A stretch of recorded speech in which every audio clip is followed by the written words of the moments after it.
Hello everyone. We hope you're doing well. We're doing great, and we truly appreciate your ongoing support. We'd like to briefly address some comments regarding our audiobook series. Rest assured, progress is ongoing. That said, your feedback is vital. If there's a novel you particularly enjoy and want to hear more of, please let us know in the comments. Each chapter requires a financial investment, so we can only continue series that receive strong audience interest. Although we retain core names and plot lines, we make significant editorial changes to enhance clarity, pacing, and immersion. These are not simple recitations. We work hard to deliver a polished, thoughtful listening experience. Without sufficient feedback or engagement, we may need to discontinue a series. So if you're enjoying something, don't stay silent. Your input truly matters. Note, our default audio speed is 3x. If that's too fast, let us know. We're happy to adjust it. Interested in early access to unreleased audiobooks? Visit our Patreon. You'll get to experience new content before it reaches YouTube. Just to clarify, I'm a fan like you. I've purchased these novels and adapted them with care, while respecting all rights and guidelines. For updates, follow us on Facebook and Twitter, X. YouTube update: recently, YouTube flagged some of our content for including mature themes, realistic violence, and darker story elements. As a result, we've decided to stop uploading anything that violates YouTube's guidelines. If you'd like access to the full, uncut versions including the more intense or mature content, you can find them on our Patreon page, where we upload everything first. Available now on Patreon: Shattered Innocence transmigrated into a novel as an extra. Transmigrating over 10,000 years late, I was forced to become a mighty presence. I, the celestial dragon, rule the heavens through the double gate, reigning supreme in countless worlds with peace taming, Tower of God sequence strength, cultivation when you take things to the extreme. Naruto is an Uchiha with cyst. WTF, the centuries-old ancestor in our family take concubine again. Plus 18, Ecchi, reincarnated in Bleach as a wizard. Thanks for listening and happy listening. Smacked Ryo's butt hard, then smiled apologetically at Chisato and dragged the shameless Ryo aside. The sunny Ikuyo took the opportunity to come forward. Suzumiya-kun, can we really use that song? Chisato nodded. I wrote it for you to use, but I'm sorry I can only provide the lyrics and sing the basic melody. The arrangement and instrumentation are up to you. Great. I have a request. If possible, can you fulfill it? As long as it's something I can do. In the recording that Bocchi-chan played for us, you only sang half of the song. We want to hear the whole thing. No way, that's too embarrassing. Chisato stood up, ready to escape. In front of girls, and 4 of them. Acting cute and making chew sounds in front of them wasn't just black history, it was an ultimate bomb that would explode upon recollection. Ryo blocked the door, and the other 2, except for Hattori, also approached Chisato, their eyes shining with tangible pleading. Please, Suzumiya-kun. This is also for the quality of the arrangement, please. At that moment, Chisato suddenly felt a bit of empathy for Hattori's social anxiety. Chapter 117, The Reopening of the Evil Path Simulation. The owner of the Starry store, Saga, watched as Chisato, who had entered naturally, came out with a flushed face and a lost expression. Her eyelids twitched involuntarily. She knew that the 4 members of the Kesoka band were good kids, but to stop herself from overthinking, she patted Chisato on the shoulder and softly asked what had happened. However, Chisato stammered and wouldn't say anything, so Saga had no choice but to leave the bar to him and directly pushed open the door to the recording studio. Sis. Hey, Naruto, what did you guys do to Suzumiya-kun? He looks like he's been bullied and is about to cry. Ah, that's not important. Suzumiya-kun wrote a new song for us. We'll soon have our own original song. That guy can write songs? Are you kidding me? Saga, who usually lazed around the bar watching videos, occasionally chatted with Chisato. She knew he had no musical background and was a complete outsider. I'm not kidding. Now, only the arrangement is left to be completed, and Ryo is working on it with all her might. Listening to her sister, Saga looked to the other side. Ryo, who had been writing something, gave her a peace sign and then lowered her head again. Naruto showed a confident smile, so, if nothing goes wrong, once the arrangement is done, we can start practicing officially. Soon, we'll be able to perform on stage, and it will be a sensational debut. Sis, get ready. Don't say I didn't warn you. The prouder they are, the harder they fall. If you really want to perform on stage, you have to pass my test first, or it's out of the question. Just wait, sis. You'll be begging us to perform here. That day will never come. Saga left with those words, turning lightly. Just wait and see. Naruto was full of confidence in the song Chisato had written. At that moment, Ryo's stomach growled, and she looked up in pain. Naruto, I'm so hungry. I can't work on the arrangement without eating something. Didn't I treat you to grilled mochi on the way here? That wasn't enough for someone who hasn't had a full meal in 3 days. Haha, it's okay, Najuka, Ryo, I'll order some takeout. How about fried chicken with milk tea? I want a double portion. Got it. We should also get a portion for our benefactor, Suzumiya-kun.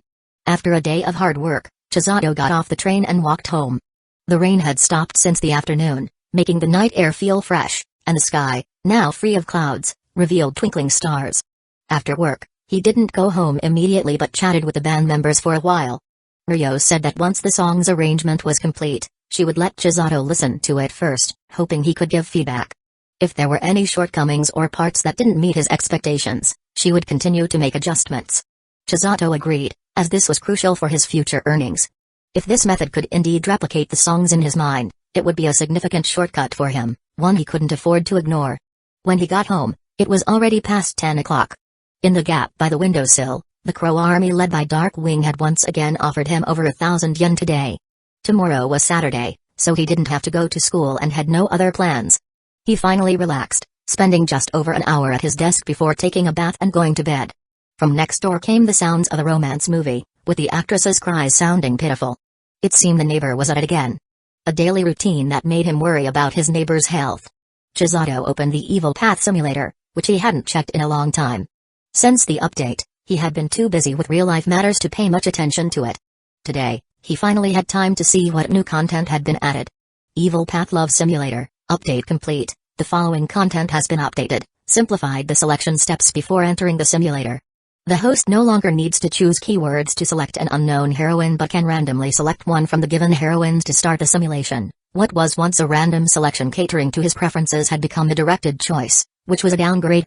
Fix the issue where the heroine in the simulation would retain memories in reality. Wait, what? Chisato sat up in bed, carefully reading the update note 3 times. This meant that in future simulations, the heroines wouldn't retain memories like Uchiha and Ariri, who had tracked him down in reality. Chisato quickly realized this but soon became skeptical. This lousy simulator misled me once before. Who knows what trap it might have in this sentence? Having been fooled once, he repeatedly told himself to be more cautious. He continued reading. The reward pool has been further expanded. There's nothing you can't imagine that the simulator can't provide. I've got some good stuff here, both fun and exciting. Sensory awareness has been further upgraded, giving you an even more immersive experience, with excellent CG images added, better sound effects, clearer images, and more colorful and unheard of positions. Intelligence has been further upgraded. The conversion between text and first-person perspective will be more intelligent, reducing the need for host consciousness operation and easing simulation pressure. What does it mean to be considerate? Freedom has been further upgraded. In certain special circumstances, the host in the first-person perspective can act freely to a certain extent based on their own will. Go do bold things, young man. For more updates, please enter the simulation to check. Current remaining simulation attempts, 3. Would you like to start the simulation? After digesting all the update content and confirming there was nothing suspicious, Chisato found a comfortable position on the bed again. He wanted many things, and relying solely on his own efforts, many things couldn't be achieved in a short time. Although the Evil Path simulator had some pitfalls, if used properly, it was undoubtedly a great help. He couldn't refuse the benefits. Start simulation. Please select the target character for this strategy from the following: Kawasaki Saki, Tatsuka, Miro Yumiko, Ebinahina, Ishiki Iroha. Chapter 118. Candidate confirmed. The simulator presented 5 candidates, thoughtfully providing full-body photos under their names. A light click, and outfits transform into underwear, allowing for an accurate assessment of the 5 individuals' body fat saturation. This is truly remarkable. Chisato noticed that when he focused on a particular name, a brief note, like an introduction, would appear. He looked at the name Saki Kawasaki, and a small window popped up on the screen in front of him. A beautiful girl from a poor family, with excellent physical development and a teary mole at the corner of her eye, she often needs to work part-time to support the household. Although she seems like a cold delinquent on the surface, she's actually a good kid who isn't great with words. If you choose the right approach, she might be surprisingly easy to win over. A very thoughtful feature has been added. Chisato couldn't help but sigh with emotion. Although not too unfamiliar with these 5 people due to past life memories, it's fair to say that this function is something I might not use, but it's definitely best to have it. He spent the next 2 minutes going over all 5 people briefly. He finally fixed his gaze on the name Ishiki Iroha. a cute girl resembling a small, delicate animal, raised in a financially stable middle-class family. She loves to act spoiled and sell cuteness, but underneath her adorable appearance lies a scheming heart. In some circumstances, she can speak with a chilling voice even while wearing a gentle smile, possessing undeniable little devil attributes. Chisato chose Ishiki Iroha. There was no special reason, he simply followed his heart and picked someone who matched his preferences from the 5 people. Having already experienced the cool exterior and soft interior of Mikazusa, he now wanted to see a girl whose exterior was cute but interior scheming. The love simulation target has been confirmed, Ishiki Iroha, 1 simulation attempt deducted, remaining simulation attempts, 2. Please choose 3 of the following traits to officially start the simulation. Capricious, white, you easily develop affections for the opposite sex, and indeed act upon them. Silent, white, you are not good at communicating with others, but when alone, your efficiency in studying and doing things increases. Hidden sadist, white, you have a talent for playing with others and causing them pain, which genuinely makes you happy. You have always hidden this habit well, unbeknownst to others. Omnivorous, white, you are not picky with food.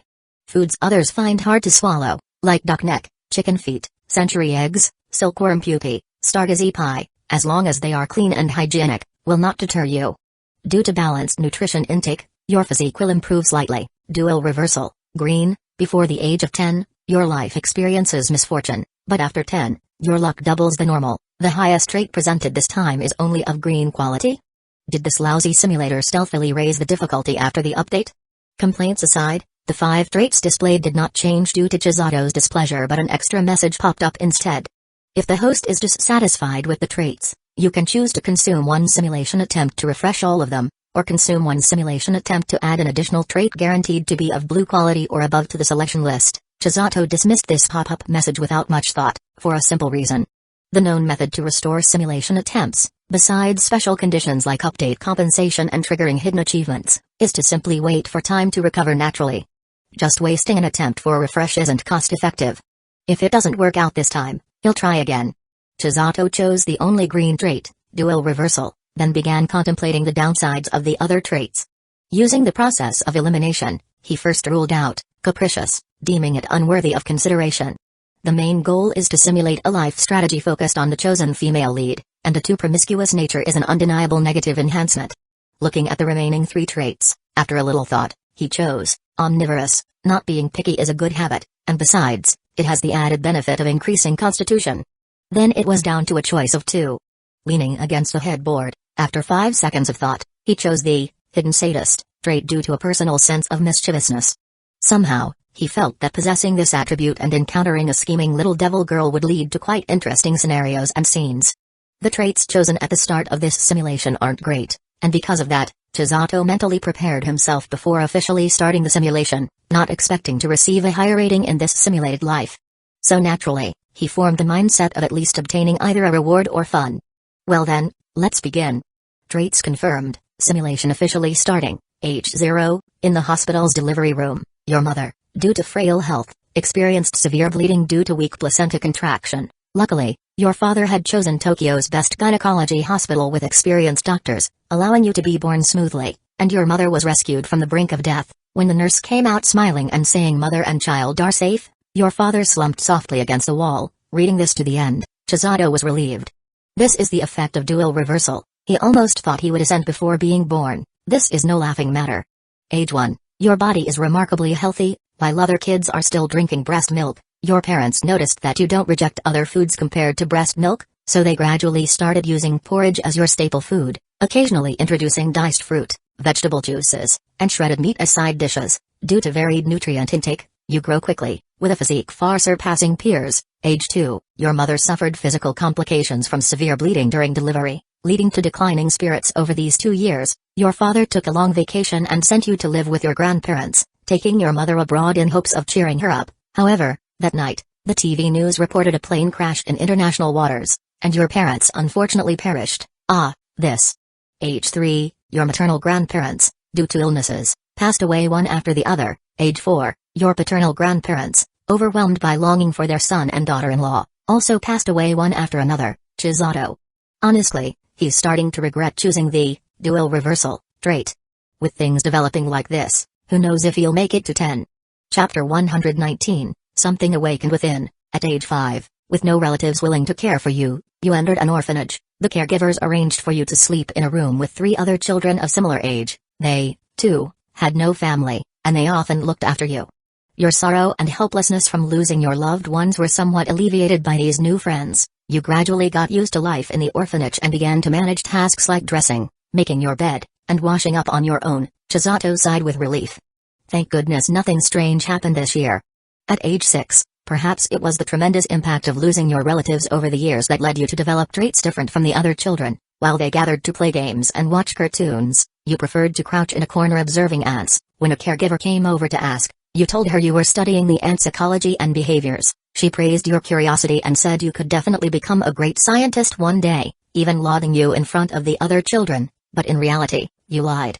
You weren't studying the ants. Instead, you were dropping bits of food like rice grains or breadcrumbs near their nests. Once an ant discovered the food and went back to mark the scent, you would retrieve the food again. You watched as the ant that found the food led a trail of fellow ants to the spot, and when they became confused, wandering around looking for the food, you felt an overwhelming sense of excitement and joy. You imagined that the ant, having misreported the discovery, would be scolded and isolated by its companions, losing its credibility. That image was just too amusing. Chisato felt a swirl of complex emotions as he read the lengthy passage before him, unsure of what to say.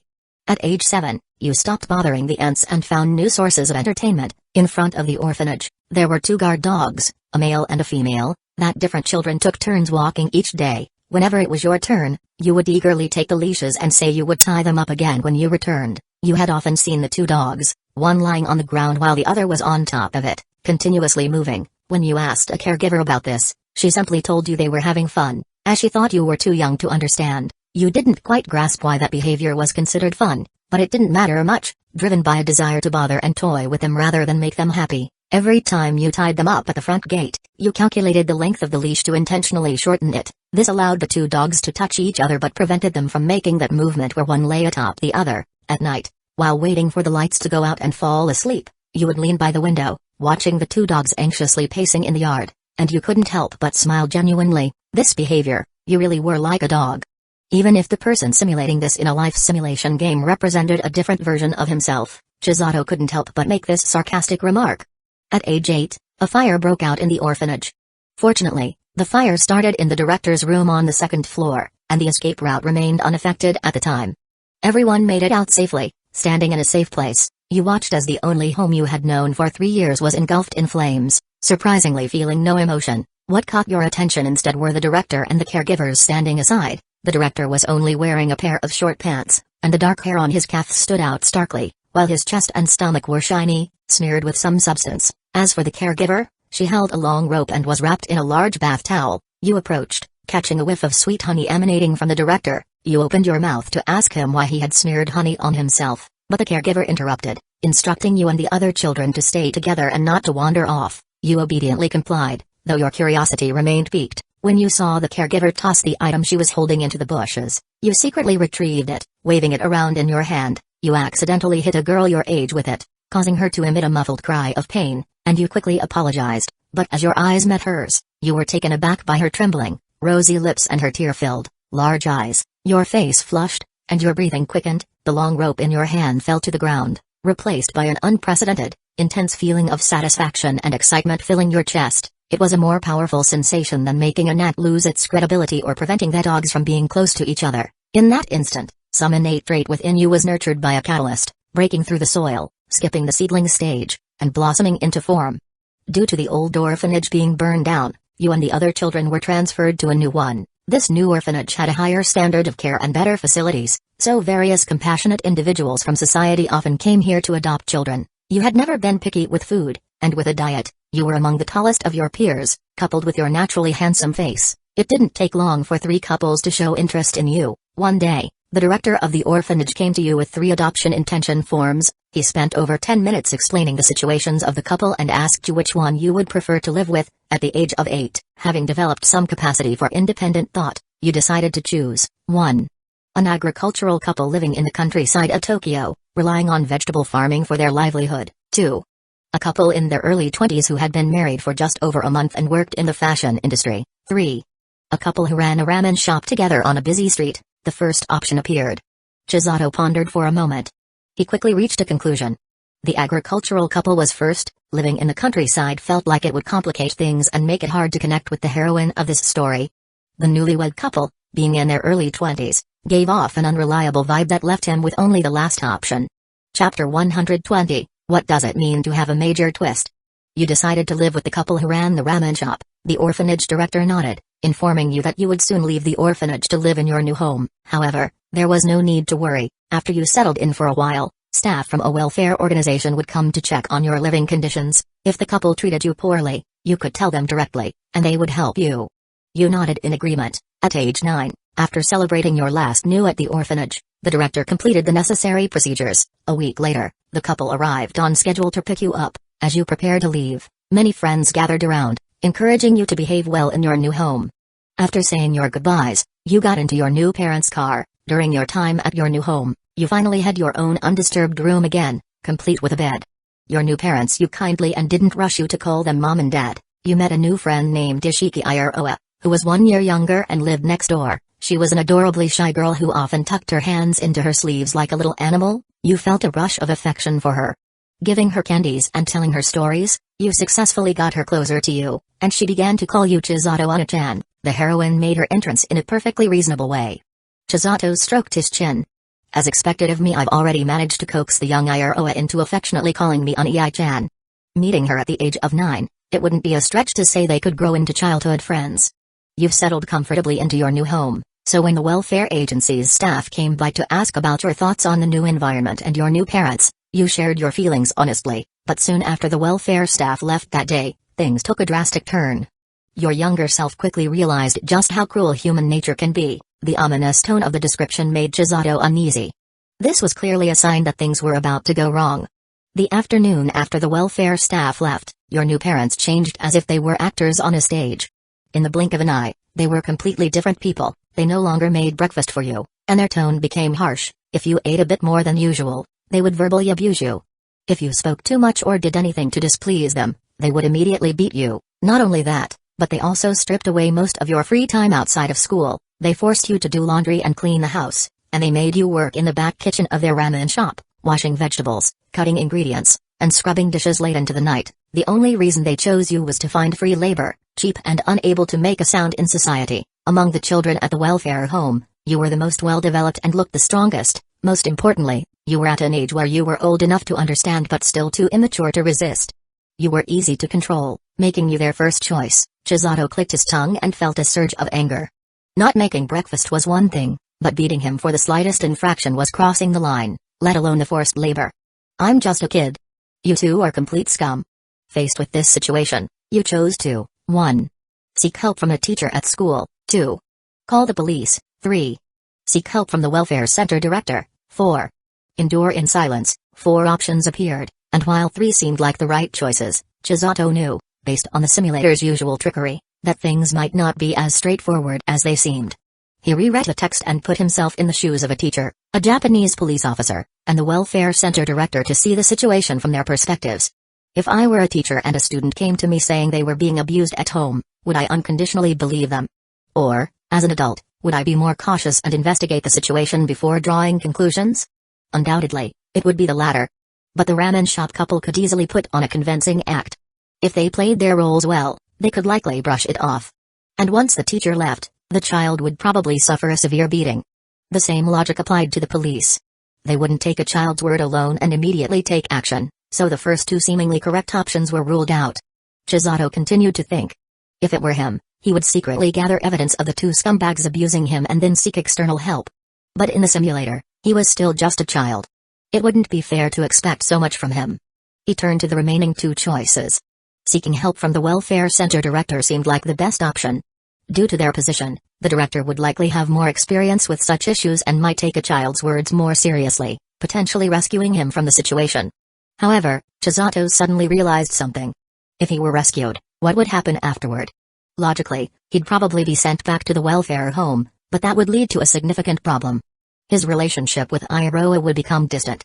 In a child's world, even the closest friendships could fade with distance. If he were truly taken back to the welfare center, wouldn't that mean losing contact with Iroha and potentially ending the simulation? Chisato seriously considered this possibility. Could it be that the fourth option, which seemed the most passive and pessimistic, was actually the correct one? But enduring constant exploitation, is that really the right choice? Wait, could it be? A light bulb went off in Chizato's mind. He decided to trust his judgment and take a gamble. That night, you lay on your small bed, tossing and turning as you pondered.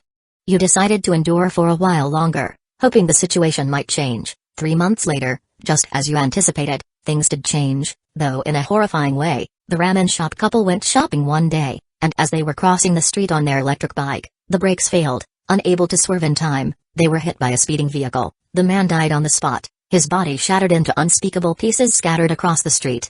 The woman, though still alive, wasn't much better off. Her legs were crushed beyond repair and had to be amputated. A severe head injury left her in a vegetative state.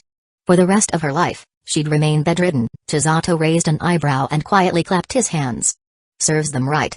Chapter 121, Happiness Comes Too Suddenly. The ramen couple who adopted you had an accident. The insurance company and welfare agency representatives held a simple funeral for your adoptive father. Soon, the problem arose. What would happen to you, a child so young? The ramen couple had no direct relatives left. There were a few distant ones, but they lived far away. Not only did they not attend the funeral, but expecting them to adopt you was clearly unrealistic. The relevant personnel, worried and concerned, discussed your situation. After a while, the head of the orphanage came forward and asked for your opinion. You replied, 1. Director, I want to go back to the orphanage. 2. Will anyone else be willing to adopt me? 3. I want to stay in this home and do my best to care for my adoptive mother, who is now in a vegetative state. Chisato glanced over the 3 options. The choice was obvious. The third one. In response to the orphanage director's inquiry, kneeling before your adoptive father's shrine, you expressed your wish to stay in this broken home. It was your adoptive parents who brought you out of the orphanage and gave you a new family. Now that this family was shattered, and your adoptive mother lay unconscious in the hospital, you couldn't bear to leave her. You couldn't imagine abandoning her, only for her to one day wake up, helpless and alone, and find out everything that had happened. How devastated would she be? As you spoke, tears flowed uncontrollably, your voice growing increasingly sorrowful. Everyone present was moved by your filial piety. Seeing the moment was right, you begged the director to help find a way for you to stay, to remain by your adoptive mother's side, even though she was unconscious, even though you were only 9 years old. You wanted to do everything within your power to care for her. Seeing your small, sorrowful figure kneeling, the orphanage director's eyes welled up with tears. At that moment, Mrs. Ishiki, the head of the local residential committee, dressed in black, approached with her daughter, Iroa, holding her hand. With red eyes, she gently took your hand and helped you to your feet. After stroking your head and calling you a good child, she passed your hand to Iroa, who led you away from the stifling atmosphere of the room. After you left, Mrs. Ishiki wiped away her tears with a handkerchief and softly asked the director about your situation. The director sighed and began to recount your tragic experiences. You had a good impression of the adorable Iroa and didn't mind holding her hand, but despite that, you still wanted to return inside because the adults there were deciding your fate for the next several years. It was precisely because you didn't want to leave her that you had to let go of her hand at his moment, but Iroa didn't think that much. She quickly grabbed your hand again, holding it tightly with both hands, refusing to let you leave. She only knew that something terrible had happened to you and that you needed a friend by your side. Besides, her mother had already told her to be extra kind to Chisato Onii-chan these days and to do her best to make him happy. Unsure how to make you happy, she directly asked you, looking at Iroa's adorable, pink cheeks and her clear, innocent eyes that resembled a small animal. You answered, the way to make you happy. 1. Let me punch you. Just 1 punch, and if you cry, I'll feel better. 2. A kiss. If Iroa-chan kisses me, maybe I'll feel a little better. 3. Can you give me a hug? Iroa-chan is just a child, and she is so cute. How could I think of hitting her? Wait, I'm a child too. But that doesn't mean I can do whatever I want. Except for special circumstances where you could disregard a girl's cries, you should never use violence in normal situations. Chisato dismissed the first option. The second one also felt odd and inappropriate at this moment. Even if he could feign sadness and trick Ishiki into giving him a kiss, it felt pointless. Besides, if an adult accidentally witnessed that scene, it would cause a lot of trouble. Chisato loved watching other people's misfortunes but didn't enjoy becoming the center of attention himself. The third option, then. You calmly replied to Iroa's question, could you give me a hug? Iroa seemed confused. Was a hug really all it took? She did as you asked, throwing her small body into your arms. You felt her warmth as you rested your chin on her shoulder, pretending to be exhausted as you slowly closed your eyes. No matter how softly she called your name after that, you didn't open them again. When Mrs. Ishiki came out of the house, she saw Iroha sitting on the edge of the porch with you curled up next to her, exhausted and fast asleep. She looked at you, still showing such painful expressions even in sleep. Thinking back to what the director had told her about your past, her heart overflowed with compassion, and her maternal instincts surged. Did I not choose any acting-related talent at the start of this simulation? Chisato began to question himself. Given his current performance, the simulated version of him seemed incredibly adept at acting, pulling off one scheme after another. Judging by his intelligence and how things were unfolding, he certainly didn't seem like a regular 9-year-old. Or maybe, it was his perfectly executed choices that led to this reversal of fate. Feeling a bit smug, Chisato continued reading. That night, after returning home, Mrs. Ishiki talked with her husband for over 3 hours. Afterward, she entered Iroha's room, waking up her already asleep daughter, and asked her thoughts about you. Still groggy from being woken up, Iroha didn't understand why her mother was asking such questions in the middle of the night, but under her mother's persistent urging, she quickly responded in a positive light. She liked you, her older brother by a few years. You were smart, resourceful, and always played all kinds of games with her. After hearing this, Mrs. Ishiki exhaled slowly, her resolve quietly strengthening. The next day, the orphanage director and Mrs. Ishiki called you to the courtyard. With gentle tones, they expressed their thoughts. In short, Mrs. Ishiki hoped you could live with their family from now on. Happiness came so suddenly and unexpectedly. Your response was, 1. Sure. Instant agreement. 2. I don't want to trouble you. I still wish to stay in this home and take care of my adoptive mother. Sincere response. 3. I'm sorry, my mind is a mess right now. I don't know what to do. Hesitant and uncertain, Chisato squinted at the 3 options in front of him. His gut told him this choice could be significant. He immediately discarded the first option. Responding too eagerly would seem out of character and at odds with the dutiful child persona he had built, making his intentions too obvious. At this critical moment, it was dangerous to appear too opportunistic. The second option fit with the image he had portrayed so far, but would rejecting the offer outright be a mistake? What if his refusal made Mrs. Ishiki reconsider her decision to take him in? It was like when relatives offer you a red envelope during the new year. You say you don't want it out of courtesy, but if they actually don't give it to you, it would be a disaster. Typically, things don't unfold that way, but with this unreliable simulation, anything could happen. If that worst-case scenario did occur, all his earlier efforts would be wasted. After much thought, Chisato settled on the third option. It left room for future decisions and was the most believable reaction from a 9-year-old, whose mind wasn't fully mature yet. This was the safest choice. Chapter 122, The Fight Game. Facing the expectant gazes of Mrs. Ishiki and the orphanage director, you lowered your head in confusion and gently shook it. You told them that after the sudden accident involving your adoptive parents, all you could think about now was staying by your adoptive mother's side and being filial. You couldn't process anything else. Mrs. Ishiki and the director exchanged glances. They quickly realized that what had happened was an unbearable blow for a 9-year-old child. They comforted you gently, assuring you that there was no rush. You didn't need to worry or make any decisions immediately. They told you that you could continue living in your current home, remaining by your adoptive mother's side. As events unfolded, everything progressed according to the path you had carefully planned. Since Mrs. Ishiki, who lived next door, had discussed with the orphanage and willingly took on the role of your guardian, you no longer needed to return to the orphanage. Your daily routine became more structured. Every morning and after school, you would eat and wash up at the Ishiki household. For the rest of the time, you lived alone in the house left behind by the Ramen couple. On weekends, you would visit your adoptive mother, who remained in a vegetative state in the hospital. This lifestyle continued for a year. Age 10, your life has mostly stabilized. On your 10th birthday, surrounded by the Ishiki family of 3, you blew out the candles.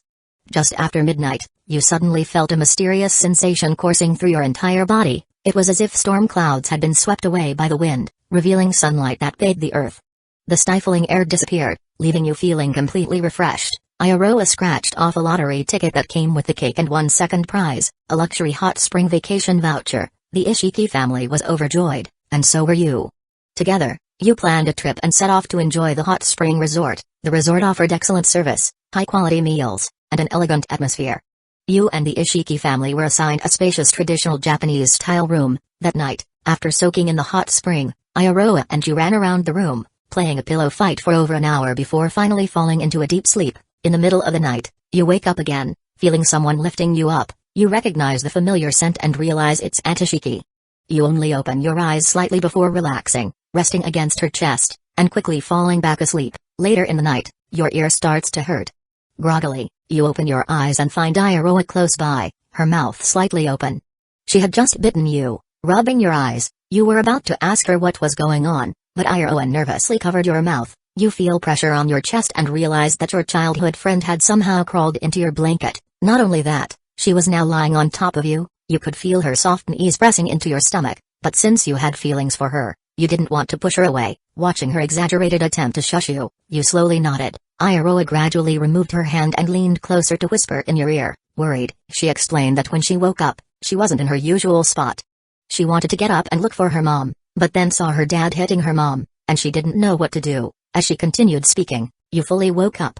From what she said and the sounds and shadows you had observed, you quickly pieced together what was happening. Through the thin paper door in the center of the room, you and Iroha were lying on the inner side. With the moonlight shining through the courtyard, you could see the shadows of two figures entangled together. You could hear Ishiki's mother speaking softly, almost in tears. She was saying things like, "Please forgive me, my knight. If we continue like this, I'll break, and the children are right next to us. Leave me some dignity." Meanwhile, Ishiki's father was speaking in a more domineering tone, clearly in control. He was saying things like, "There's no way I'd let you go, you succubus. I'll make you submit, and prepare to witness my strength." Although you were only 10 and in 3rd grade, you were more mature than most kids your age. You were no longer the clueless child who didn't understand why the former director used to put honey on her chest. You quickly grasped the situation. However, faced with Iroha's deeply worried gaze and feeling a bit flustered, you were unsure how to explain the situation to her. After some thought, you decided to, 1. Don't worry about it. Let's just go back to sleep together. 2. Let's play a game of catch the mouse quietly under the blanket. 3. Aunt and uncle are just playing a fighting game. Once they're done, they'll go to sleep. You don't need to worry. How strange. What kind of game is catch the mouse? I really hope it's not what I think it is. And this couple, seriously. It's bad enough they're doing something embarrassing with the kids nearby, but role-playing on top of that? Chisato thought to herself, storing the idea for later. He might find it useful someday. Looking over the 3 options, he decided that just sending Iroha back to sleep wasn't the right choice, and playing the catch the mouse game didn't seem like a serious option either. So, he chose the 3rd one. It was the easiest way to move past this, and Iroha would figure it out when she got older. You gently leaned toward Iroha's ear and told her that her parents were just playing a fighting game, not really fighting, and that she didn't need to worry. But Iroha, hearing her mother's increasingly distressed and hurried voice, couldn't believe you. She tried several times to rush out and protect her mother from her father, but you managed to stop her each time. You were growing anxious, unsure of how to keep the lie going. When the situation changed, Ishiki's father's dominant position suddenly weakened. After a strange trembling sound, he started pleading in a voice that clearly lacked strength, saying things like, "Let's stop here, it's too late, the kids are still asleep, and don't do this, honey." Meanwhile, Ishiki's mother, who seemed to be gaining the upper hand, began speaking more aggressively, saying things like, "What's the matter? Can't keep up? Keep acting tough, and it's my turn to counterattack now, my knight." Eventually, as Iroha lay curled up in your arms, hearing this back and forth, she listened to her father's strained breathing and seemed to believe your explanation. Her earlier worry faded, and she soon fell asleep. After returning home from the hot spring, one afternoon, Iroha had just finished her homework under your guidance. You flopped onto the bed, and she eagerly climbed onto you, sitting on your stomach in a duck-like position. Excitedly, she suggested playing the fighting game. You decide. Chapter 123, You refuse to change your surname to Ishiki. I see you don't understand at all. You're walking right into it. A fighting game. Is that something you can just play casually? Despite saying this, Chisato couldn't change the storyline in the simulation game, so he reluctantly continued watching with interest. Faced with Iroha's suggestion of a fighting game, you decide. 1. Sure. Quick answer. 2. Fighting games aren't fun. Why don't you came to Una-chan's bed and play the mouse hunting game instead? Chisato rubbed his eyes. Indeed, there were only 2 choices. The problem was that neither choice seemed appropriate. Even if he chose one temporarily, it would definitely cause problems later. After weighing the pros and cons, he discarded the ambiguous option 2 and chose the relatively better option 1. Faced with Iroha's expectant face, you couldn't refuse him, so you nodded and agreed. Afterwards, playing the fighting game with Iroha, although her palms were a bit red, she enjoyed the game very much. She made an appointment to play again tomorrow, and you agreed. That night, as you slept, your mind was filled with the expressions of Iroha in pain and the sounds she made, similar to those of Mrs. Ishiki in the hot spring that night. Your heart raced with excitement, and you had a rare bout of insomnia. Age 11, you won 3 times in a row, a golden melon seed while eating melon seeds, 880,000 yen from a QR code on a cola bottle, and a new smart refrigerator from a shopping receipt. Occasionally, Iroha would still play fighting games with you. However, as she grew older, her intelligence also grew, and she began to notice unfair aspects. Why was it always you in the dominant role while she remained passive? You had no choice but to divert her attention with a stuffed toy you had originally planned to give her on her birthday. As she happily hugged the toy and rubbed her face against it on your bed, you raised your hand and, with a touch of affection but slightly firm, gave her a pat on the bottom. After a crisp sound, Iroha pouted and looked back at you with dissatisfaction, complaining that you didn't inform her about the fighting game beforehand. You sincerely apologized and, after she was ready, raised your hand again. 12 years old, a card game called Stardom became popular at school. You realized you had good luck and started offering paid card draws, frequently hitting double or triple gold in 10 draws, making quite a bit of money. Iroha gradually began to dislike playing fighting games with you, as she noticed the disparity in strength between the two of you and didn't believe she could win, so, you invented a new game called Statue Game. Unlike traditional statue games, this involved you and Iroha lying together on a tatami mat or bed every afternoon after tutoring her, where whoever moves first loses. Initially, Iroha would often lose due to a lack of focus, but she slowly found a trick. When she snuggled up to you in a close, intimate position, you would lose within 2 or 3 minutes, making her happy and start to enjoy the game. 13 years old, you became a first-year junior high student while Iroha was in 6th grade. That year, a new health education course was introduced. You could clearly feel that the once cute girl who used to follow you around every day now seemed distant. Her gaze avoided yours, and though she sometimes asked for help with her homework, she would leave immediately after you clarified things for her. The time you spent alone together significantly decreased. Indeed, you guessed correctly. When children are naive, you can deceive them, but once they grow up and gain a clearer understanding of things, they aren't so easily fooled. Now, Iroha would surely feel slightly resentful and embarrassed about her past actions. 14 years old, Mr. Ishiki's stocks plummeted, causing significant losses and even making it difficult to pay the mortgage on their house. Having been cared for by the Ishiki family all these years, you began considering what you could do and decided. 1. Start working to supplement their income. 2. My luck has been good these years, maybe I should buy 100 lottery tickets and see if I can win the jackpot. 3. I seem to have quite a few properties in my name. He immediately dismissed working, as he was just a middle school student and any money earned from work would be just a drop in the bucket, not solving the current problem. The lottery wasn't a reliable choice either. The chances of winning a jackpot are millions to 1, if not more, and it's not that simple. Recalling the 2-tier reversal talent, he remembered his luck only improved to twice that of an average person after age 10. He didn't think such a degree of luck was enough to win a jackpot. The last option seemed a bit extravagant, but considering how the Ishiki couple had cared for him over the years and his goal of pursuing the heroine Iroha, it didn't require much thought. Chisato chose option 3. Facing the Ishiki family's crisis, you took the initiative to sell the properties left to you by the ramen couple to cover the losses. The Ishiki couple was very grateful and, under your strong persuasion, accepted your help. However, they repeatedly stated that this money was a loan and they signed a promissory note with interest, assuring you they would repay it in the future. You didn't mind. Losing the ramen couple's property wasn't a big deal since you still had their commercial property and 3 other properties left by your parents and grandparents. Without your current residence, you naturally moved into the Ishiki family's home. Mrs. Ishiki prepared a room for you on the 2nd floor, next to Iroha's room. This proximity reduced the physical distance between you, but the emotional distance remained unchanged. 15 years old, you were now fully regarded as a family member by the Ishiki couple. At the dinner table, Mr. Ishiki, who had been drinking a bit too much due to a promotion, asked you in front of Mrs. Ishiki and Iroha if you wanted to change your surname to Ishiki. He spoke sincerely, wanting to truly become a family. However, after a moment of silence, you refused him.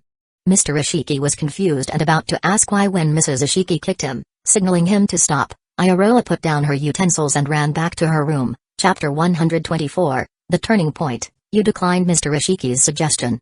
It's not that you didn't want to get closer to the Ishiki family, rather, you aimed to achieve that goal in a different way. Mr. Ishiki, having had too much to drink, didn't realize this fact and felt disappointed. However, Mrs. Ishiki's gaze towards you became increasingly gentle. She served you 2 large chicken legs, while the main person, Iroha, left with an expressionless face that left you guessing her thoughts. Chisato took a sip of water from the table.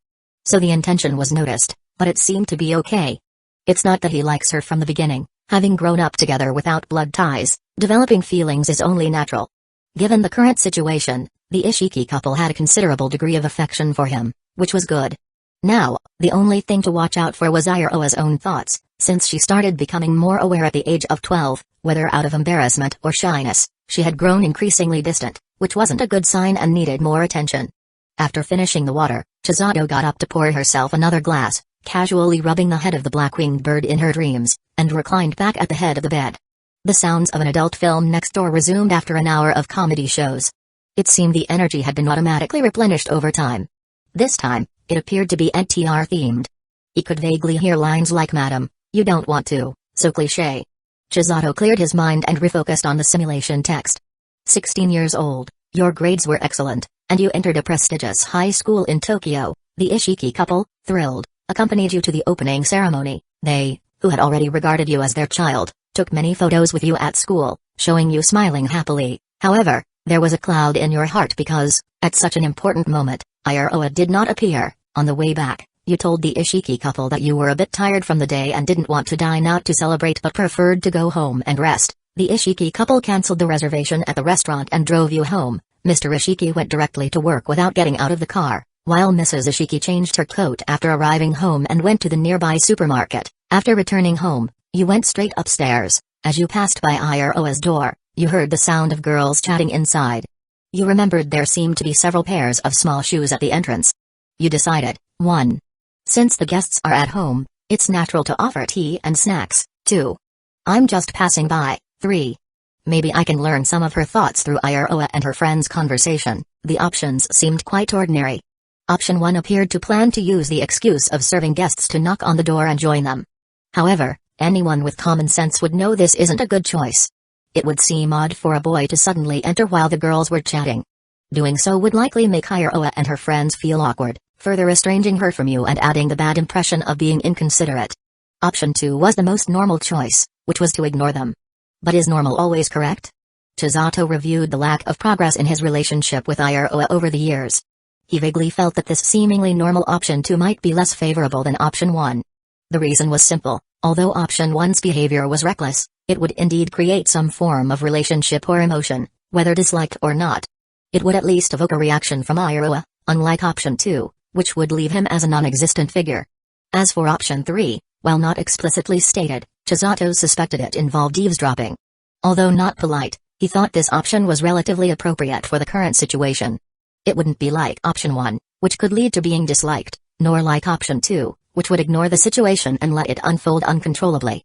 By listening in the dark, he could potentially gather useful information and make judgments or plan actions accordingly. After thinking it through, Chisato chose option 3. You returned to your room and listened through the wall to Iroha and her friend's conversation. The girls' topics were scattered and random. One moment they were discussing the latest hit TV series, and the next, they were talking about how cute and desirable it would be to have a fluffy Tibetan fox at home. You felt a bit disappointed. The conversation wasn't entirely unhelpful but lacked substance. Just as you were about to give up eavesdropping, you heard Iroha suggest going to a nearby indoor swimming pool this week. The other girls agreed enthusiastically. You noted down the time and place and thought silently. 1. Find a chance to hint to Iroha that you're free on the weekend. 2. Head out early on the weekend and pretend to run into them at the swimming pool. 3. Iroha doesn't know how to swim and has never shown interest in swimming. Why does she suddenly want to go swimming? A suspicious option appeared. Chisato was surprised. He first discarded the first option and then found himself struggling with the remaining 2. In his view, both options seemed correct. However, he didn't hesitate for long and chose the untried, doubtful option, trusting his wisdom in the simulation game. You knew Iroha well. She wasn't spoiled, but she wasn't far off. She was picky about food, very sensitive to temperature, liking to snuggle in a heated blanket in winter, and the first thing she did when coming home in summer was to turn on the air conditioner. She was also very sensitive to pain. Even a sprained ankle could make her eyes mist up, and being spanked would make her cry out loud. Her soft, endearing voice was pleasant to hear, and the more you listened, the more you liked her. You stopped your wandering thoughts and began to focus on the underlying reason for Iroha's unusual behavior. The next morning, a package arrived at the house. As soon as you signed for it, Iroha hurriedly took it back to her room. That evening, you went out for a jog and, while taking out the household trash, noticed a square, flat box in the trash bag. It was packaging for an electronic scale. You seem to understand something. Chapter 125, Angry Little Sister Iroha. When it comes to teenage girls' worries, Their own weight is always a top concern. You used the excuse that your own computer was broken and you needed to use Iroha's computer to look up some study materials, and managed to get her permission. While she was downstairs getting water, you opened the browser history and discovered the following content: how to lose weight quickly. Does running really make your calves bigger? The scientific basis for swimming to lose weight. How long does it take for swimming to show weight loss effects?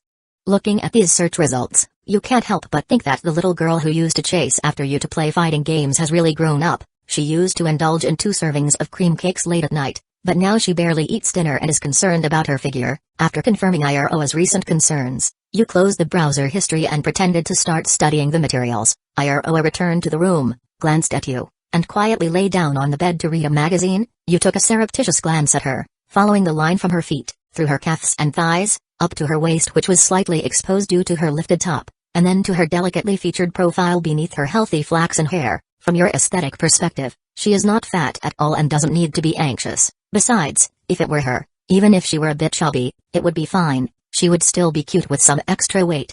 But these thoughts can only remain in your mind, as you know that expressing them would definitely invite her disdainful gaze. Shortly after, you closed the computer, thanked Iroha, and returned to your room. You leaned against the head of the bed, looking at the pink alarm clock Iroha had given you last year on your desk, realizing that this might be an opportunity for you both, whose relationship has become more distant, to become close again. You decided: 1.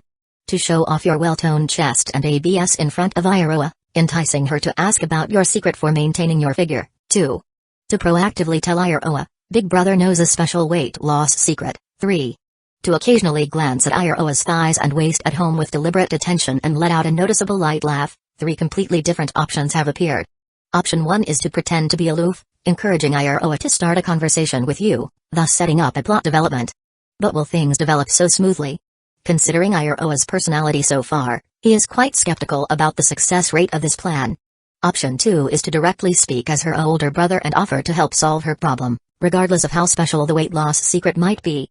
This option feels somewhat awkward. How would he explain discovering her desire to lose weight? Moreover, given their current relationship, it feels like even if he spoke up, he would be rejected. Option 3 somehow feels a bit petty. But honestly, this option seems to fit the usual sibling dynamic.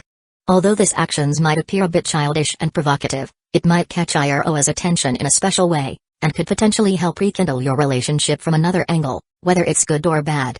With his eyes gradually lighting up, Chisato felt his thoughts becoming more acute and focused. He didn't hesitate and chose the third option.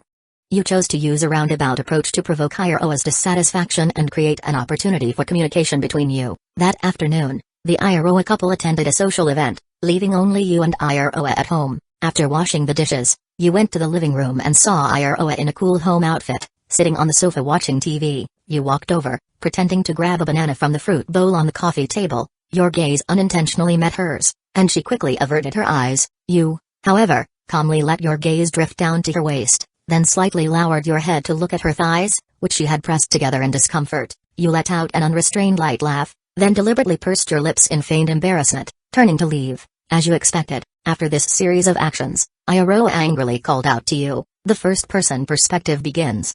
Under this function, you can choose a certain degree of freedom in your actions. As his consciousness moves away from your brain, the environment's light and shadows intertwine, and his vision blurs for a moment. Chisato found himself in a cozy living room. He stood in front of an armchair, facing a much shorter yet elegantly poised young girl. "What are you suddenly laughing at, idiot?" Iroha's displeased words came out in a soft tone. Although she seemed to want to express anger, her naturally shorter stature made her seem lacking in confidence. After saying this, she somewhat regretted it and returned to sit on the sofa. Glancing at Chisato, her nominal older brother, she nervously redirected her gaze to the TV, pulling down her top to cover some of her thigh curves with one hand and picking up the remote to turn off the TV, intending to escape back to her room. Chisato was still surprised, clenching and unclenching his fists as he felt the new first-person perspective. Having some degree of autonomous activity was much more pleasant than just passively experiencing things. "Iroha, have you gained a bit of weight recently?" Once the novelty wore off, Chisato did not forget his purpose and called out to his non-biological sister, who was about to go upstairs. Iroha turned around, her cheeks puffing out like a hamster storing food, her hands gripping her slightly long sleeves. "What did you say?" "I said it looks like you've put on some weight." Chisato walked over with the same contemptuous smile as before. He pointed to Iroha's waist and thighs. Clothes that used to feel loose on you now seem a bit tight, and the shorts have become noticeably narrower. Iroha slapped his hand away, her hands covering her chest with a look of fear as she took a step back. Wow, what kind of lewd brother is scrutinizing his sister like this? Such an obvious thing doesn't need special attention to notice. Stop changing the topic, chubby sister.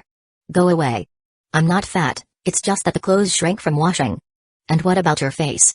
Your cheeks are chubbier. How do you explain that? Idiot. Fool. Dork. Who needs to explain anything to you? Iroha said these words with all her might before stomping up the stairs. You're going to break the stairs. Iroha stuck her head out, angrily throwing her fluffy slippers down. Chisato easily caught them with one hand. Iroha stormed back to her room, slamming the door loudly. Chapter 126, The Beginning of Action. Your feigned contemptuous provocation has stirred up Iroha's anger, but you don't think that's a bad thing. For girls, the most terrifying thing is not when they are angry with you, but when they respond to your actions with indifference. That would mean she is completely uninterested in you and can't even be bothered to give any emotional feedback. You're relieved that your relationship with her hasn't deteriorated to that extent. Recalling Iroha's cute reaction just now, you can't help but smile. You already have plans for what to do next. 1. Iroha's slippers are so cute, still holding the scent of her delicate feet. 2. Continue today's provocative behavior in the future to further increase her anger. 3. Find an opportunity to offer her a feasible weight loss plan, leaving the first-person perspective. Chisato looked at the options. If he chooses option 1, in a certain sense, he would be losing his dignity as a person. Would he really need to use Iroha's slippers once he successfully pursued her? Option 2 feels a bit excessive. While a single provocation could be seen as normal sibling teasing, multiple provocations might come off as deliberately bullying her. Although he enjoys the raw thrill of bullying in simulation life, everything feels uncertain now. It doesn't seem wise to be so thoughtless. Caution is needed. So, he can only choose the somewhat vague third option. Chisato was curious about how he would approach Iroha with a weight loss plan and what kind of plan he would propose to improve their relationship. You head upstairs and knock on Iroha's door. She opens it, her face showing frustration, and asks what you want. Seeing her cute face up close, you can't help but be slightly shaken, but you control yourself well and don't show it. You hand her the slippers. Her previous anger pauses as she slightly bows her head to take them, then tries to close the door. You hold the door open, and under her surprised gaze, you apologize for what happened earlier, then turn and leave immediately without waiting for her response. Tease first, then soothe. Chisato wondered if his emotional intelligence in simulation life could be applied here as is. The next evening, Iroha again didn't come down for dinner. Mr. Ishiki looked worried, so you took on the task of delivering the meal, knocking on her door and getting permission to enter her room. You pretended not to see Iroha's swimsuit corner hidden under her pillow, placed the dinner on the desk, and told her to come and eat. As expected, she refused, but you didn't leave the room immediately. You pulled out her chair and sat down, thinking that this might be a good opportunity for the two of you to be alone together. Entering first-person perspective, the light green bed, with 2 large stuffed animals at the foot of it, were gifts Chisato had chosen carefully for Iroha on her birthday. While his classmates were engrossed in game debates about which character had the best artwork, Chisato had quietly used the money he earned from their gambling to start pursuing his non-biological sister. The 2 stuffed animals he chose were in shades of linen and black, matching their hair colors. To him, the stuffed animals looked like a couple, but Iroha, being a bit clueless, had added pink bows to both, making them look like a pair of girls. Ignoring these troublesome thoughts, Chisato focused on the present matter. He looked at Iroha and said, "Foolish sister, it's bad for your health to skip dinner all the time." Iroha tilted her head disdainfully. "But I have no appetite. Mommy Ishiki recently took a cooking class and her skills have improved." "It's not Mom's fault." "Then it must be your own problem." "Is it because of what I said half-jokingly yesterday?" Iroha's displeased gaze didn't scare Chisato. Instead, he found it quite cute. Ignoring her displeasure, he continued speaking. "This method of yours might help you lose weight in the short term, but it will rebound quickly unless you plan to never eat dinner for the rest of your life. The consequence of that would be potential irreversible damage to your digestive system due to irregular eating habits, making your later life quite unhappy. You're so annoying. What kind of brother curses his own sister like this? I'm just telling the truth. I don't want to see you going down the wrong path." "Stupid Chisato, mind your own business." Iroha huffed and lay back on the bed. When she's really angry, she doesn't call him brother but just uses his name directly. Chisato wasn't bothered. Over the years, he had become accustomed to Iroha's personality and had always seen her as family. Even if she was angry, it was fine as long as timely remedial actions were taken. just like apologizing after yesterday's incident. Chisato got up and sat down beside Iroha on the bed. He glanced at her and said, "Your little belly is showing." Iroha pulled down the hem of her top and kicked at him. "Pervert. Isn't the one who lets her belly be seen the real pervert? Ugh, go back to your own room. Stinky Chisato. Finish your meal obediently and I'll leave." "No. As a reward for finishing your meal, I'll tell you the weight loss secret I know that actually works. Don't treat me like a child. Besides, I already have plans." Iroha perked up a bit, throwing a proud look. This kind of inexplicable self-confidence was something Chisato found cute. Ah, how he wanted to see her show that tearful expression again. Chisato suppressed his excitement, not looking at her, and smiled. "Do you want to go swimming? How do you know? The swimsuit you didn't hide well under the pillow, right?" Chapter 127, Improving Relationship. Gross. Iroha quickly pulled her blanket over, covering her pillow completely. Despite Iroha's pretense of disdain to hide her embarrassment, Chisato continued speaking. "Speaking of which, swimming is indeed a good exercise for weight loss, but it might not be suitable for you." "Why isn't it suitable for me? My swimming skills are great." "I'm not talking about your swimming skills." Chisato shook his head and shared his thoughts. "An indoor swimming pool packed with people, can it really let you swim comfortably? Also, with your sensitivity to mosquito bites, if you go to a swimming pool with questionable hygiene standards, or if there's someone hiding a skin condition, the consequences could be severe." "Stop exaggerating, it's not that extreme. I'm just stating the facts. You should have seen the recent news that's been causing a stir." Iroha looked puzzled. "What news?" "At a certain hot spring resort, they only change the water twice a year, and the bacteria levels were over 3,700 times the standard. After the media exposed it, the resort's president committed suicide to apologize." "How is that related to my swimming?" Iroha seemed to have realized something but was still somewhat reluctant to face it. While Chisato's warnings might seem exaggerated, the possibility of their truth couldn't be denied. "How can you be sure the indoor swimming pool you go to is cleaned and disinfected according to regulations? And how can you be sure that the water isn't from a batch that's been used by countless people for months?"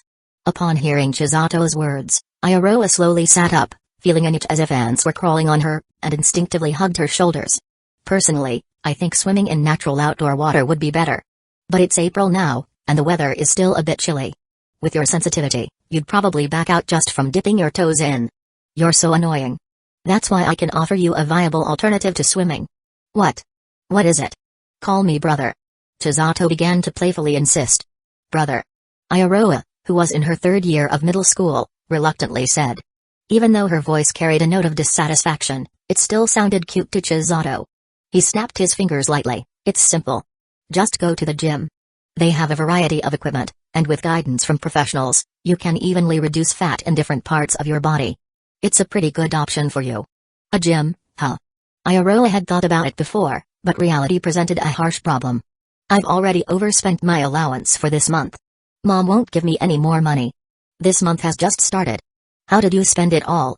"I didn't do anything special, just went shopping with classmates, bought some clothes, played claw machines, went out for a few meals, bought some magazines." Iroha silently raised her right hand, extending a finger for each activity she mentioned. Her cheeks turned slightly red, and her voice grew quieter. Finally, she cleared her throat to ease her embarrassment. "I'm not very aware of money. Whenever I notice, it's already gone. I guess every girl is like this." She suddenly realized something was off. "Why am I explaining this to you?" Iroha stopped speaking, pushing Chisato's shoulders and issuing another request for him to leave. "Is this how you treat someone who's helping you?" "What help?" "The person who's about to lend you money.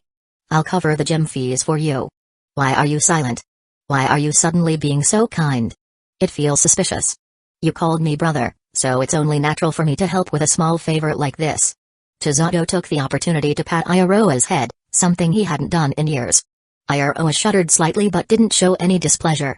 She said, "You're so annoying, always treating me like a child," while holding his wrist to stop him from patting her head. "Forget the swimming pool and return the swimsuit."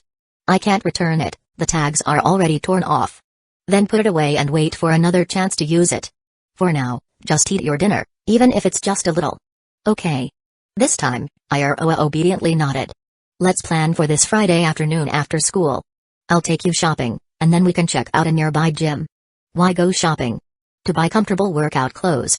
If you think it's unnecessary, we can skip that." "No, I think it's necessary. Please take me shopping for clothes. Iroha immediately switched to a more obedient demeanor and even took Chizato's left hand, placing it on her head and rubbing it. Isn't it normal for a brother to help his sister buy clothes? By the way, how much money do you have? What's my budget for the clothes? You don't need to worry about that. It won't come to a situation where you pick clothes but can't pay for them. So, I can choose whatever I want? Iroha's eyes sparkled, and she leaned in closer to Chisato. Chisato turned his gaze away, no longer making eye contact with her. You can understand it that way. Now, go eat before it gets cold. Okay. Iroha smiled, gave a playful wink, bit her tongue, and saluted. Even though he knew she was pretending to be cute, Chisato couldn't help but feel a flutter in his heart. He stood up, preparing to leave. Remember to clean up the dishes after eating. Got it, the best big brother in the world. Through your efforts, you've successfully restored the old feeling of getting along with Iroha. The invisible barrier between you has been broken, and you've taken a long-awaited step forward. On Friday afternoon after school, Iroha came downstairs, changed out of her sailor uniform, and dressed up nicely, stepping lightly as she stood in front of you. Chapter 128, Chizato's clever plan. If happiness had a color, it would undoubtedly be flaxen. For you, Iroha represents happiness itself. You long to be close to happiness, yet fear that your sudden actions might push it away once more. So, when Iroha, in her unique girlish grace and vulnerability, twirled in front of you and asked how you felt about her outfit for today, you didn't dare to look at her for too long. You gave a plain, non-committal answer. Before leaving, Mrs. Ishiki quietly pulled you aside, her face showing concern, and reminded you that Iroha is only in her third year of middle school, and you are just a first-year high school student. You were speechless for a moment, assuring Mrs. Ishiki that you were only taking Iroha shopping and that you would be back before curfew.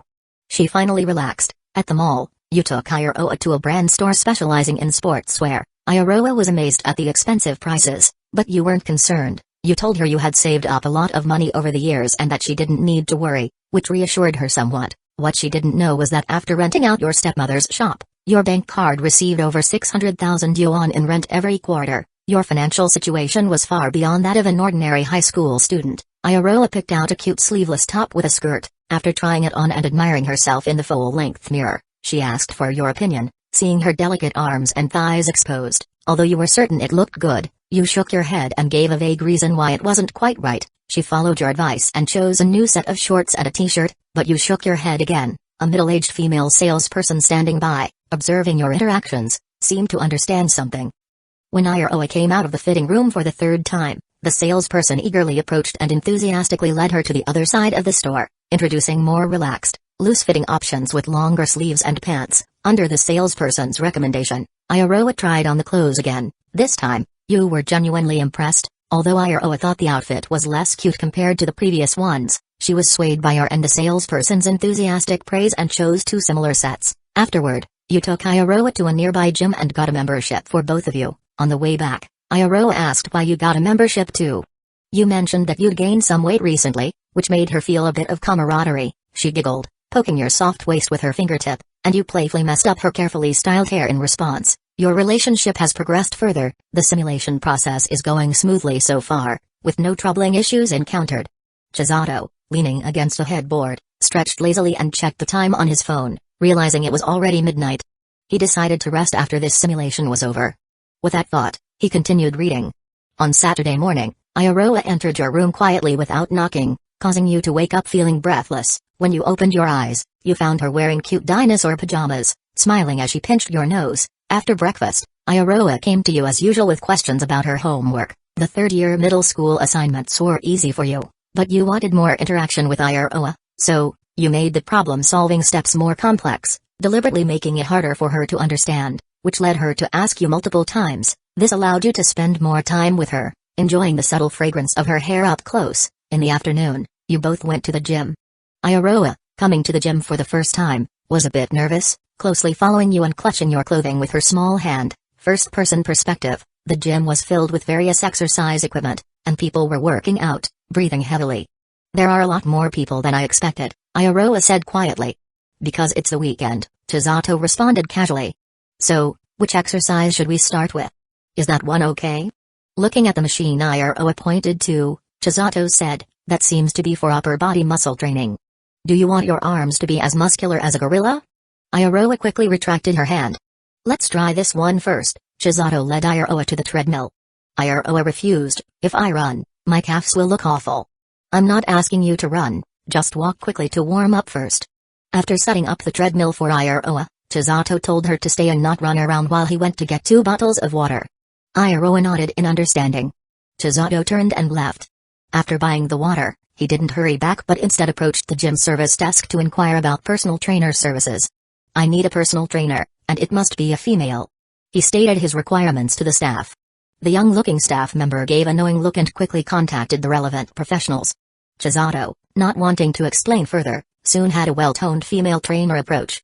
Chisato started discussing one-on-one training, and after paying, the trainer immediately asked if they should start the workout. Chisato shook his head. Not for me. My female friend needs to lose weight. She's here today? Yes. Then let's go find her. The female trainer seemed to be a bit impatient. Chisato hoped there wouldn't be any issues. Chisato stopped her and revealed his true intention. There's no need to rush. I hope you can help me with this. If everything goes smoothly, I'll look for you next time, and I might buy more of your sessions in the future. Upon hearing this, the trainer nodded in agreement. Chapter 129. The clueless younger sister. After walking briskly on the treadmill for over 10 minutes, Iroha began to pant slightly. She turned her head in confusion, looking around but not seeing Chisato's figure. Where did he go? The gym's entrance had vending machines. It shouldn't take this long to buy a drink. Iroha paused the treadmill and, as she was about to consider calling him, Chisato appeared in her line of sight. To her surprise, he was accompanied by a very attractive woman. Given that Chisato had been gone for so long, she naturally started imagining some inappropriate scenarios between the two. Damn Chisato, leaving his sister here while he flirts with someone else. How disappointing. However, as they got closer, Iroha's initial assumptions quickly disappeared. The woman's appearance, to put it bluntly, was not particularly attractive, and she seemed to be in her 30s. It was hard for Iroha to imagine Chisato being interested in someone like that. Let me introduce you. This is Ashiki Iroha. Iroha, this is Miss Nakamaki, the slimming coach I specifically found for you. Chisato approached Iroha and made a brief introduction. The female trainer greeted Iroha warmly. After a polite handshake, Iroha seemed a bit taken aback. A slimming coach? Yes, Miss Nakamaki is a professional.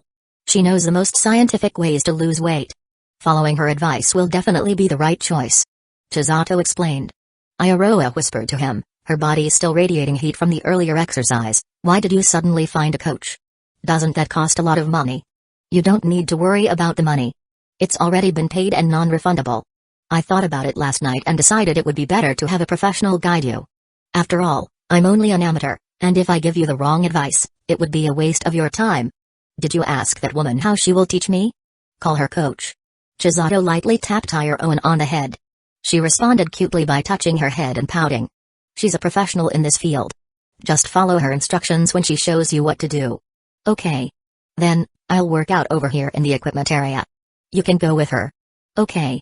As Iroha turned away, she flashed a bright, charming smile at the coach. Please take good care of me, coach. You're too polite. Please come with me. You watched Iroha leave with the coach, a satisfied smile on your face. Everything is going perfectly. If nothing goes wrong, you'll have a legitimate reason for a significant amount of close interaction with Iroha for a considerable time. You restrained your excitement and started running on the treadmill. Iroha followed the coach to the other side of the gym, listening to the professional terms used by the coach and seeing her very slender figure. Iroha became more convinced of her expertise. When the coach introduced the exercise ball, Iroha followed along without hesitation. After working out and resting for 2 hours, Iroha's session ended.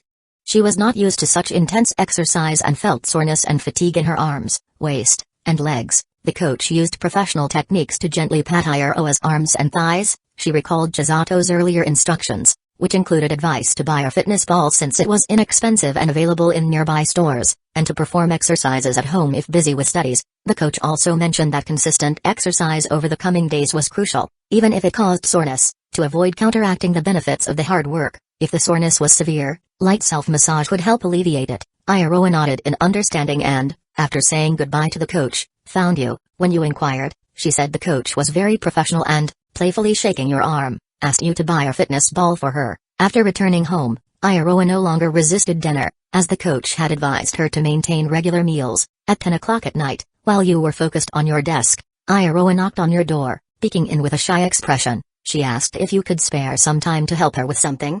Feigning curiosity, you nodded and asked what it was. Iroha waved you over and said you should come to her room. You turned off your desk lamp and followed Iroha into her room, your lips curling into a smile. Everything was proceeding according to your plan, first-person perspective, playing with a ball? Not playing, but doing exercises with a fitness ball. Wearing shorts and a tank top that exposed a lot of her smooth skin, Iroha corrected Chisato. Chisato had no objections to her wearing such attire at home. If the Ishiki couple weren't around, he wouldn't even mind if Iroha showed off in a swimsuit or a nude apron. Isn't that still playing with the ball? Humphrey, I can't be bothered to explain. Iroha looked disdainful. Not bothering to explain, the clueless younger sister. The coach's instructions were exactly what he asked her to say. Chisato shrugged off her contemptuous look. Alright then. How can I help you? It's simple. When I do some movements with the fitness ball, just lightly hold my arms or support my waist to prevent me from losing balance and falling. Got it. Let's start then. Okay. Oh, and don't touch any inappropriate places. Iroha recalled the things she and Chisato did when they were less mature. For the slightly uneasy Iroha, Chisato responded with a light laugh. Her unease dissipated with this reaction. Alright then, let's get started. Support my waist, and when I lean back, slowly place me on the fitness ball. Following the instructions, Chisato moved in and wrapped his arms around Iroha's waist. After many years, he once again embraced the slender waist of the girl. Chapter 130, Your relationship grows closer. The weight loss methods recommended by the professional did not cause Iroha any suspicion. You successfully positioned yourself as an assistant, allowing you to use your sense of smell to detect her scent, your eyes to admire her cute face, and your hands to confirm the softness of her body. After a lot of careful planning, you finally succeeded. Iroha's body was surprisingly flexible. As she lay on the exercise ball, her back arched significantly, adhering closely to it. Moreover, her performance in splits and backbends was flawless. You could now see up close how she panted and how beads of sweat formed on her forehead. This reward made you feel that everything you had done before was worth it. After finishing the exercise ball routine, you returned to your room. Iroha, feeling sore all over, knocked on your door after her bath. She shyly explained that her personal trainer said she should gently massage her muscles after the workout. She had intended to ask her mother for help, but it was too late, and her mother was already asleep. Clearly, she couldn't reach all parts of her body on her own. Recalling the time spent with you, she thought maybe she could ask for your help. You pretended to be impatient, which successfully made Iroha pout. She approached you, using her adorable tactics to persuade you. You seemingly reluctantly agreed, saying you'd help her for 10 minutes. Iroha cheerfully lay down on your bed, propped her chin on a pillow, and said you could start. First-person perspective. Strange, why does your bed smell so nice? Did you use perfume? As Iroha lay down on the bed, her sensitive nose quickly detected an unusual scent. What nonsense are you talking about? I just changed the bed sheets. The sheets at home are all washed by Aunt Ishiki, so they're no different from yours. Now, lie down properly so we can finish quickly. I need to get back to studying. Chisato stood up from his desk and moved to the side of the bed. Alright, mainly the lower back and the area around the shoulders. Please take care of that. Iroha obediently lay down, burying her face in the pillow and preparing herself. You're really making me work for it. How do you plan to repay me? Next month when I get my allowance, I'll take you out for a nice meal. How about I also buy you a new outfit? Forget it. You should keep that money for yourself. As Chisato spoke, he adjusted his mindset, retracting his gaze that had been unintentionally drawn to Iroha's thighs. He knew he couldn't let a momentary impulse ruin everything. Noticing Iroha's slightly curled toes, it was clear she hadn't fully relaxed and was still somewhat tense. When a once distant cat finally shows affection, what's needed is to gently stroke it, not roughly flip it over and squeeze its sensitive paws and belly.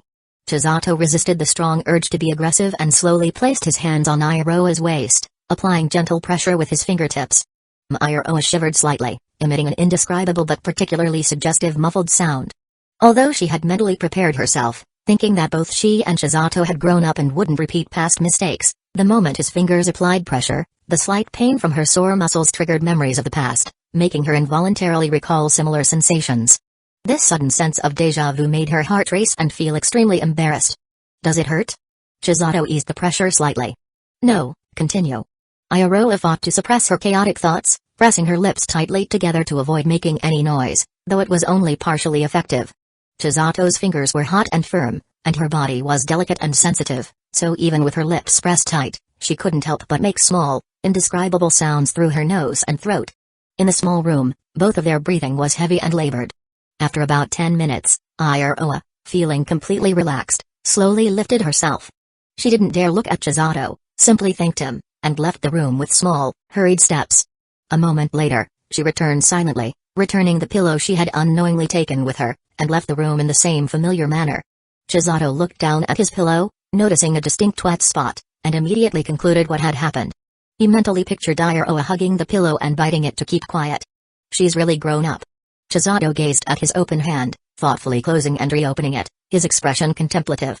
Your fitness assistance plan has been very successful. Over the past 6 months, the female fitness trainer you've directed from behind has taught Iroha a series of exercises and home workout routines, such as stretching, squats, and hip lifts, which are very beneficial for women to maintain their figures. Due to her natural inclination to maintain her appearance, Iroha makes sure to set aside some time each day, no matter how busy she is, to follow through with the exercises. Because you have been helping her with her workouts and occasionally giving her pocket money, your relationship has naturally returned to the close and intimate state it once was. Even once, while you were giving her a massage, she fell asleep quietly on your bed.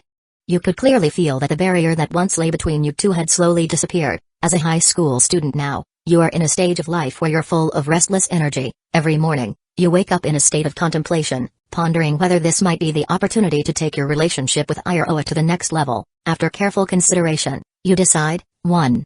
No, Iroha is only in the 3rd year of middle school, it's not the right time yet. 2. Besides exercising with her and giving her massages, perhaps I could also explore other daily interactions with her. 3. Maybe approaching the Ishiki couple might be a more clever choice. Looking at the 3 options before him, Chisato fell into deep thought. Chapter 131, a sudden turn this time. The 3 options present the most difficult choice for Chisato since he began this simulation process. It's not that, like before, the options are unreasonable. On the contrary, the options this time are too reasonable. Upon close examination, any choice seems to be the correct one, which is why he finds himself so troubled. Chisato considers himself not prone to choice paralysis, but seeing these options, he remains silent for a full 5 minutes without making a decision. The 3 options represent different future courses of action for Chisato in this simulated life. Option 1 suggests maintaining the hard-won close relationship with Iroha without making any changes or taking any additional actions. This is a conservative strategy, embodying the essence of I would rather do nothing than make a mistake. The advantage is that their close, friendly relationship will continue to remain unchanged, avoiding any surprises. The downside is that there will be no significant improvement in their relationship. It's like depositing money in a bank account. If the bank doesn't go under, you earn a tiny amount each day. But if you rely on this strategy for financial freedom, you're just dreaming. Option 2 involves taking more actions with Iroha to explore additional possibilities and further develop their relationship. However, the option doesn't specify what actions to take, so Chisato cannot assess the risks involved. He would have to let his simulated self take the lead, and depending on how well he performs, Iroha may become closer, or his previous efforts might be wasted. Option 3 feels like a strategic retreat strategy, where instead of furthering Iroha's affection, Chisato would shift focus to winning over her parents. If he can gain their approval and support, and they come to accept him as someone suitable for their daughter, the remaining issues would be much simpler. After several minutes of silent contemplation, Chisato ruled out option 2, preferring a more reliable choice and unwilling to take risks. He then considered the remaining 2 options for a while before ultimately choosing option 3. The reasoning behind this decision was straightforward. From previous interactions, it was clear that Iroha's parents liked him, so even if this plan didn't succeed, it shouldn't result in any negative consequences. You decided to become closer to Iroha's parents and, intentionally or not, show your affection for Iroha in a way that could not be mistaken for sibling affection. In the following period, you began frequently entering the kitchen, helping Mrs. Ishiki with household chores, learning to play shogi to match Mr. Ishiki's interests, and occasionally bringing high-quality tea for him to enjoy. The Ishiki couple grew increasingly fond of you, and through your seemingly unintentional displays, they clearly recognized your feelings for Iroha. Mrs. Ishiki was not opposed. In fact, she had wanted you and Iroha to be together for a long time. Mr. Ishiki felt some melancholy at the thought of his daughter being targeted before she even entered high school. However, knowing that you were someone he raised himself, he felt his sadness lessen, finding some comfort in the idea that his delicate flower was being taken by someone he trusted. On Mr. Ishiki's birthday, when he received the watch you had gifted him, one that had quietly sat in his online shopping cart for over a year, enduring 3 price drops without being purchased, his eyes became moist. He immediately addressed you as his son, and you naturally responded by calling him father. Mrs. Ishiki stifled a giggle, while Iroha, who was upstairs, did not witness the scene but sensed something different between you two the next day. She was puzzled by why you suddenly started addressing her parents the same way she does. She didn't think much of it, assuming that your change in address meant you were finally willing to truly integrate into the family, which made her happy and brought you even closer. She was also more willing to share her teenage concerns with you rather than with her parents. You two had reached a point where you could enter each other's rooms without knocking, playfully kicking each other under the table, fighting over the last slice of pizza or cake, and having regular playful scuffles on the bed. This choice seemed to have been the right one. Chisato thought to himself.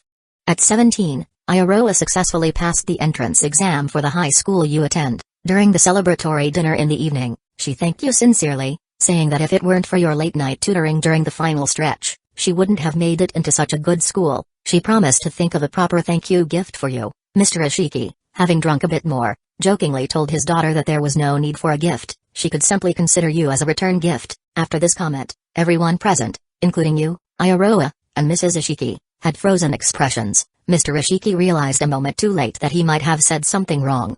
Mrs. Ishiki, quick to react, hurriedly took away his glass, scolding him for talking nonsense while drunk. You looked at Iroha, who avoided your gaze and silently focused on her meal. After that day, you felt that Iroha had distanced herself from you once again. She no longer woke you up in the morning, stopped asking for your help with stretching and massages, and didn't come to you with her teenage worries. You realized that the previous closeness between you and Iroha was just an illusion. While you thought you had a good relationship, she had always seen you as just an older brother.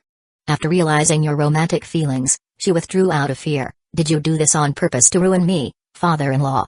Such a basic mistake. Chisato felt a surge of panic and suddenly feared that the upcoming developments would be quite unfavorable. Chapter 132, Derailment and Changing Mindsets. My father-in-law has sabotaged me. His previous hints were meant to subtly assist us, such as suggesting the two of you go on vacations so that I could have some alone time with Iroha. But now, this sudden suggestion, it's just so tactless. Chisato hoped there might still be a chance for remedy as he continued reading.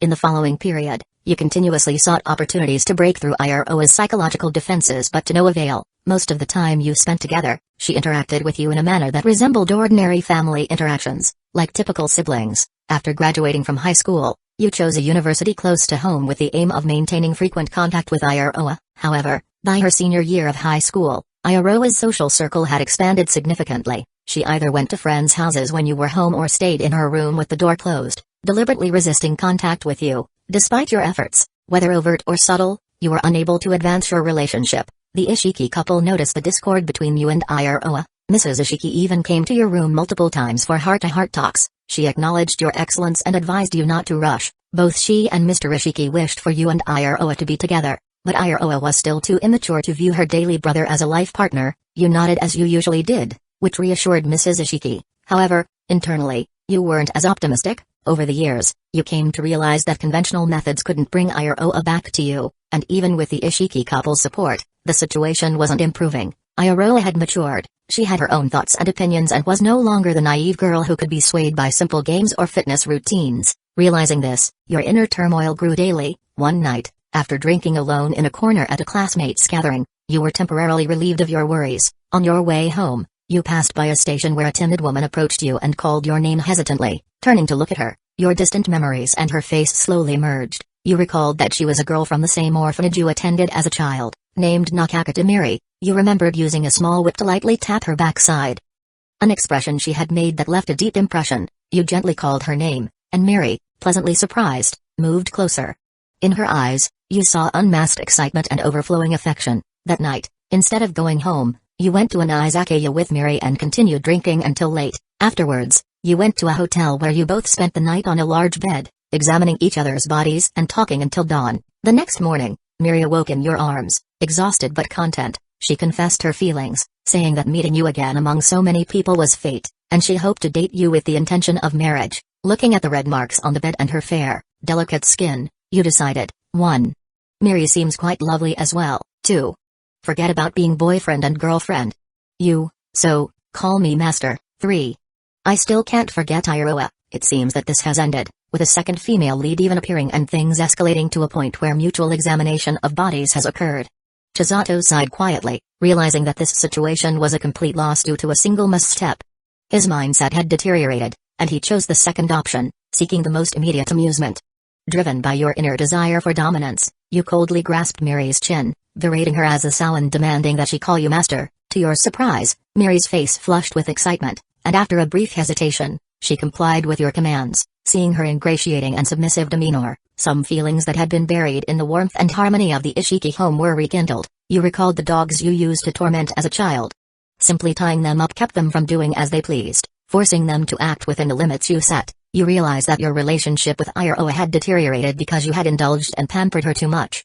She had a world too broad to be controlled. If you could find a way to cage the soaring canary, it would never escape your sight again. However, human society is constrained by laws, and overly straightforward actions could lead to unnecessary trouble. Moreover, you knew that if you harmed Iroha, the Ishiki couple would be the first to hold you accountable. Therefore, what you needed to do next wasn't to forcibly cage the canary but to make her willingly enter the cage and close the door behind her. With no hope or expectations of the outside world, in your mind, a plan gradually took shape. At the same time, you completed the task of examining Miri's mouth. You removed your fingers from her mouth and wiped the residue on her increasingly flushed face, telling her that from now on, you would be considered boyfriend and girlfriend to the outside world. What about internally?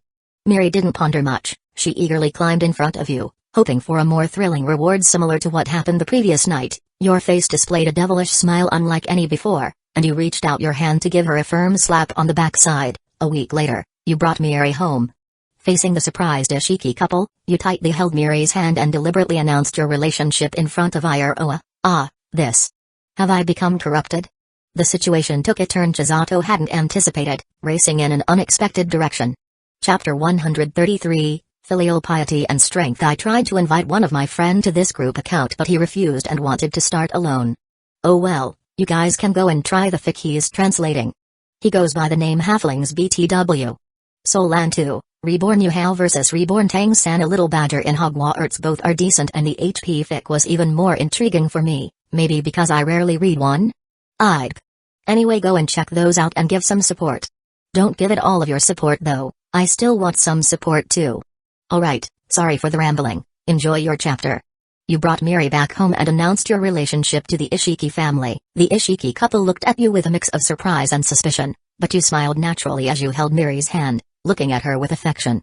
Miri, in turn, gazed at you with overflowing love. From a distance, Iroha watched you both being so close and loving, with a hint of relief on her face. For many years, your unreserved affection for her had made her feel overwhelmed and unable to accept it. She never could bring herself to see you as a romantic partner. To her, you had always been her brother. Recently, she even considered choosing a university far from home after graduating high school, hoping that time and distance might restore your relationship to a normal state. Now, she didn't have to do that.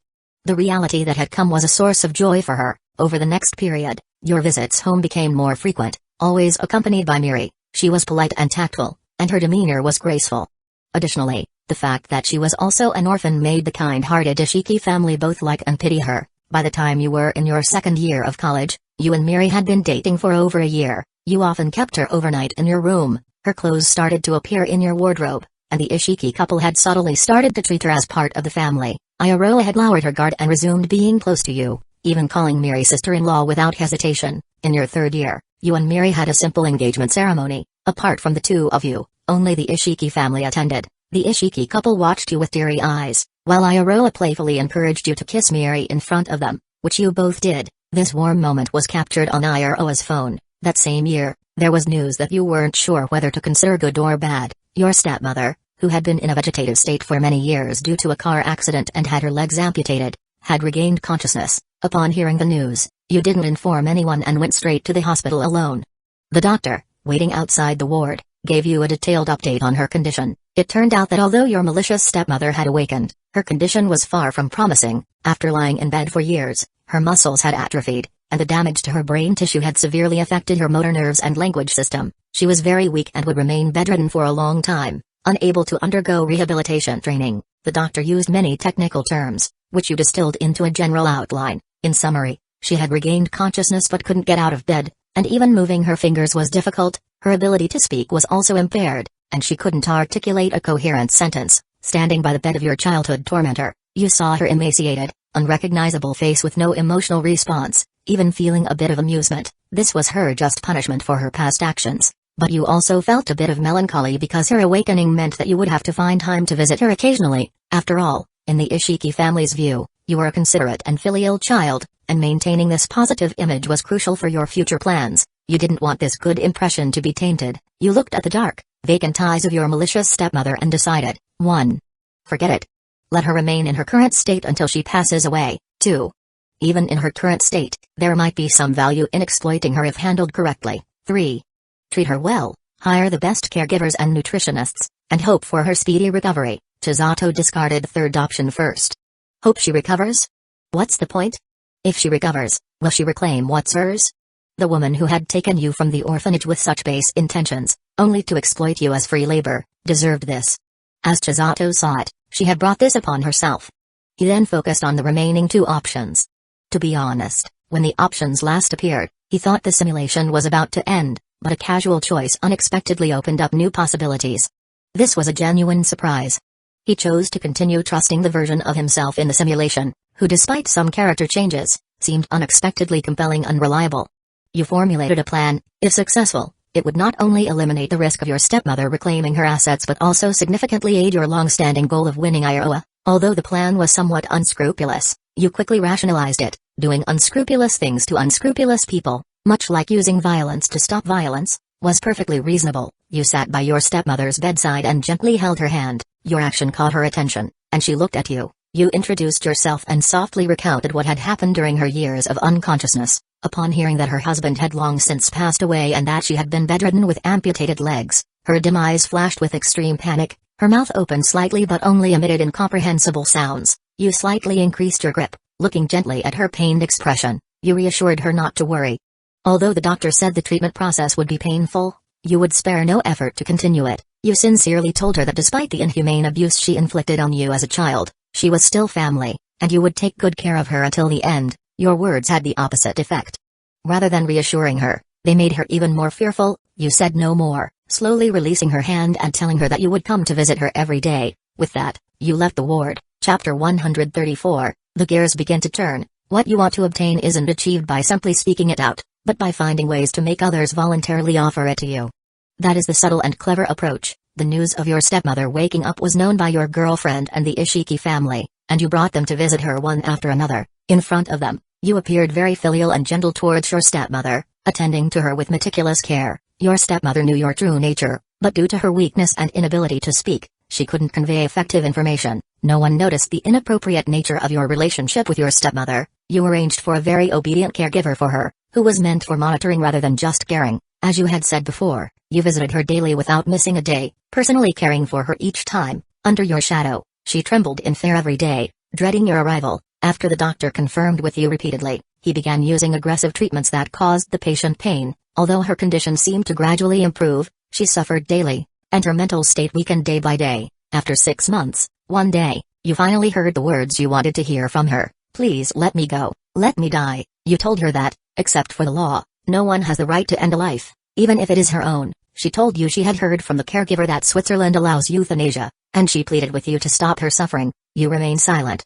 The caregiver's actions were carried out with your backing, and the plan was proceeding smoothly, but something was still missing. Seeing your silence, she thought you had softened. She immediately began to plead like a pitiable creature, crying and begging for mercy. She repented for what she had done to you in the past, claiming she was no longer human. If you agreed, she would be willing to work as a servant in her next life to repay you, only asking that you release her now. All conditions were met, and you felt genuinely elated. You could almost see the future moment when the plan would succeed, with Iowa, whom you had longed for since childhood, coquettishly nestled in your arms, displaying both pain and pleasure. For her desperate pleas, you remained silent for a long time before agreeing. However, you didn't believe in the next life, so you made a counter-demand. She had to help with something within her capacity. After hearing your words, she eagerly nodded in agreement, willing to cooperate as long as you fulfilled her request to allow her to decide her own life. On the day of your college graduation, surrounded by friends, classmates, and family, you knelt on one knee and proposed to Nakaka to Miri. 1 month after graduation, you held the wedding,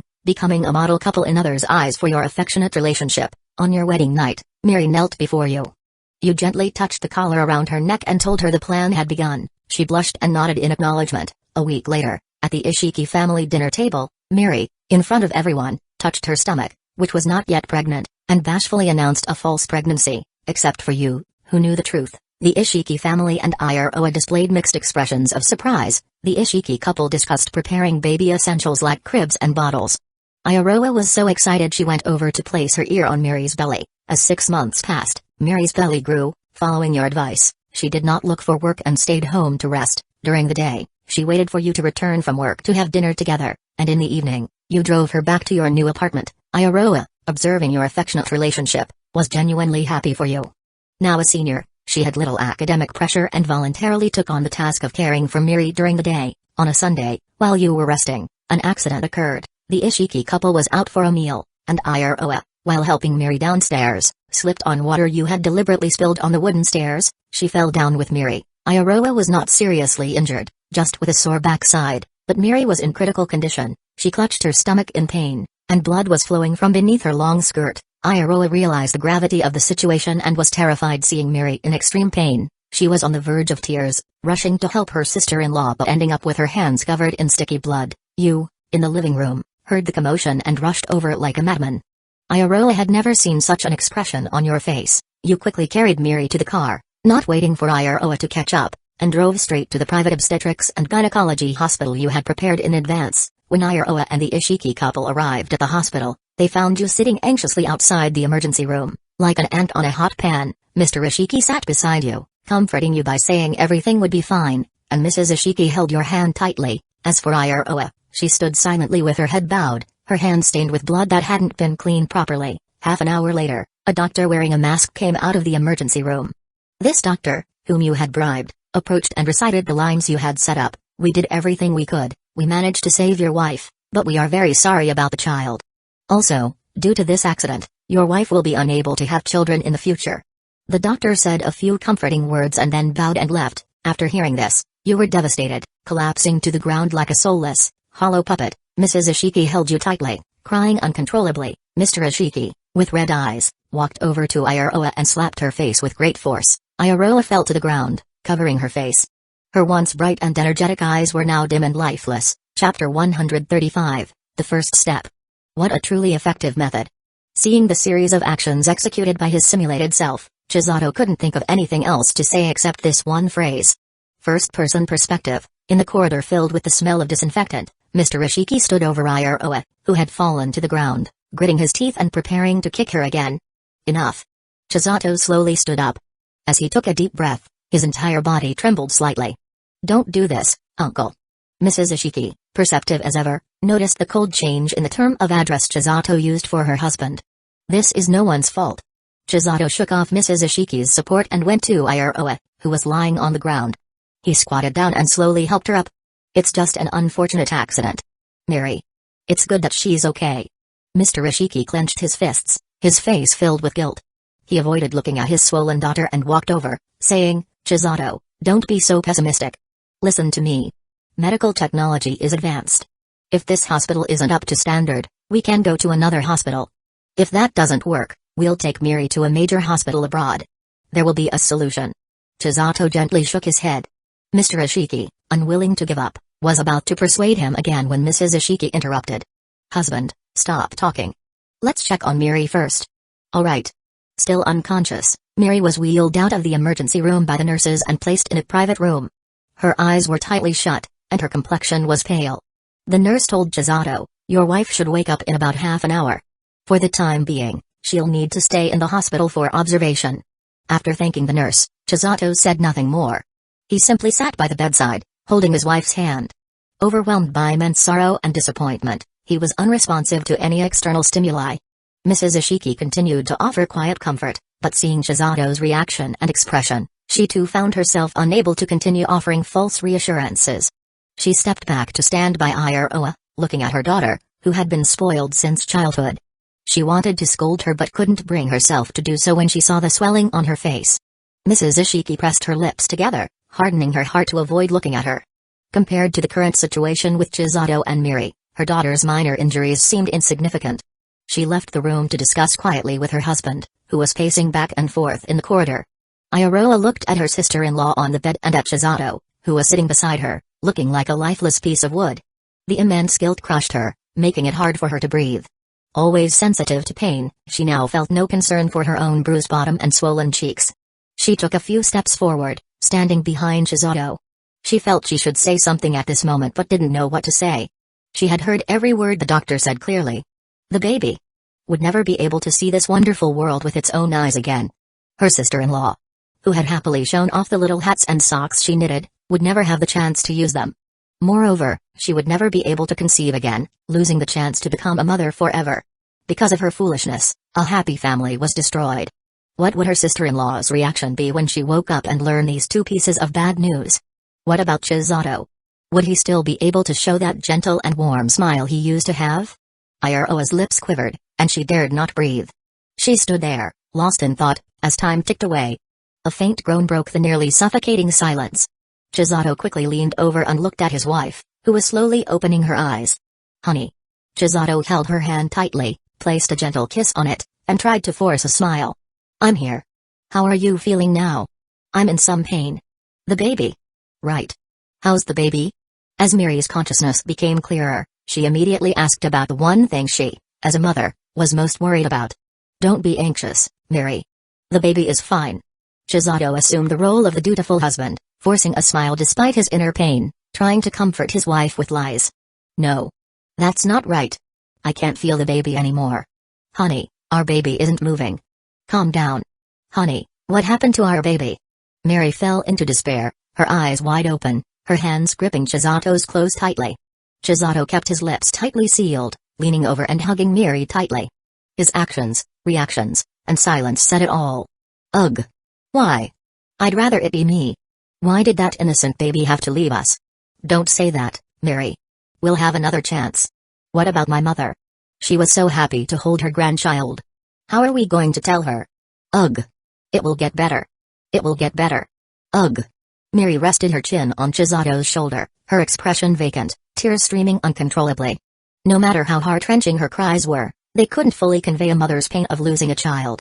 Iroha, seeing her sister-in-law's devastated face, felt guilt spreading throughout her body. The world before her seemed to lose its color, covered by a grayish-white filter. After taking medication to calm her emotions, Miri gradually fell asleep with Chisato's gentle soothing. Chisato covered her with a blanket and, along with the others, quietly left the room. The doctor, writing something in the medical record, sighed and said, "From the way your wife was reacting earlier, she showed signs of emotional distress and lacked self-control, including some almost self-destructive behavior, like hitting her own face and pounding the wall. These are typical signs of mental trauma." Upon hearing this, Mr. and Mrs. Ishiki grew even more worried. Iroha stood by, dazed, having seen her sister-in-law's drastically different, frenzied state. "Doctor, are you saying my wife needs psychological treatment?" "No. Given the recent loss of the baby, her reaction is understandable. There's no need to take her to a psychologist, as that might cause unnecessary stress and could be counterproductive. As her family, what you need to do now is to stay by her side and offer support." Chapter 136, In the Cage Accompaniment, Huh? Yes, providing companionship to distract your wife is the best approach. I'll prescribe fewer sleeping pills for her. This will ensure her sleep quality in the coming days, but they shouldn't be used long-term. To help her physical and mental recovery, it's essential to ensure she gets regular meals and maintains a basic emotional balance.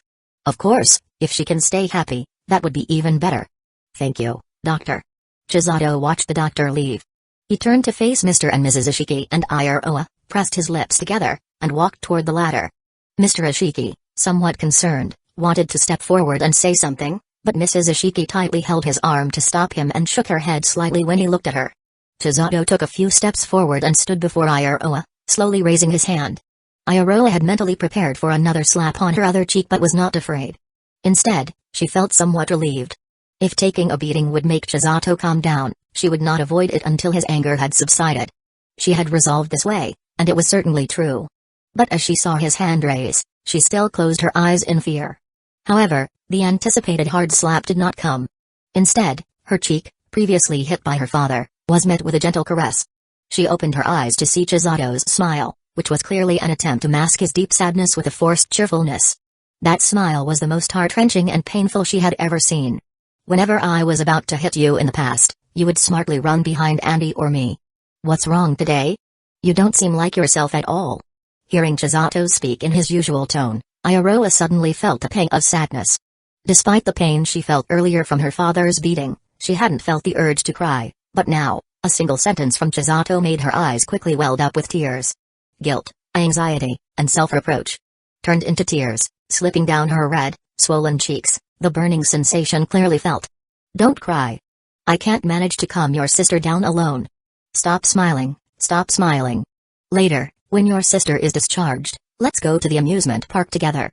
Just as the doctor said, we'll do everything we can to make her happy. Why is the person who needs comfort the most now comforting me? Since you're in your senior year and don't have many classes, if I'm busy with work and can't be around, you'll have to help keep your sister company. As the culprit, I have no right to be near her. Chisato. Alright, you don't need to say anything. Just listen to me. Iroha, tearful, mustered the courage to speak but was quickly interrupted by Chisato. He gently wiped her tears with his fingertips and ruffled her shiny hair. I'm starving after all this running around. Could you please go and get a pork chop rice for me? Iroha stared at him in a daze, not moving. Iroha. Mrs. Ishiki, who had been observing, spoke up at that moment. Iroha took a deep breath, wiped the tears from her eyes with her wrist, and nodded slightly. As she turned to leave, Chisato suddenly called her to wait. He called over a passing nurse and asked if she had any spare masks. The nurse handed him an unopened mask from her pocket. Chisato thanked her, took the mask, and put it on Iroha. Now you can go. Iroha's emotions, which had slightly calmed down, wavered again. Okay. After responding with a muffled voice, she turned and left. Chisato turned to Mr. and Mrs. Ishiki, assured them that he was fine and that his wife would be okay, and asked them to help collect some clean clothes for himself and his wife from home. Mr. and Mrs. Ishiki agreed and left, turning around the corner. Chisato slowly slid down the wall and sat on the floor, his sobs faintly reaching the ears of Mr. and Mrs. Ishiki, who had not yet gone far. Mrs. Ishiki felt a pang of sympathy, as Iroha was like a child she had watched grow up, almost like her own son. She wanted to turn back and check on him, but Mr. Ishiki stopped her with a firm grip. Let him be alone for a while. A real man doesn't want others to see his vulnerable side. Not long after, when Iroha returned with the pork chop rice, she saw Chisato alone in the busy hospital corridor, crying inconsolably with no regard for his image. She silently retreated, returning to the shadows and standing there for a long time. The pork chop rice in her hands grew cold. 10 p.m. Hospital room.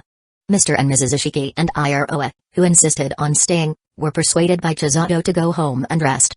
He told them that having the whole family stay here was unnecessary and that they should come back tomorrow to replace him.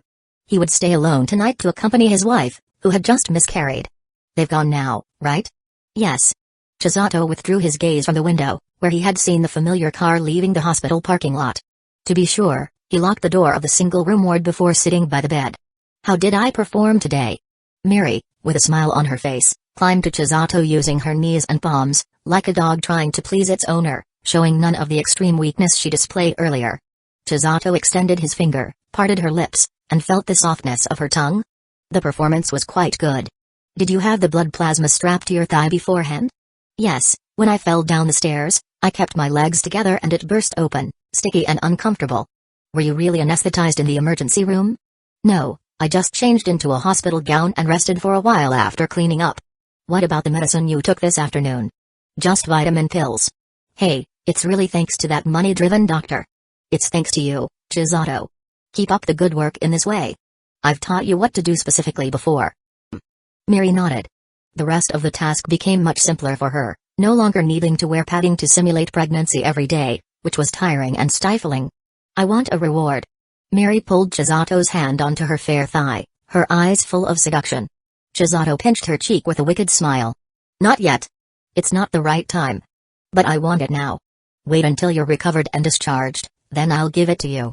Chapter 137, The Signs of Breaking. You and Miri have perfectly executed this scheme with your superb acting. Mr. and Mrs. Ishiki and Iroha now harbor strong feelings of guilt towards you and Miri, surrounded by emotions like anxiety, regret, and a desire to make amends, but you are well aware that this is still far from enough. It is a long way from the extent you expect. A healthy adult's mind is not so fragile that it will collapse just because of one incident. What you need is a mountain of guilt, pressing heavily on Iroha, making her unable to breathe or think normally, so that she can only be guided by the information you inadvertently reveal, subtly leading her to think about what you hope she would. After Miri was discharged from the hospital 2 weeks later, you deliberately brought in the doctor you had bribed to ask a question. The doctor, surprised by your question, answered that cutting the inner wrist is a good method. The blood loss appears dramatic and alarming, but apart from pain and scars, There are no long-term effects because blood naturally coagulates during the flow. Finally, from a professional perspective, he advised that for safety, the cut should not be too deep and that the knife must be disinfected.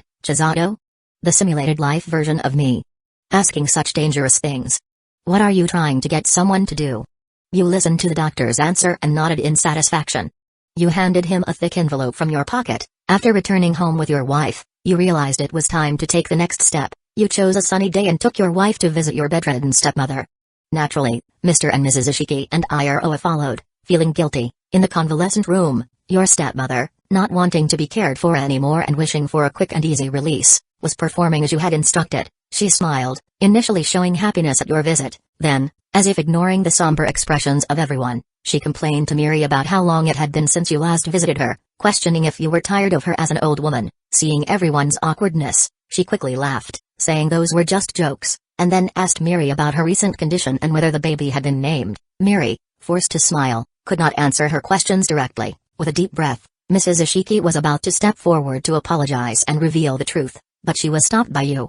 You asked Miri to step back and sit by the bed. In a gentle tone, you explained the miscarriage of the baby, but you did not mention it was due to Iroha. Instead, you simply said it was because your wife had accidentally fallen. Your stepmother, after hearing this, leaned back on the bed, her gaze blank for a long time. She called Miri to hold her hand and comforted her for a long time. Afterwards, she asked everyone else to leave, leaving only you to talk. The others stood in the corridor outside the door, witnessing the disappointment your stepmother had shown. Everyone fell silent, looking at each other. About 10 minutes later, a loud no.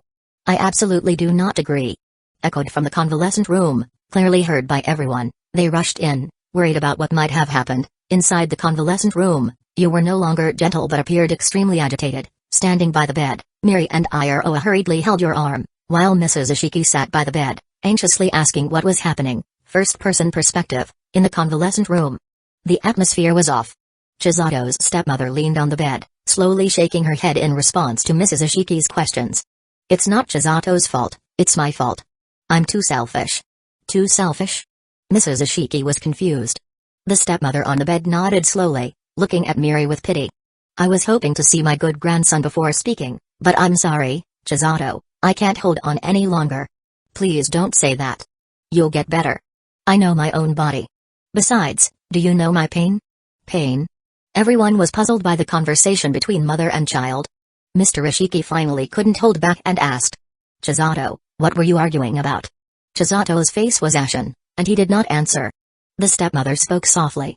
I want to see my husband. Everyone was stunned, then alarmed. Mom, what are you talking about? Miri sat by the bed, holding her hand. Mrs. Ishiki quickly tried to comfort her. But it was in vain, her expression remained unchanged. Miri. Yes, Mom. Help me lift the blanket. Miri hesitated. Quickly. Yes. Miri lifted the blanket from the stepmother, revealing a body with a missing lower limb, a bare and deformed appearance, and the medical tubes extending from her clothes. I can't eat by myself, I need someone to feed me. Because I've been lying in bed for years, my muscles have atrophied, and it's difficult even to lift my hand. I can't even perform normal bodily functions. I don't sleep well because of this body that has fallen into disrepair. I never know when some part of me will suddenly experience intense pain. Do you know how excruciating that feeling is? As the stepmother spoke, tears flowed silently. I'm sorry, Chisato. I originally planned to see my good grandson before going to find your father, but I really can't hold on any longer. I don't want to continue enduring this torment here, nor do I want to burden you any further. She extended her hands to hold Miri's arm, trembling with the effort. She slowly lowered her head to face everyone. Please, let me retain a shred of dignity as a person and leave with some grace. Miri looked at her, her eyes gradually losing focus. Chapter 138, The Second Step. To others, your personality seems to have changed. Previously, you abstained from alcohol and avoided people smoking by taking a different route, but now, you've picked up both of these bad habits. Although not frequent, the Ishiki family has certainly noticed, having just lost your own flesh and blood, your wife's health has also started to show issues, and now your stepmother is pessimistic and wants to pass away. They understand your troubles and pain but are unable to help in any way. Half a month later, you visit your stepmother's nursing room alone. She is emotionally charged and, despite not having received any extra care from you recently, she has no more attachment to this world. She wants you to arrange euthanasia for her as soon as possible. Seeing her hysterical face, you decide, 1. Absolutely not. This doesn't align with my plan. She needs to live for a while longer, at least until Iroha willingly returns to me to have a child, too. Comfort her with kind words, fulfilling all her requests except for leaving this world. 3. She is too agitated and shows signs of losing control. Agree to her request to relieve her and revise the original plan. Looking at the 3 options in front of him, though you don't want to admit it, he does feel a hint of excitement. This stimulating feeling keeps him mentally alert, even though it's already 2 a.m., and he doesn't feel a bit of sleepiness. Indeed, does everyone have a dark, evil side hidden deep within? Chisato gets up from the bed, takes out some drinks and bread from the fridge, and while eating a midnight snack, he deliberates over the options. For now, everything seems to be going smoothly. According to the description, after the previous act, the malicious stepmother underwent an unexpected change. Her emotions have become more agitated, showing signs of being uncontrollable. Given this situation, option 1 is definitely out of the question. A person who desperately wants to die, if pressured aggressively, might do something dangerous. She has also regained her ability to speak. Although you have arranged for a caregiver to monitor her, there's always a chance of negligence. If something goes wrong, the current favorable situation could spiral out of control. Therefore, option 2 doesn't seem necessary to consider either. Chisato chose option 3. Plans can be revised. It's better to eliminate this unstable time bomb as soon as possible. You are deep in thought about your stepmother's request. Your original plan was to use the stepmother's regret and longing for her grandson, coupled with the fact that Miri can no longer conceive and Iroha's intense guilt, to employ a series of methods to make her willingly lie in your bed, but seeing the stepmother's unstable state, you reconsider and abandon this plan, agreeing to her request. Your stepmother feels a sense of relief. You begin to handle a series of procedures and inform the Ishiki family of your decision. On the day you announce your decision, you look disheveled, reeking of alcohol, and have heavy dark circles around your eyes. Mrs. Ishiki feels pity for you and sympathizes with your stepmother's decision, but it doesn't stop her sadness from flowing out as she silently turns away to wipe her tears. Mr. Ishiki comes to your side, puts his arm around your shoulder, and sighs. He thinks about your life from childhood to now, lamenting the unfairness of fate and why all the suffering has to fall upon you alone. That night, you stay at the Ishiki family home to rest. Your wife returns to her room first, and you lean on the sofa, staring at the TV screen but unable to focus on much. Iroha sits next to you, looking at your haggard face and tightly clenched hands resting on her lap. Her facial wounds have healed, but the emotional scars have worsened from witnessing your disheartened state day after day. If the baby could be successfully born instead of dying due to her own reasons, and if Chisato's stepmother could see the lovely baby, would she feel healed? Would her thoughts change because of this? Since returning home from the hospital, Iroha has been constantly pondering these questions. You know what Iroha is thinking. And this is exactly what you want. You don't give her a chance to comfort you but instead feign reluctance and comfort her. She ends up crying, burying her face in your chest, letting out the frustration she has been holding in for days, wetting your shirt with her tears. During this time, you suppress the desire to hold her tightly and only gently pat her shoulder, avoiding any other inappropriate actions. Your stepmother successfully undergoes euthanasia abroad. You bring her back to the country and bury her, officially inheriting her entire estate. The matter is brought to a close. 1 year later, time has a healing effect on deep emotional wounds.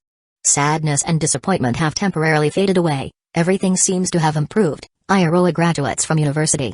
Following her family's advice, she does not seek employment but instead accompanies Miri as much as possible while you are busy with work. The revised plan you've developed now quietly begins to take effect. Following your orders, Miri gradually stops being depressed and becomes more cheerful every day. She pretends not to know that she can no longer conceive and starts repeatedly telling Iroha that she and you are trying to create a new life. Watching her sister-in-law's hopeful expectations for something that is completely impossible, Iroha feels guilt and sadness but can only force a smile. 2 months pass, and from Iroha's perspective, Miri occasionally touches her abdomen thoughtfully. Another 2 months pass, and the time is right. Miri approaches Iroha alone, slightly suspicious, and asks if you and everyone else are hiding something from her. Iroha appears panicked and remains silent. Miri, seeing this, decides to go to the hospital for a full-body checkup herself. Iroha hurriedly grabs her. Tears falling from her eyes, unable to keep the secret any longer, Iroha reluctantly reveals to Miri the fact that she became infertile after a fall down the stairs due to her negligence. When Miri learns the truth from Iroha, she remains calm, saying nothing harsh to Iroha and showing no extreme reactions. However, it is evident that she, who had finally begun to recover from the pain of losing a child, has once again sunk into emotional despair. Chapter 139, The Pain of Losing My Love. Iroha confessed to the Ishiki couple that Miri had learned from her that she could no longer conceive. She felt immense guilt and accepted all the blame from the Ishiki couple, keeping her head bowed and silent throughout. You stopped the Ishiki couple from continuing their reprimand. You explained that such matters would eventually come to light and could not be hidden forever. You then called Iroha to her room for a long conversation, offering her guidance and comfort. You spoke gently to her. You were still the same as before, the good older brother who accompanied her through her childhood and youth, showing boundless tolerance for her actions, but she was no longer the child she once was.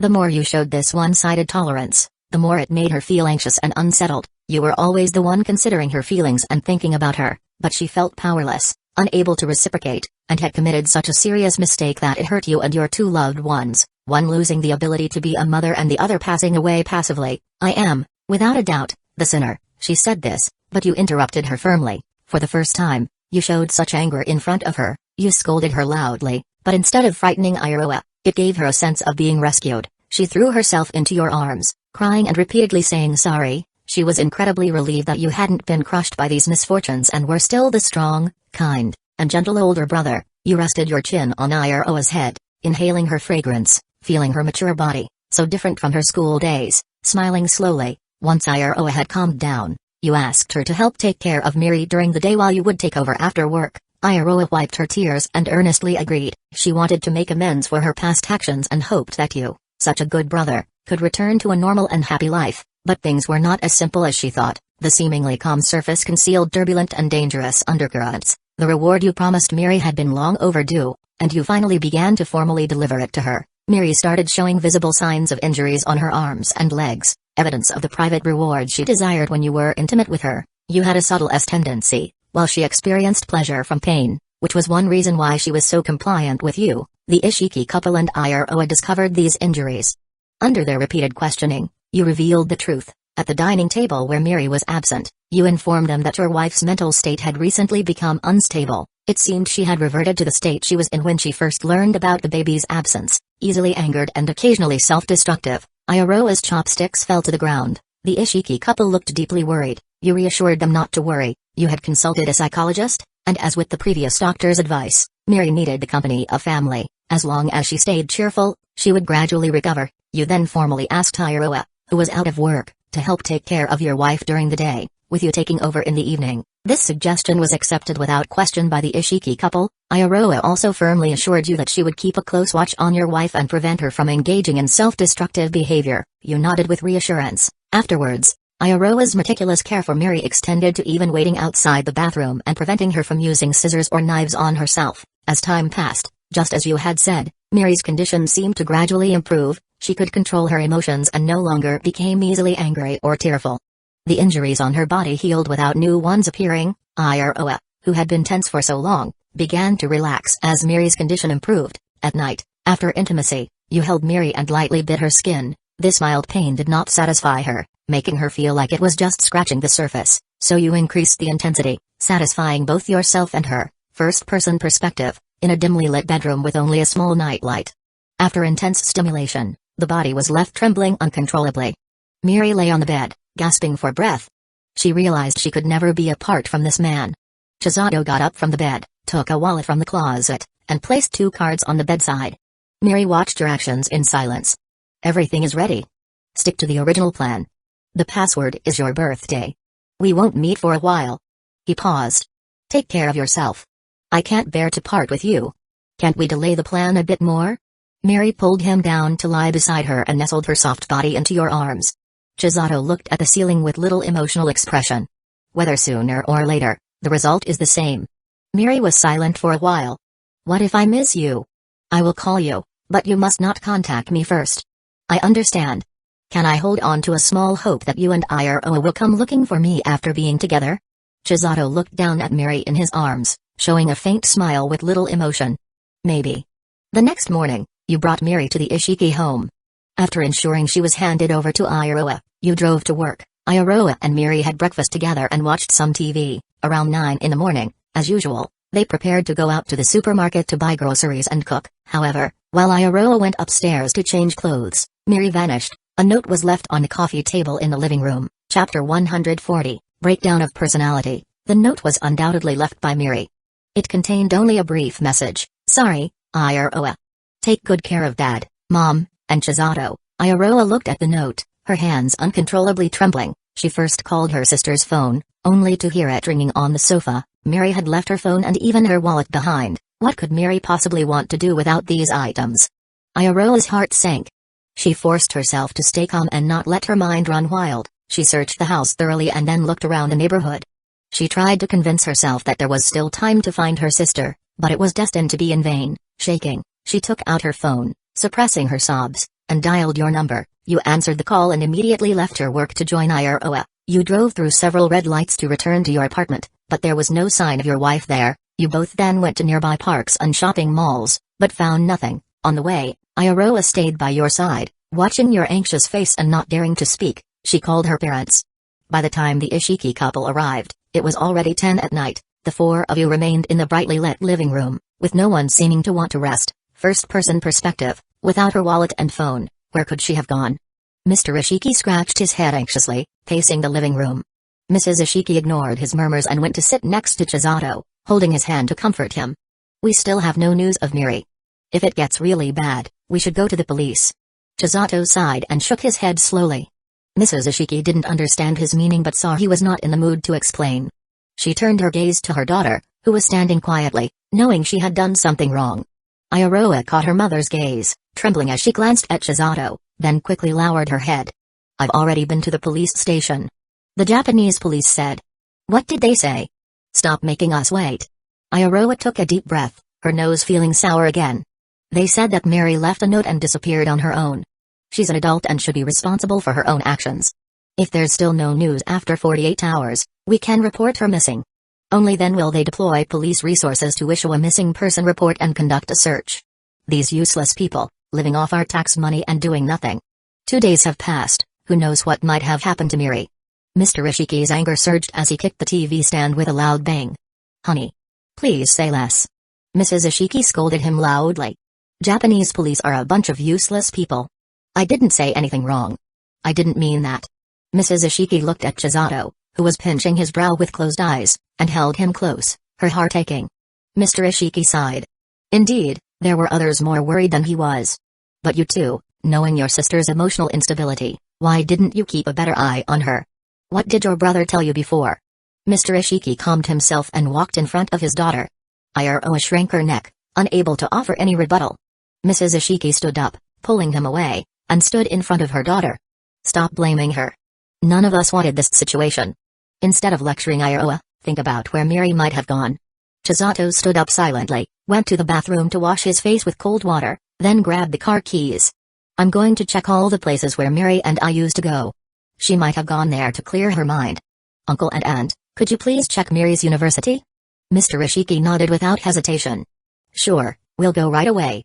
He and his wife put on their coats and left the house. Keep your head up, Iroha. Chisato came to Iroha, whose delicate face was covered with tears, her eyes looking red and swollen. Chisato. Brother. I'm so sorry, really. Sorry. Don't say that. If Miri wants to leave, no one can keep her here. But. Alright, I'm going out to find her. Stay at home for now. She might come back, and if she does, call us immediately. Yes, I understand. Be good, and stop crying. Chisato ruffled Iroha's hair and ran out. That night, the search efforts proved fruitless. On the second day after Miri's disappearance, you told the Ishiki couple and Iroha to rest, while you decided to continue searching on your own. The intense guilt made Iroha refuse to listen, insisting on staying by your side to search for her sister. You drove aimlessly around Tokyo, with Iroha in the passenger seat, witnessing your increasing anxiety. On the third day, having gone nearly 2 full days without sleep, you went to the police station to report a missing person. A week later, the tragic news arrived. The police summoned you to the station and presented something to you. You and your family immediately recognized it as Miri's shoe. The police then showed a video copied from surveillance footage. The timestamp in the lower right corner showed the day Miri left. At a seaside dock, her face briefly appeared on the screen as she slowly approached the edge of the sea. Her figure gradually shrank, and as she reached the shore, you could faintly see her take off her shoes and place them on the shore before leaping into the water. The police gently informed you that no trace of Miri had been found, her body, but after so many days, it was highly likely she had passed away. You, usually calm, pounded the table with your fists in disbelief, like someone gone mad. You couldn't accept this reality. You shouted that your wife couldn't have committed suicide. You demanded the Japanese police not to give up on the investigation, insisting that your wife must be somewhere else. Mr. Ishiki, holding back his grief, tightly embraced you to prevent you from causing a scene. Mrs. Ishiki, holding Iroha, burst into heart-wrenching tears. Iroha, upon seeing the footage of her sister jumping, felt a thunderous silence around her. Her mind went blank, leaving her feeling like an empty, hollow shell. She could no longer see the scene before her or hear the surrounding words. She just stared blankly ahead, unable to grasp any meaning. Chapter 141, The Illusion of Hypocrisy. Inside the police station, overwhelmed by the news of his wife jumping into the sea and nearly 2 days of sleeplessness, you fainted from sheer exhaustion. The Ishiki couple was shocked and momentarily forgot about Mary's situation, quickly taking you to the hospital. Fortunately, after a diagnosis, the doctor determined that your fainting was due to severe fatigue. As a young person, your body would recover quickly with a good rest. However, the doctor advised the Ishiki couple to avoid such extreme fatigue in the future. After expressing their gratitude, the Ishiki couple brought you back home. They looked at you lying in bed, then at the closed and locked door of their daughter's room, and thought about Miri, who had ultimately succumbed to suicide due to her unresolved issues from the past. For a moment, they seemed to age 10 years. Even as older individuals with more experience and mature thinking, they were now feeling the unbearable pain of life. Standing in the room from the perspective of a family member, their anguish was profound. They could not fully comprehend the despair you felt upon receiving the news. Iroha, in a dimly lit room with the curtains drawn, hugged her knees with her chin resting on them.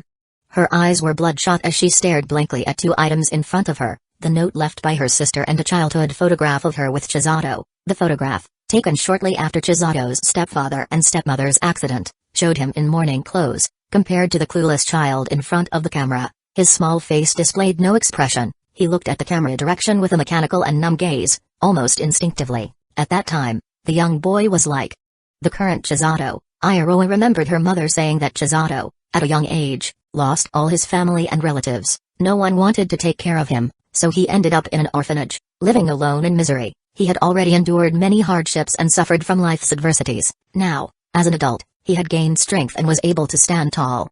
Through his efforts and kindness, he found his true love and built a happy family, just as he had talked about having 3 children with his sister on their wedding night, hoping to raise them to become doctors or lawyers and enjoy a harmonious and happy family, no longer feeling lonely. But now, all of this was shattered. The misfortunes of Chisato's childhood could be attributed to misfortune and accidents. However, the happiness he had achieved as an adult slipping away. Whose fault was that? In the quiet room, Iroha's vacant eyes had already shed countless tears. She let the tears run down her face while her lips slightly parted, making a lifeless, eerie laugh. Something inside had crumbled, she thought. Don't pretend to be innocent and naive, Iroha. The root cause of the current situation is you. It was your foolishness that caused Mary's baby to never arrive in this world, leaving Chisato's mother to depart with regret and disappointment. It led to Mary's inability to bear children, and when she learned of this fact, she turned from hope to despair, ultimately choosing to end her life. It was you who shattered what could have been a very happy Chisato into pieces. If you had been more careful and cautious back then, if you had been more attentive while going down the stairs, if you had kept your mouth shut and concealed the sorrowful fact for a little longer, if you had stayed by Mary's side as you promised Chisato, would things have developed to this point of irreparable despair? Reflecting on these heart-wrenching thoughts, overwhelmed by guilt and remorse, Iroha's expression had become utterly vacant. After sitting still for hours, she finally moved.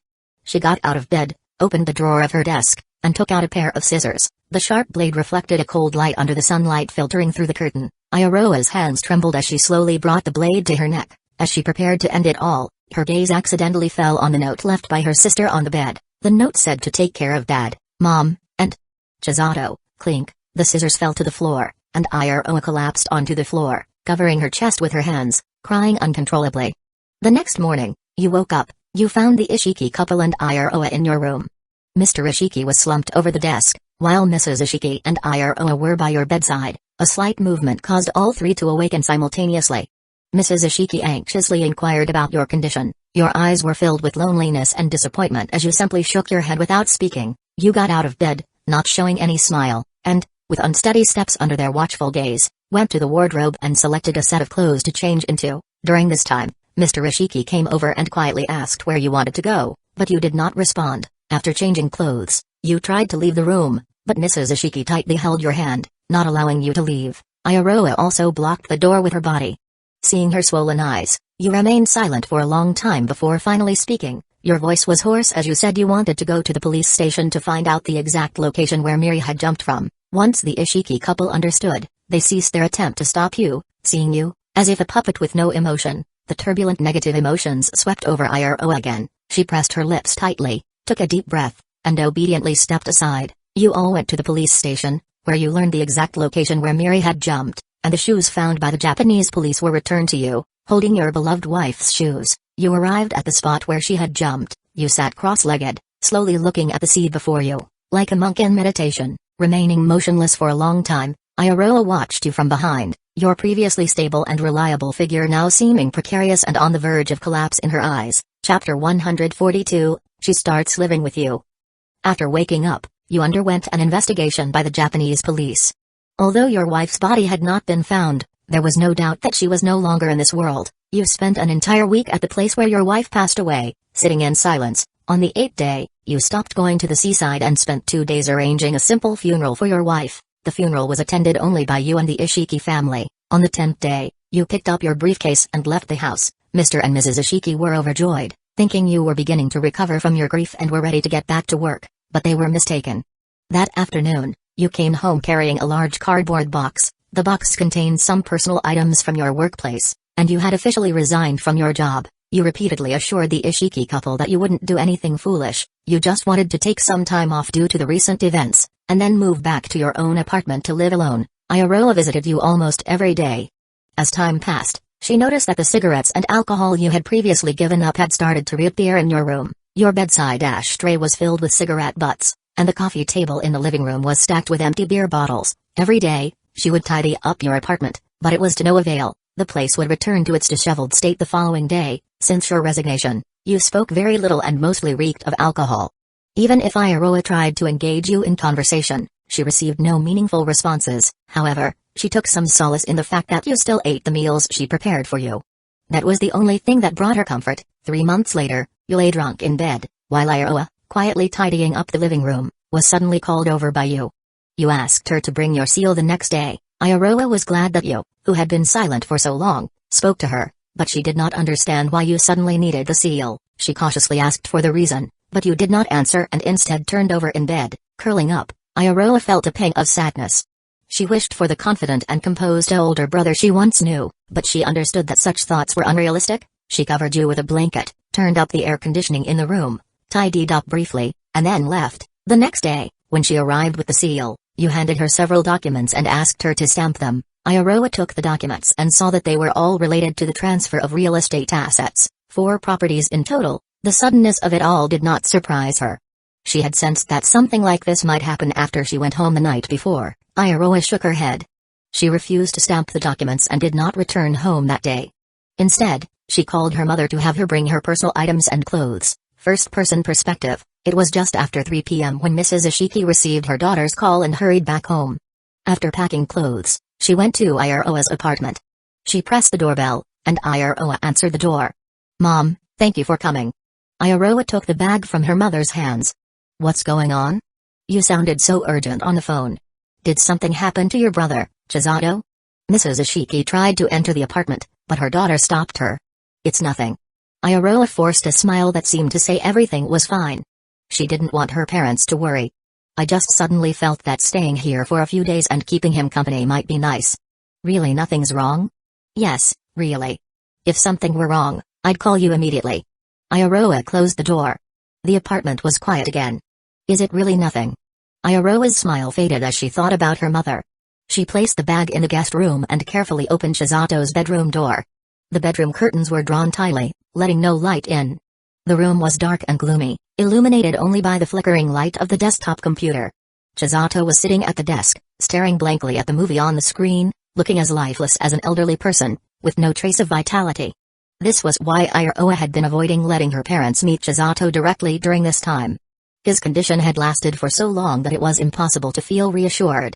She had naively thought that Chisato's situation might improve with time. But she was wrong. Everyone's heart has a threshold, and once it's surpassed, one can't rely on oneself to get through it. Today, he had prepared transfer contracts for his assets. This absolutely unusual behavior set off alarm bells in Iroha's mind. The image of her sister-in-law's leap still haunted her, and she wouldn't allow her beloved brother to make any more foolish decisions. Chisato. Iroha slowly approached and stood beside Chisato. Chisato did not react. The light from the computer screen illuminated his face. He hadn't groomed himself for a while, his bangs covered his eyes, and his chin was unkempt. Iroha was used to his lack of response. She continued speaking, trying to maintain a smile. For dinner tonight, I'll make some pork rib soup with corn, which you really like. Please have a bit, okay? Chisato slowly closed his eyes and parted his lips. Go home, Iroha. I'm not going home. It's not free at home, and Dad scolds me for staying up late. It's more free here. Iroha tried to sound casual, hoping to dispel the suffocating atmosphere in the room with her energetic voice. By the way, we haven't played games in a long time. Why don't you play a game with me tonight? After all, you don't have much to do right now. Chisato looked at Iroha, who had moved closer and was clinging to his arm with a coquettish expression. For a moment, it was as if he had returned to the past. He hesitated for a moment before giving a slight nod. Iroha struggled to hold back her tears. This was the first time in a long while that Chisato had directly agreed to her request. Chapter 143, The Final Step, It Will Get Better. Even though things seem very difficult right now, everything will eventually improve. Iroha firmly believes this. Noticing that something was wrong with your behavior, Iroha decided to start living with you officially. She spent 24 hours a day with you, putting away all sharp objects in the house, such as utility knives, scissors, and fruit knives, in a locked cabinet in the kitchen. Only she had the key and would take them out only when needed, then immediately put them back. She lied, using the feeble excuse that she had been having nightmares and was scared and needed someone to be with her to feel safe. She set up a sleeping mat in your room. She treated you like an infant. Even while cooking in the kitchen, she would peek her head out every minute to see what you were doing. When you went to the bathroom, she would wait quietly outside the door. When you took a shower, she would insist on drying your back with a towel, trying to keep you within her sight at all times. Despite her efforts, you still did not see the situation you hoped for. You had sacrificed half of your life over the years. You were unwilling to allow any flaws that might ruin everything. Iroha's way of thinking remained unchanged, driven by guilt. She took good care of you, as per your wife's wishes, but still saw you as a brother and not as a potential romantic partner. For this reason, you felt it was time to implement the final step of your plan. You remembered your original setting, once a resilient, kind, loyal, and hardworking man, now reduced to a state of lethargy and numbness after a series of setbacks. In this state, you would not and could not show any desires. The more numb you were, the better. The more melancholic and pessimistic, the better. No one or nothing could move you, nor could anyone stop what you had decided to do, unless within this meaningless world, a source of warmth and hope could appear to support you to continue moving forward. Most importantly, this hope could not be actively pursued by someone with a death wish but had to come to you on its own.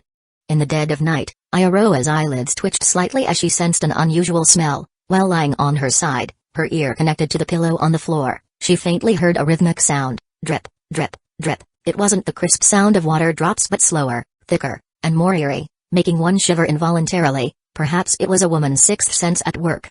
With beads of sweat on her forehead, she slowly woke up. The faint sound she had heard in her dream became clearer upon waking. Feeling something was wrong, she immediately fumbled in the dark for the bedside lamp and illuminated the room. The scene before her made her lose control of her emotions as if struck by lightning. On the bed, you were lying prone, with dark red blood spreading from your right wrist. The blood had soaked a large part of the sheets and dripped onto the floor from the edges. With a pained and twisted expression, she rushed to stop the bleeding and called for an ambulance. When you woke up in the hospital, the first thing you saw was Iroha, who had been crying silently, throwing herself at you and hugging you. Once she had calmed down a little, you slowly pushed her away and said, "First-person perspective, why did you save me? There's no need for a life that's barely hanging on." "Don't say that, Chisato. Please, Iroha, don't waste your time on someone like me. You have a better and brighter future. I don't see you as a burden." Continuing on is meaningless. No one can stop someone who wants to end their life. Chisato said these words without hysteria or showing immense pain. It was as if he was discussing a trivial matter in a slow, deliberate manner. But it was precisely this calmness that frightened Iroha even more. Her brother, whom she loved the most, so strong and hardworking, had always spoiled and supported her. Yet now, he was losing his vitality and hope right before her eyes. This was the most terrifying thing she had ever experienced. She felt that the connection between them had been severed long ago, separated by a sad and obstructive barrier. They existed in two different worlds, one of light and one of darkness, able to see each other but unable to touch or hear each other's voices. She could only watch helplessly as he took a step towards the cliff, wanting to stop him but being powerless to do so. She had always feared that breaking the barrier would harm him, so she had tried gently to warm his heart. But now, it seemed all efforts had been in vain. Her sister-in-law had said to take good care of Chisato. As the daughter of the Ecchi family, as Chisato's sister, as an unforgivable sinner, and as a woman. Since the situation was approaching the point of no return, there was no time to consider the possibility of Chisato getting hurt by her actions. Break through the barrier and shatter the chains holding Chisato back. I have to pull him back. Ayaroa's delicate expression vanished. The next moment, she held the object that Chisato feared most in her hand. It was the razor blade he had used before, stained with his own blood. Before he could speak, Ayaroa resolutely raised her wrist and made a swift, decisive cut. The glaring red slowly trickled down her arm, dripping onto the floor. She stared at Chisato, who looked terrified, with a smile on her face that mixed relief, liberation, and a hint of joy. She allowed Chisato to grip her wrist tightly and swat the blade out of her hand.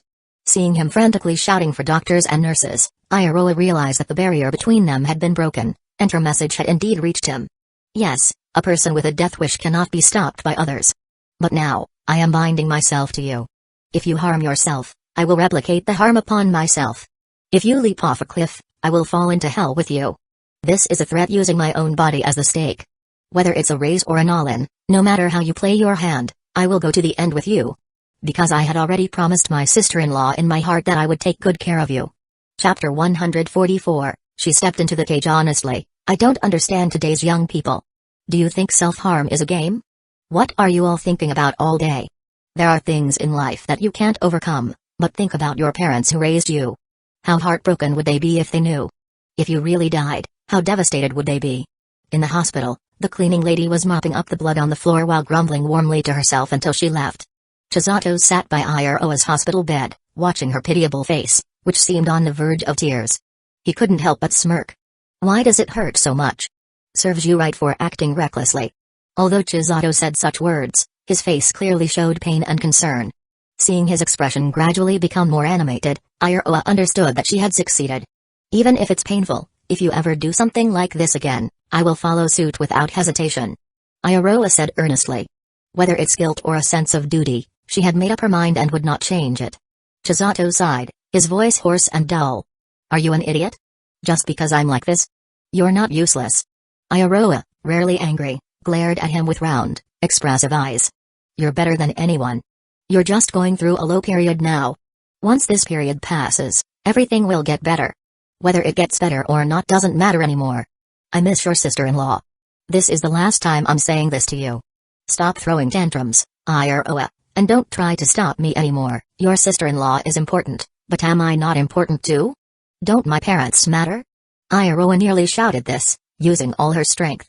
Her expression was one of extreme pain, and seeing her like this made Chisato's heart sink further. Ignoring the freshly treated wound on her wrist, she cried as she leaned in to hug Chisato. I don't care. I've already promised your sister-in-law in my heart, and I'm determined to stay by your side forever. Don't think you can just leave. If you really want to die, I'll follow you. If you can harden your heart and bear to see your parents live out their lives alone and die lonely and childless, then go ahead. Too sneaky, threatening me like this. Chisato murmured. I'm sorry, it's the only way I could think of. What value does someone like me have to make you do this? It's not about value. It's about the fact that I, who have been cared for by you, and have done wrong, need to bear the consequences. Ayaroa tightened her hug on Chisato's hand. What she had never noticed before was that, although he didn't look very strong, his chest was surprisingly broad and warm. In the hospital, Ayaroa was firmly declaring that she had bound her life to his, intending to counteract his death wish with her own. The two of them, in tacit agreement, did not inform Ayaroa's parents about the self-harm, preventing them from worrying. After returning from the hospital, the relationship between you and Ayaroa slowly began to change, perhaps because they had openly discussed things and felt fearless. She gradually stopped listening to you and started acting more like she did during her teenage years. She no longer called you brother but addressed you by name and began to encroach on your personal space, forcing you to accompany her when going out instead of letting you be alone at home. As time went by, she began to control your intake of cigarettes and alcohol. Not only that, but she also dragged you along for morning runs, shopping, dining out, and going to the movies. Even if you refused, it was futile. She used every method, from persuasion to tantrums, leaving you unable to resist. Household chores were now something she insisted you participate in. In your apartment, there was first a cat, then a pair of rabbits, and later a dog was added. Iroha became increasingly intimate with you. The long period of living together had made her accustomed to your presence in her world, since she had discovered your somewhat frightening physiological reaction when she woke you up one morning. Her feelings for you had begun to change from simple familial affection to something entirely different. She hadn't even realized that she had started to enjoy watching you struggle in the mornings and play around on the bed. A new, indescribable feeling had developed between the two of you. You had repeatedly ordered her to leave your apartment and go home, but she had always ignored you. A year later, after dinner and playing games with Iroha, it was deep into the night, after you had finished washing up and lay down in bed, you groggily sensed her crawling into your bed in the middle of the night. First-person perspective. In the room, an orange night light was on. Chisato slowly opened his eyes and met Iroha's timid, shy gaze. "What are you doing? It's so cold today," Iroha said, trying to snuggle into Chisato's arms. Chisato pushed her away and moved back. "Go sleep in your own room and turn on the air conditioning." "No. I don't want to go back. It's cold even with the air conditioning on. It's warmer under your blanket." Chisato remained silent for a moment. "Then sleep here. I'll go to your room." "No, together." Iroha boldly hugged Chisato's arm tightly, not letting him leave. Chisato stared at her. "Do you know what you're doing right now?" "I know. Your sister-in-law told me to do this. I'm your brother. But we're not related by blood." Chisato didn't want to argue further and turned away. This reaction made Iroha a bit frightened. She tentatively reached out, but Chisato slapped her hand away. Iroha felt somewhat wronged. Recently, her interactions with Chisato had been warm and harmonious. She thought he should have moved on from the past by now. She also felt that her proactive approach tonight could successfully bring their relationship closer, but it seemed like things weren't going as she hoped. Something was missing. Iroha slowly sat up from the bed and left the room. The door behind her was locked with a loud click. She angrily turned around and muttered, "Damn Chisato." On her way back to her room, she cradled her chest and sighed deeply. Chapter 145. Your wishes are fulfilled. You remain true to the persona you've created for yourself, constantly reminding yourself to stay just shy of a slip-up, making sure not to reveal any cracks in your facade. Despite successfully guiding Iroha's thinking into the cage you set up using the note left by your wife and your recent despondent behavior, you still maintain your composure. You understand that the care born from guilt is not an unbreakable bond. Fortunately, Iroha has begun to see you as a man after all this time since your wife's passing, and things are gradually improving. Growing up with Iroha, you are well aware of the traits she admires in a man: cleanliness, loyalty, tenderness, a sense of family responsibility, ambition in career, and most importantly, unconditional kindness towards her. Adhering to these traits, you start aligning yourself with the image of the ideal man in her mind, aiming to become her ideal in her heart and win her affection. You willingly start going out, resuming a normal daily routine, exercising, finding a job, and occasionally visiting Iroha's parents for meals, chatting with them, and taking them and Iroha on trips during holidays. Your revitalization brings immense comfort to Iroha's parents. They also notice the somewhat unusual closeness between you and Iroha, but they remain silent and seem to tacitly approve. They recall how you once showed affection for Iroha years ago, leading them to reject friends' suggestions to introduce their son to their daughter. After privately discussing with Iroha and noticing her blushing and shy demeanor, they began to secretly play matchmaker. Iroha's mother, not allowing the oblivious Mr. Ishiki to interfere, took complete control of the process, leading to a swift and smooth development of intimacy between you and Iroha. When you return home for dinner, Iroha's mother would often insist you stay overnight. After you agreed, Iroha's parents would either have to go out for urgent matters or be unexpectedly invited to dinner by friends, leaving you and Iroha alone at home. As this situation became more frequent, Iroha gradually noticed her parents' intentions. Initially embarrassed, she soon stopped seeing you as her brother and began to recognize your male charm. Your appearance and physique were naturally appealing, and your character was excellent as well. These admirable qualities in you made Iroha's heart flutter. She began to develop a special affection for you and would often use her fear of horror movies as an excuse to snuggle with you on the sofa in the dim light of the TV, sharing a small blanket that brought your skin together. During these moments, she would show exaggerated fear, desperately clinging to you, and after the movie ended, she would close her eyes and refuse to open them no matter how much you tried to push her away, letting you carry her back to her room and further closing the gap between you two. Sensing that her guilt and the responsibility entrusted by her sister-in-law had transformed into pure love, the relationship between you and Iroha quickly progressed. As anticipated, your relationship accelerated rapidly in a subtle and imperceptible manner. In the amusement park bathed in the glow of the setting sun, at the highest point of the Ferris wheel, Ayaroa took advantage of your momentary lapse and awkwardly kissed you, marking a significant advancement in your relationship. Your overemphasis on the remorse and hesitation shown by your late wife only made Ayaroa like you more. She repeatedly expressed that she did not intend to replace your wife and was okay if you never forgot her. She just hoped you wouldn't resist her presence. With her feelings clarified, Ayaroa's advances grew bolder.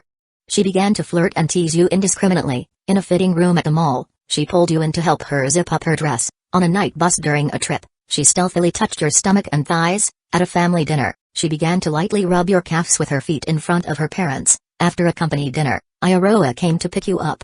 Back at your apartment, you, drunk, collapsed on the bed, but she insisted on dragging you to the bathroom for a shower. Noticing Ayaroa's unusually shy demeanor compared to usual, you suspected something might happen tonight. You continued to pretend to be drunk, and after showering, you returned to the room and pretended to sleep. Half an hour later, you heard a thud from the bedside. Curious, you peeked through a slit in your eyes and saw Ayaroa placing a photo of you and your wife face down. Ayaroa, having made up her mind, gently lay down next to you and softly called your name with affection. Ignoring her soft call, the next moment, the girl pressed against you and kissed you. Unable to continue pretending to be asleep, you saw Ayaroa's face break into a mischievous smile. She, though extremely shy, bravely lay beside you as you opened your eyes. The knowledge imparted by her mother was finally put to effective use tonight. Feelings born in childhood, which began to grow into unfulfilled love during adolescence, have culminated after years of patience and planning. Now, everything has reached its conclusion, giving you what you have longed for. Your rationality has shattered. Your approach to Ayaroa, initially cautious as if afraid of breaking her, gradually became more confident. During Ayaroa's continuous calls of your name, you established a romantic relationship with her, stepping into the desired relationship as you wished. The next day, you and her stayed in bed until 3 in the afternoon. Ayaroa felt that she loved you even more. 1 month later, Ayaroa was pleasantly surprised to find out she was pregnant. On her birthday, you proposed to her. The wedding was lively and received many blessings from people. However, you seemed to catch sight of someone who definitely shouldn't have been there. Chapter 147 Epilogue. You saw your wife, who should have departed from this world, appear at your wedding with Ayaroa. Although she wore a baseball cap and a mask, you, who were very familiar with her, recognized her at once. You felt terrified. The fake death of Miri should not have appeared at your wedding. What does she want? To cause trouble? Disrupt things?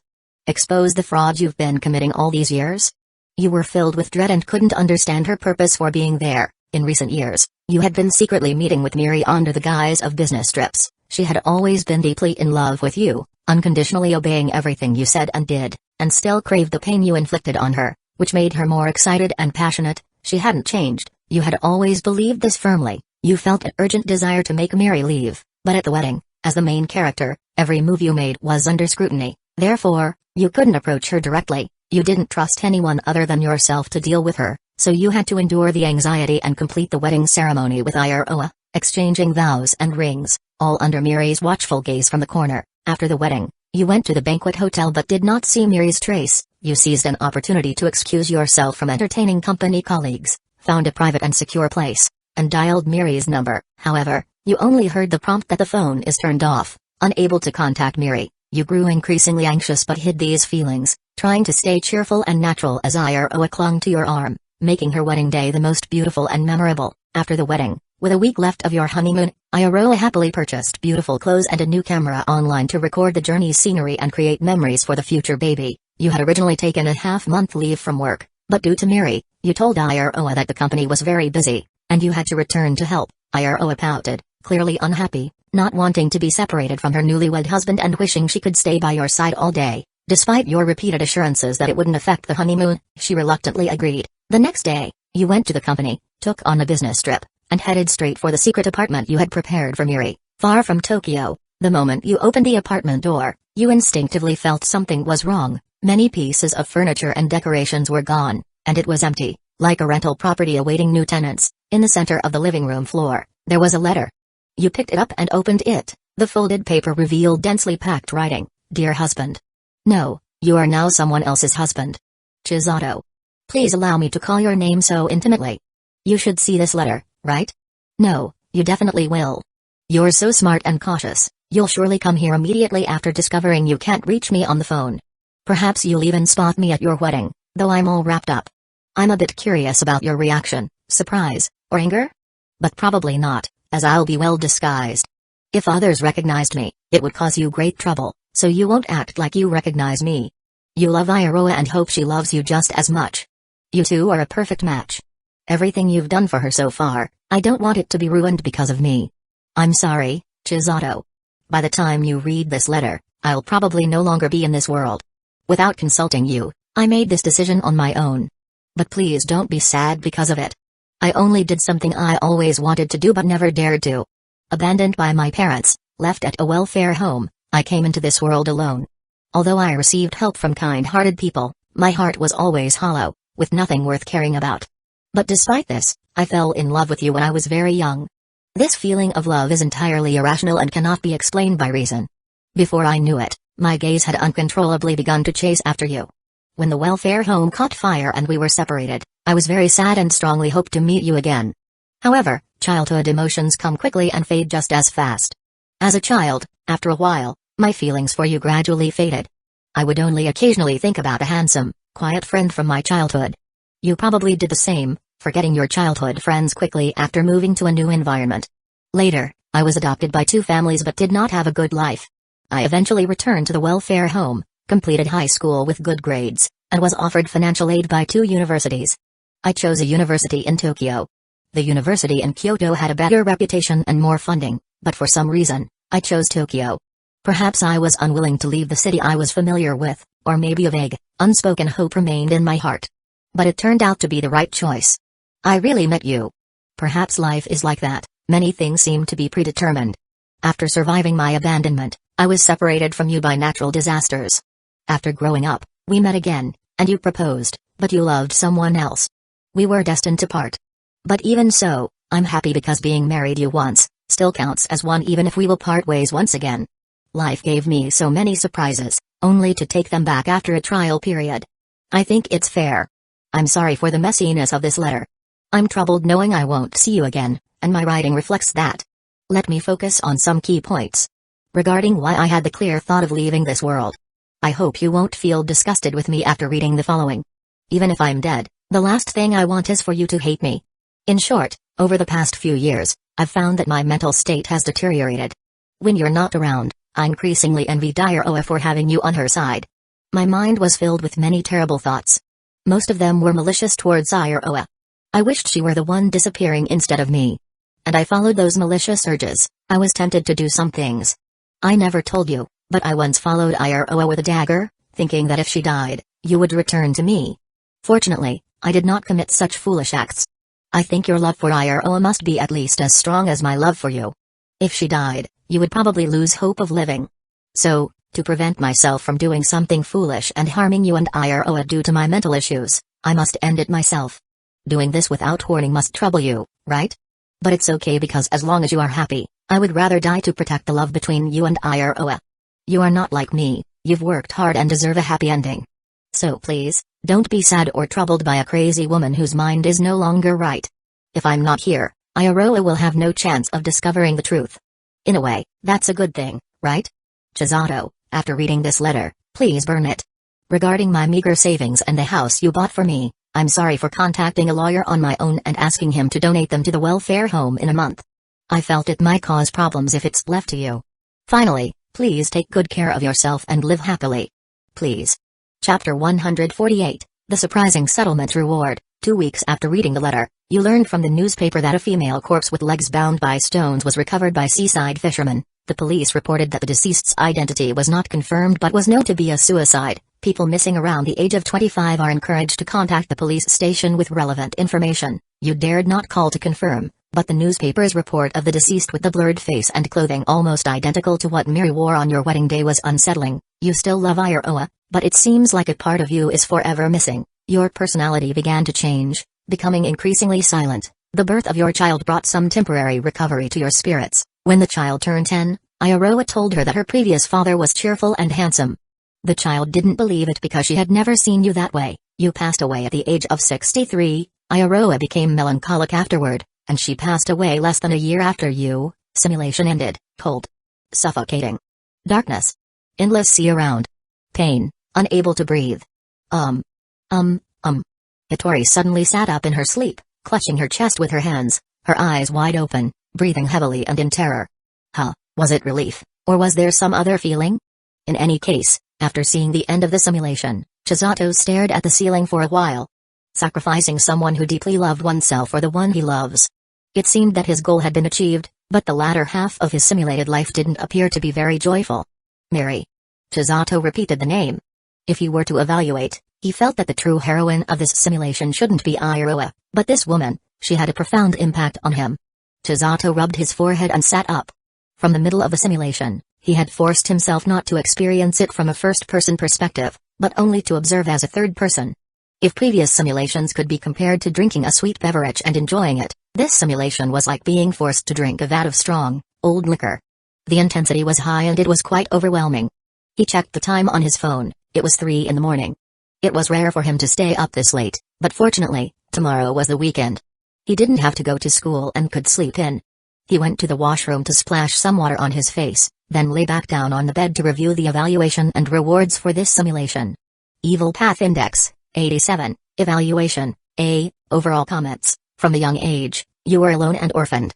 Using your strategies and efforts, you obtained the love and life you desired.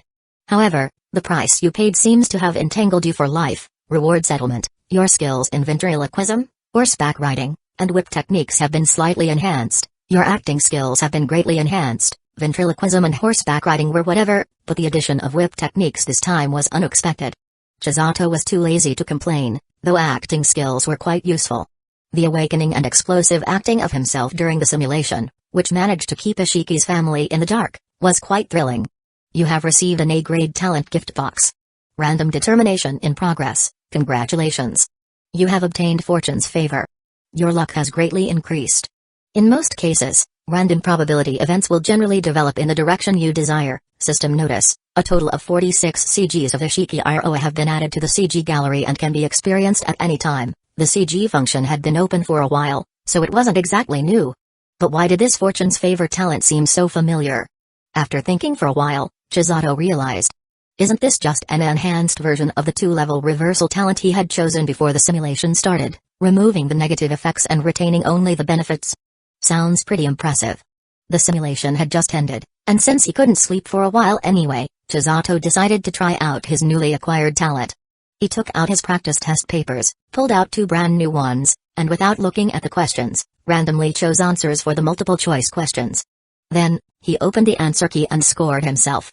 Out of a 100-point test, he scored 45 on one and 52 on the other. Hiss. Chisato gasped. This probability was a bit terrifying. Suddenly, he thought of something. He opened the store interface of the Pure Love system. Items available for this period, refresh countdown, 3 days and 20 hours, money, 1,000 yen per 1 point, universal medicine, 20,000 points, perfect figure vase version, 1,000 points, charming eyes, sold out, basic cooking skills, sold out, random blind box, 1 try per 100 points. Chisato had always longed for the universal medicine priced at a whopping 20,000 points, but unfortunately, he only had 3,300 points left. The task involving Hitori would probably be completed within the next 2 days, but even if the points came through, it still seemed far out of reach. Should he take a gamble? Trust in the Dark System's talent and see if it can work in the Pure Love store. Ding! Hitori has successfully gained the love or respect of 100 people. Task completed. Reward, 500 points, 50% off coupon, basic English, current remaining points, 3,800. The sudden notification left Chisato stunned. Alright, now with a 50% off coupon, the price of universal medicine could be reduced to 10,000 points. But even so, his 3,800 points were still far. Ding! Hitori's affection has reached the maximum value. Current affection level? Common new points added, 3,000, total remaining points, 6,300, huh? Chisato rubbed his eyes in disbelief. It was indeed a message about Hitori's affection increasing. No, wait, it's 3 in the morning now. Hitori, what are you doing? Why did your affection for me suddenly max out? Chisato was shocked and couldn't understand. Were you dreaming? Was it that kind of dreamy dream? Did I make you so happy in the dream that your affection for me increased? After thinking about it for a while, Chisato could only come to this conclusion. But things were far more complicated than he imagined. Ding! Hitori's affection has reached the maximum value. Current affection level? Common new points added, 6,000, total remaining points, 12,300, Chisato, degrees, exclamation mark Hitori, what on earth are you doing? This is definitely not just some dream-induced affection, Ink Grace. You weren't using my photo for, that kind of thing, were you? Did it feel so intense that it caused this situation? Even Chisato himself felt that this idea was nonsense. He now had a strong urge to call Hattori and ask what was going on. But more importantly, there was something more urgent at the moment. Even using the 50% off coupon, the universal medicine still cost a hefty 10,000 points, but he could afford it now. However, even in his ecstasy, Chisato did not forget his earlier thoughts. Out of the 12,300 points, he would set aside 10,000 points for the medicine and use the remaining 2,300 points to buy 23 tries of the random blind box at 100 points each. Chisato was a man with dreams. With this confidence, there was no reason not to give it a try. The first blind box. Congratulations, you received a box of cola. Chisato didn't feel much. Being blessed with good luck didn't mean becoming the chosen one. Winning on the first try would be too much. The second try. Congratulations, you received cat food. The third try. Something changed, a golden light burst forth, almost blinding him. Congratulations, you received universal medicine. Chisato unknowingly held his breath. Chapter 149, she really want to see him at the Gota residence. 3:30 a.m. Mrs. Gota, who had woken up in the middle of the night because she had eaten too much watermelon, went to the bathroom and discovered that her eldest daughter was taking a shower at this hour. Although she knew her eldest daughter had a personality different from other children, this was the first time something like this had happened. It was a bit strange. Worried, she knocked on the bathroom door and softly asked, Hattori, why are you taking a shower now? Ah, Mom. The sound of hot water splashing onto the floor stopped as Hattori turned off the shower. It's nothing. I had a nightmare and woke up covered in a cold sweat. If I don't take a shower and change my clothes, I'm afraid I'll catch a cold. I see. Well, finish up quickly and get back to bed. Okay, good night, Mom. Feeling relieved, Mrs. Gota went back to her room after using the bathroom. 10 minutes later, Hattori came out, dressed in her favorite dinosaur pajamas. Back in her room, she didn't go back to bed but instead went into the large wardrobe, crouching in a dim corner with her arms wrapped around her knees. This was definitely supposed to be a time for sleeping, but with her mind in a mess, she couldn't fall asleep. For most people, a wardrobe is a place to store clothes. This isn't a manga, no one would want to rest in a wardrobe like Doraemon. However, Hattori really liked this small space. When she was little and lonely, just the thought of hiding in there after school gave her a strong sense of comfort. To her, it was a place of escape from the mundane world, a sanctuary for her spirit, in a sense. That may sound exaggerated, but for Hattori now, aside from her family. Aside from her father's embrace, this was the only place where she could truly feel at peace. Only here, wrapped in the warm darkness, could she shut out the world, listen to her own breathing and heartbeat, and focus on her thoughts without distraction. A nightmare, huh? Hattori muttered to herself. But it didn't quite feel like a nightmare. It felt kind of real. Hattori lifted her chin, pinching the zipper and pulling it down. Her bare body, without any underwear, was fully exposed. She touched the edge of the wardrobe and turned on a small lamp. The warm yellow light immediately filled the small space. In the light, she took off her dinosaur pajamas. She looked down at her body.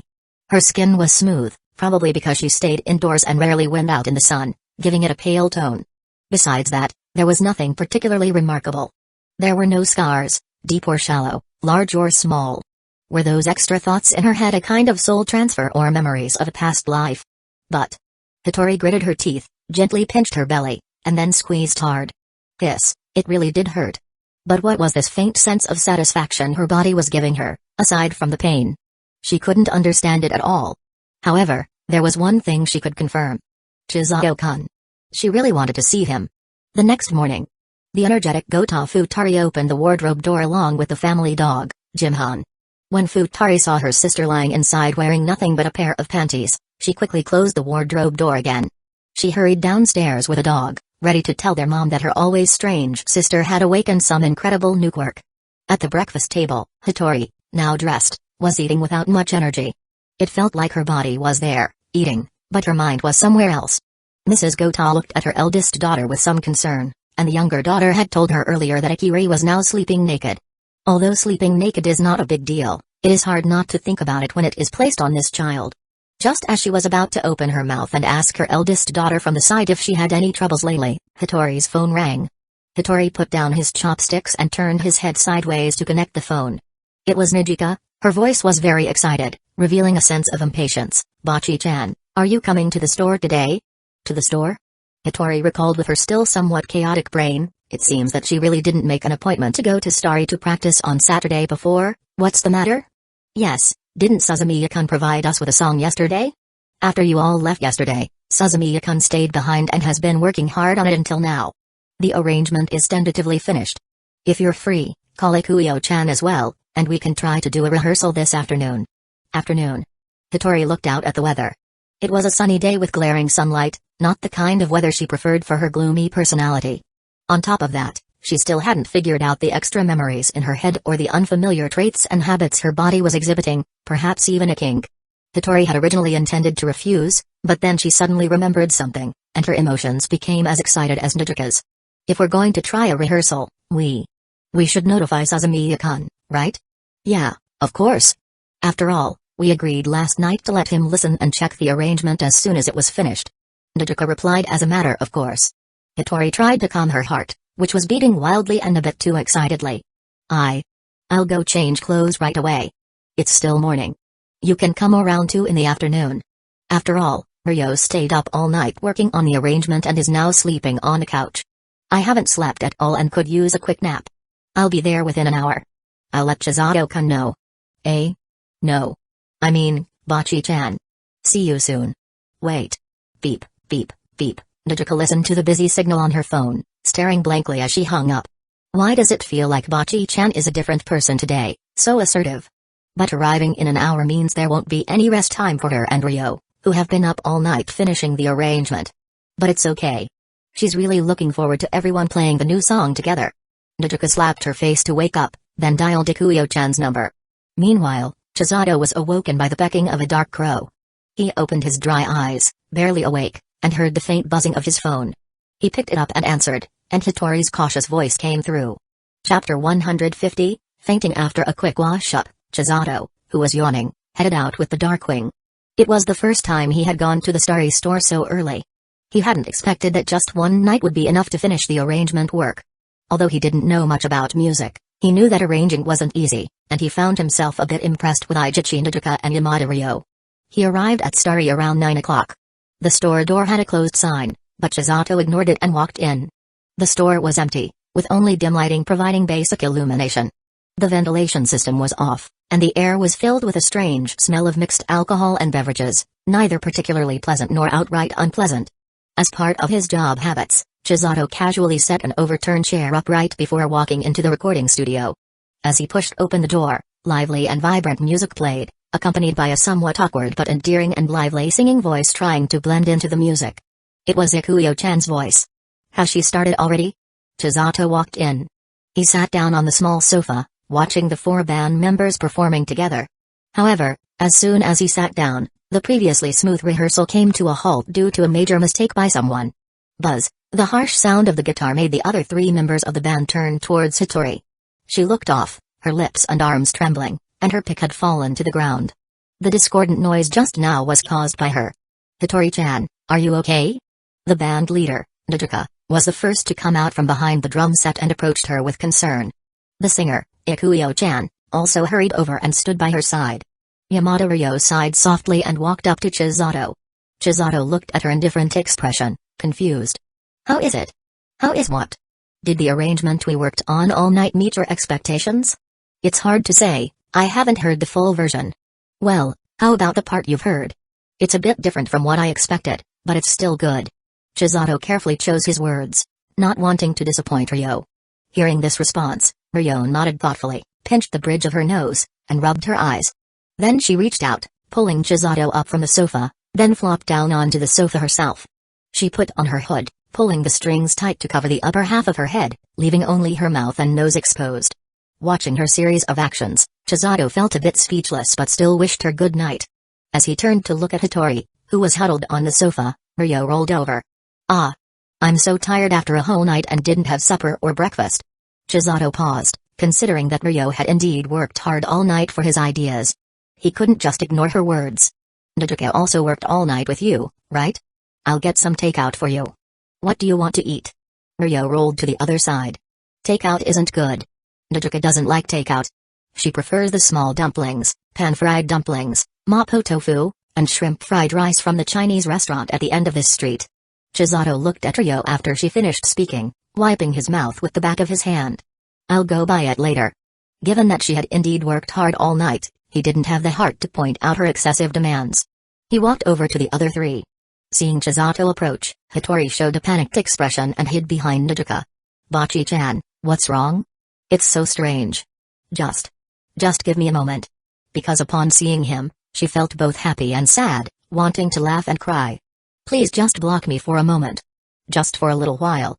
Chisato thought about the unexpected affection prompt from the pure love system last night, and seeing Hitori's extremely unusual behavior now, his confusion grew. He tilted his head, his gaze crossing Nijuka as he examined Hitori hiding behind someone. Unusually, she wasn't wearing her usual plain pink sportswear but instead wore a feminine white shirt with a blue pleated skirt and white knee-high socks, with a pair of clean, artistic sneakers.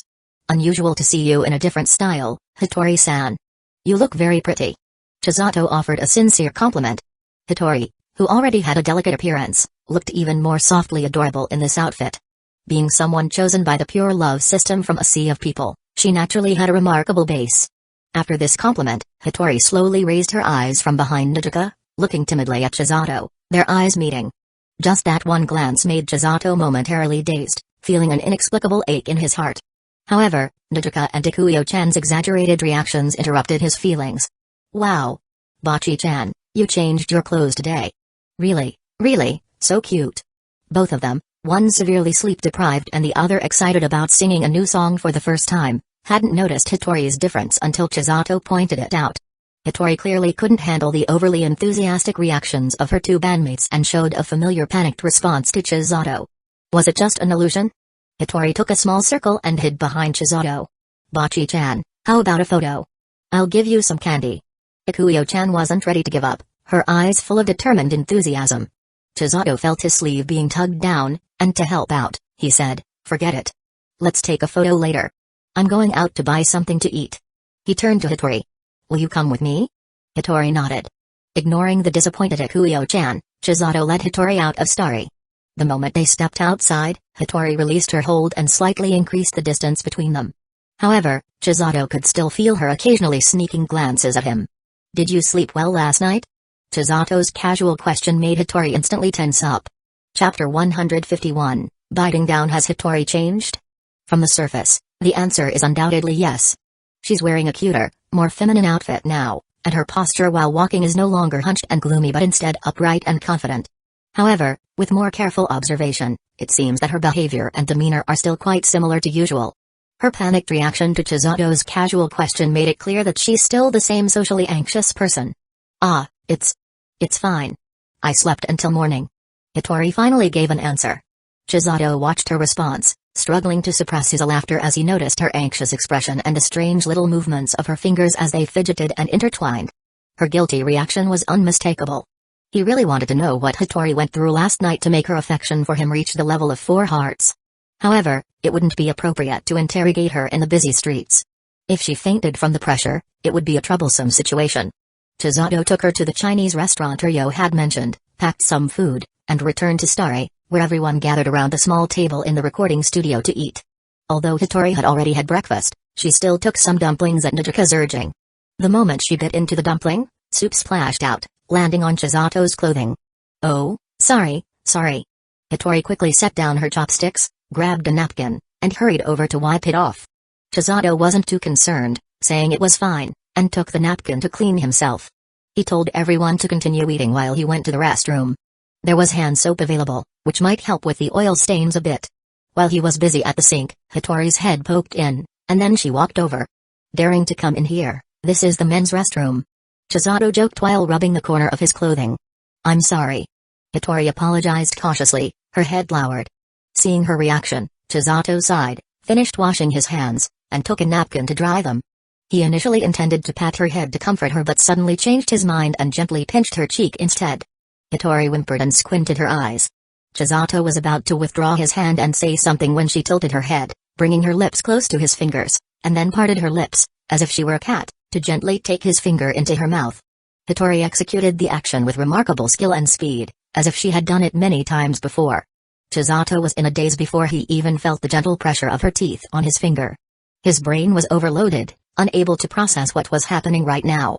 Click, the sound of a phone camera shutter and the blinding white flash snapped Chisato back to reality from the warm sensation on his finger. The voice of a girl with blue hair briefly flashed outside the restroom door. What is that annoying woman doing? The commotion also brought Hitori back to her senses. She quickly spat out what was in her mouth, covered her face with her hands in embarrassment, and hurriedly turned to leave. She stumbled and bumped into the door frame, letting out a small cry of pain as she crouched down. Her hands, which had been covering her face, now covered her forehead. She stood up and wobbled away. Unlike usual, Hitori managed to control her thoughts this time and didn't faint again. Leaving Chisato alone in the restroom, trying to piece together what had just happened. He extended his right index finger in front of him. Yes, it still had a glistening residue on it. Under the restroom's lighting, it reflected light, and when he touched it with his thumb and index finger, he could pull out a delicate, shimmering thread. Chisato's fingers repeated the meaningless motion of separating and rejoining. He stared at it for a long time, and Hitori's sudden action reminded him of something. There was indeed someone who used to like biting his fingers. No, that's not quite accurate.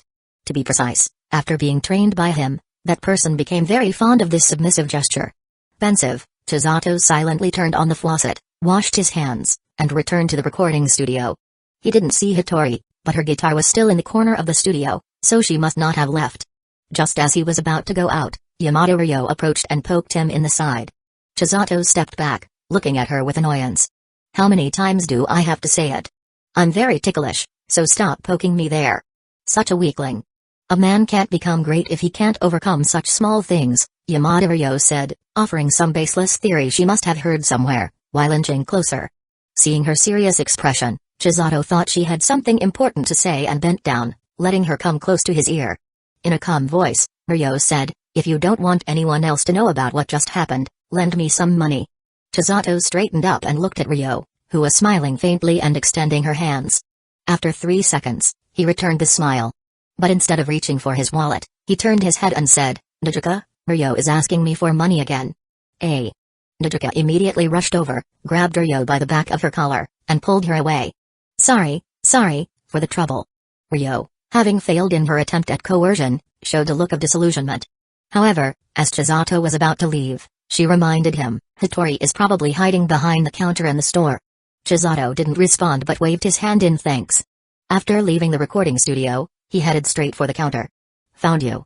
Hitori, hiding behind the bar counter, looked up at the approaching Chisato and desperately tried to escape, but there was no space left to flee.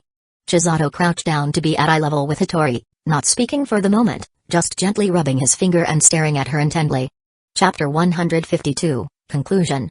Hitori ultimately couldn't withstand the pressure, hugging her head with her hands and speaking up first. I'm sorry. Why are you apologizing? Chisato asked, playing dumb. Because I did something bad. Did you accidentally spill soup on me from the dumplings? You've already apologized for that. No, it's something else. Something else? Strange, I don't remember you doing anything that would make me angry. Can you help me recall? Chisato was pretending to be puzzled, not out of malice but to clear his own doubts, hoping Hitori would reveal more and give him a better understanding. It's about biting your finger earlier. I'm sorry. Was that intentional? I thought you were just joking. Chisato feigned anger.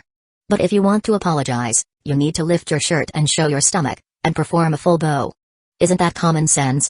You can't just brush it off with a simple apology. Hitori slowly raised her head, her hands still covering it, and looked at Chisato in shock. His stern expression and serious tone made it clear he wasn't joking. Panicked, she bit her lip, feeling a mix of fear and excitement. She could actually show her stomach and kneel in front of Chisato. So cruel. But she liked it so much. What should she do? Should she follow through? But this is a public place. However, it should be fine, she was hiding behind the bar counter, so no one else would see. She had eaten several dumplings and buns earlier, plus breakfast. Would her stomach look unattractive? Her mind was in disarray as she pondered, her expressions shifting multiple times. Chisato frowned more deeply, unable to figure out what she was thinking. As he grew impatient and was about to prompt her, Hitori took a deep breath and sucked in her stomach. If this will make you less angry, Chisato-kun. She said this while lowering her head, extending her hands to pull her shirt out of her pleated skirt, and began unbuttoning it from the bottom up. No way, she's really doing it. Chisato grabbed her hands. If the store manager knew I made you do this, she'd be very upset. So forget it, let's try a different way to apologize. Eh? Hitori's excitement and anticipation faded, replaced by disappointment upon hearing this. You bit me earlier, so now it's my turn to bite you. That should make it even. Chisato raised his index finger and said this. Bite back. Hitori's gaze was fixed on Chisato's lips, her excitement even more intense than before. Her cheeks flushed red, and her heart raced. She nearly agreed immediately but managed to hold back and just nodded. So, which hand will you use to apologize? Don't ask me that. I'd like to use both hands to apologize, it's fine if all my fingers get bitten. After much hesitation, Hitori timidly extended her right index finger. Pull. Please. She covered her mouth with her other hand, fearing she might show an unbecomingly delighted smile when her finger was in Chisato's mouth, so she needed to conceal it. Chisato didn't intend to stop halfway. Without hesitation, he bit down on the finger Hitori extended. Hitori made a strange sound, and Chisato looked up at her. He temporarily released her finger and asked, Does it hurt? No. It didn't hurt at all, it actually felt quite pleasant. Then put your hand down and keep looking at me. Don't move your gaze until I'm done. Chisato gave a commanding order. Believing this was part of the apology, Hitori complied without protest. Her eyes, glistening with tears as if about to cry, looked at Chisato with affection and a touch of infatuation. She timidly met his gaze. The fleeting feeling from before returned. Chisato took a deep breath to calm his thoughts and bit down on Hitori's finger again. This time, he didn't just lightly touch her with his teeth but applied more pressure, slowly closing his teeth. According to common sense, this should make Hitori show a pained expression. But the reality was the opposite. Hitori's body trembled lightly, and as Chisato's bite pressure increased, her breathing became more rapid. Her hand also rested on her increasingly heaving chest. Chisato observed Hitori's response to the pain with keen interest. He released her finger and held her wrist to keep it steady. Her index finger bore clear teeth marks from Chisato's bite.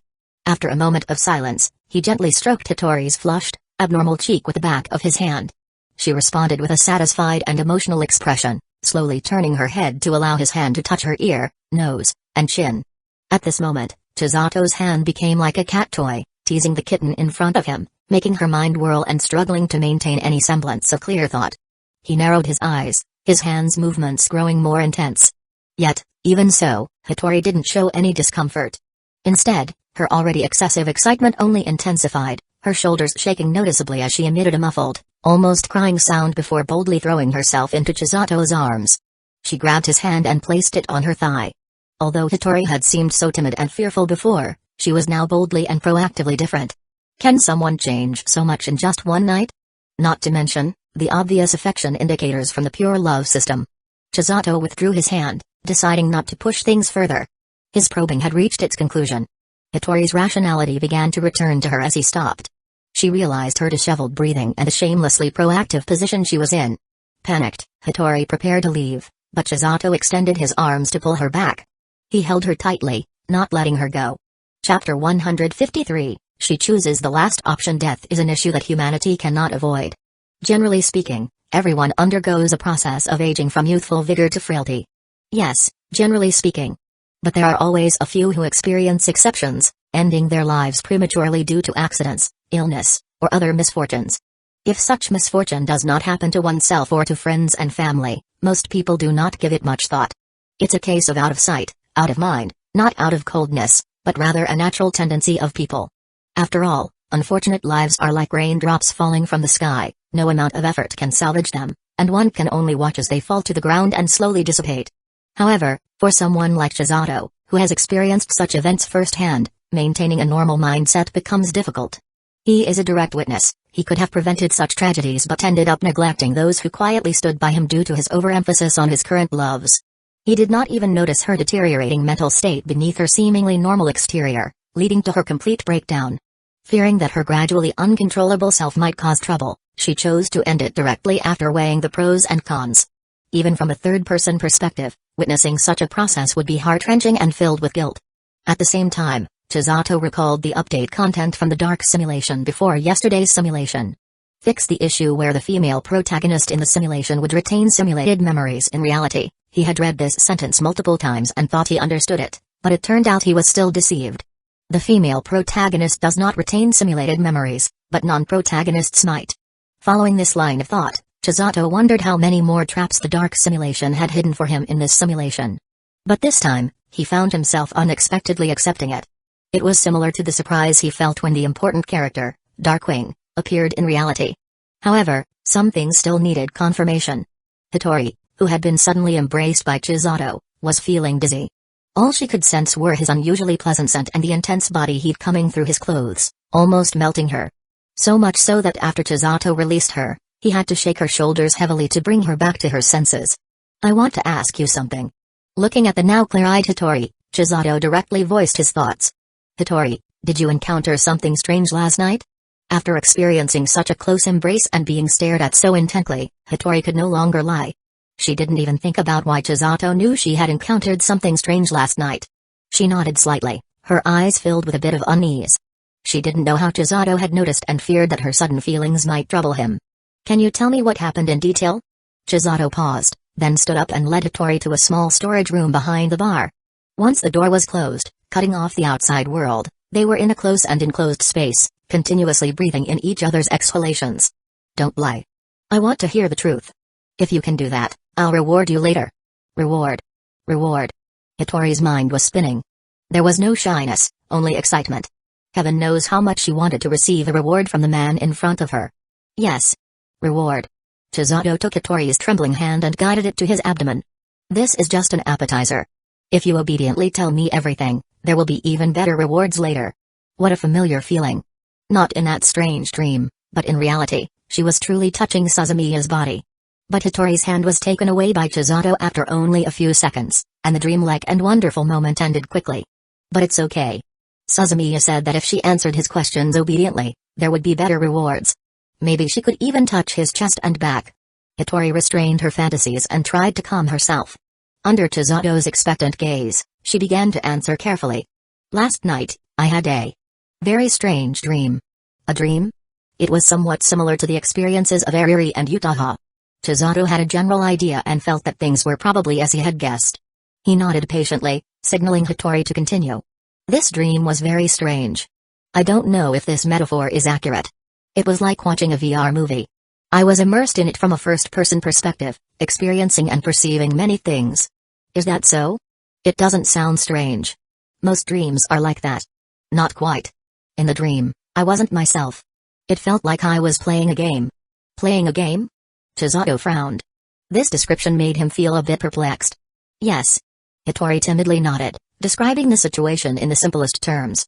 "Every once in a while, several options would appear in front of me, and I had to choose one to make the strange dream continue." Chisato's eyes widened slowly. "Options? Doesn't that mean it's similar to his own experience? What exactly is going on?" He took a deep breath to calm himself. "Be specific. What kind of dream was it, and what options did you encounter?" "I dreamt of a dream related to Suzumiya-kun." After shamefully admitting this fact, Hitori continued when she saw that Chisato did not show any special reaction. "I encountered many options. Like choosing a direction for university, reporting time at school." She paused, slightly turning her face to the side. "Whether to agree to someone's request for a relationship, whether to help with someone's request, choices for dealing with unpleasant things." For some reason, her explanation began to become vague. Chisato's heart was pounding faster and faster. He almost trembled as he stopped her. He placed his hands on Hitori's shoulders and asked the most pressing question. "What was the final option? Tell me, without any concealment." Hitori was stunned, panic flooding her heart, but she suppressed the negative emotions and obediently answered. "Kill. Kill Ishiki Iroha. Kill. Kill Chisato. And then? And then what?" Don't disturb them. It's enough if I'm gone." "Which option did you choose?" "The last one." Chapter 154, Do You Want to Be My Cat? Hitori looked at Chisato with some concern. He had been silent for a long time. Since she gave her final answer, at least 2 or 3 minutes had passed. 2 or 3 minutes might not seem like a long time at first glance. But considering they were in a small storage room behind the bar, face to face, those 2 or 3 minutes felt incredibly long. Hitori's state of mind shifted from anxiety to unease, and then to extreme panic as time went by. Summoning the little courage she had left, she cautiously reached out, grabbing the edge of Chisato's clothing and giving it a slight tug. Suzumiya-kun." Chisato slowly exhaled. His gaze, which had been casually looking somewhere, shifted to Hitori's face, and he remained silent. Seeing him like this, Hitori nervously swallowed. But recalling the joy she had just experienced, she mustered the courage to speak up, hoping he would keep his promise. Have you finished asking the questions? If so, about the reward. Can it be redeemed now? She watched Chizato's expressionless face, her words losing confidence and her voice growing fainter until it was almost inaudible. She had originally held on to the edge of his clothing but now released it, stepping back with her head lowered, her expression one of disappointment. It was likely that the word she used to describe killing Chisato had made him feel disgusted. He probably now thought she was a disturbed woman, dreaming of such dangerous things. Chisato didn't know Hitori's current thoughts, but he did thoroughly understand the ins and outs of last night's simulation. The evil simulation was utterly absurd, filled with layers upon layers of traps. It was impossible to defend against. But what troubled him most was Hitori's choice. He stepped forward, his hand slowly approaching under Hitori's hopeful gaze. She even slightly parted her lips, preparing to be embraced. But the next moment, she received a knock on the forehead. Are you an idiot? Why did you choose the last option? Why not choose to kill me, or the other person you mentioned? Huh? Hitori, holding her head, wondered if she had just hallucinated. Did Chisato just ask her to choose to kill him? Forget it. Muttering this, Chisato pulled over a high stool from the storage room and sat down. He spread his legs, beckoning Hitori with his fingers and patting his thigh. Hitori froze for a moment but then understood. She quickly ran over, squatting down and gently pounding with her fists. Chisato was at a loss. What was going on here? Hitori was pulled by Chisato into his embrace, and the next moment, she was naturally seated on his lap, showing a panic-stricken reaction. But after the initial panic came a mountain of happiness. Chisato's left hand firmly clasped her waist, while his right hand held hers, forcing her to extend her finger, which he then bit again. Hitori's mind was trembling with excitement. I have one last question. Yes. Besides the strange dream you mentioned, where it felt like a game with various options, was there anything else you didn't tell me? Something else? Yes. Since you said the dream was like a game, shouldn't there be the usual thing after completing the game? Like what I just promised you. Chisato guided Hitori.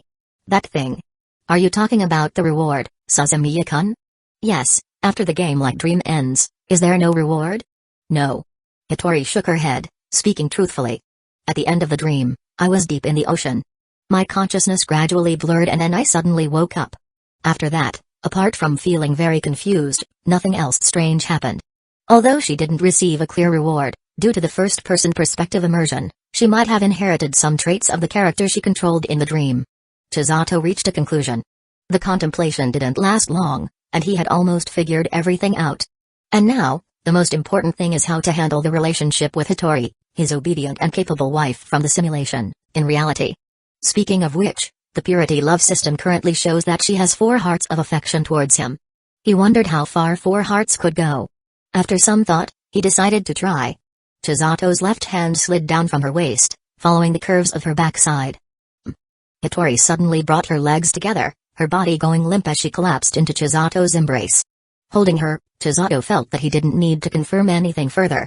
Even if he carried her home now, she probably wouldn't resist and might even buy a supply of baby products. With just a command from him, she would come closer and he would start moving. How do you feel about that strange dream from last night, Hitori? Chisato gently stroked Hitori's chin. Feel? Hitori felt her consciousness drifting away. Yes. I'm happy to dream about Suzumiya-kun. But you were gone in the end. Even so, I'm still happy. I see, I understand.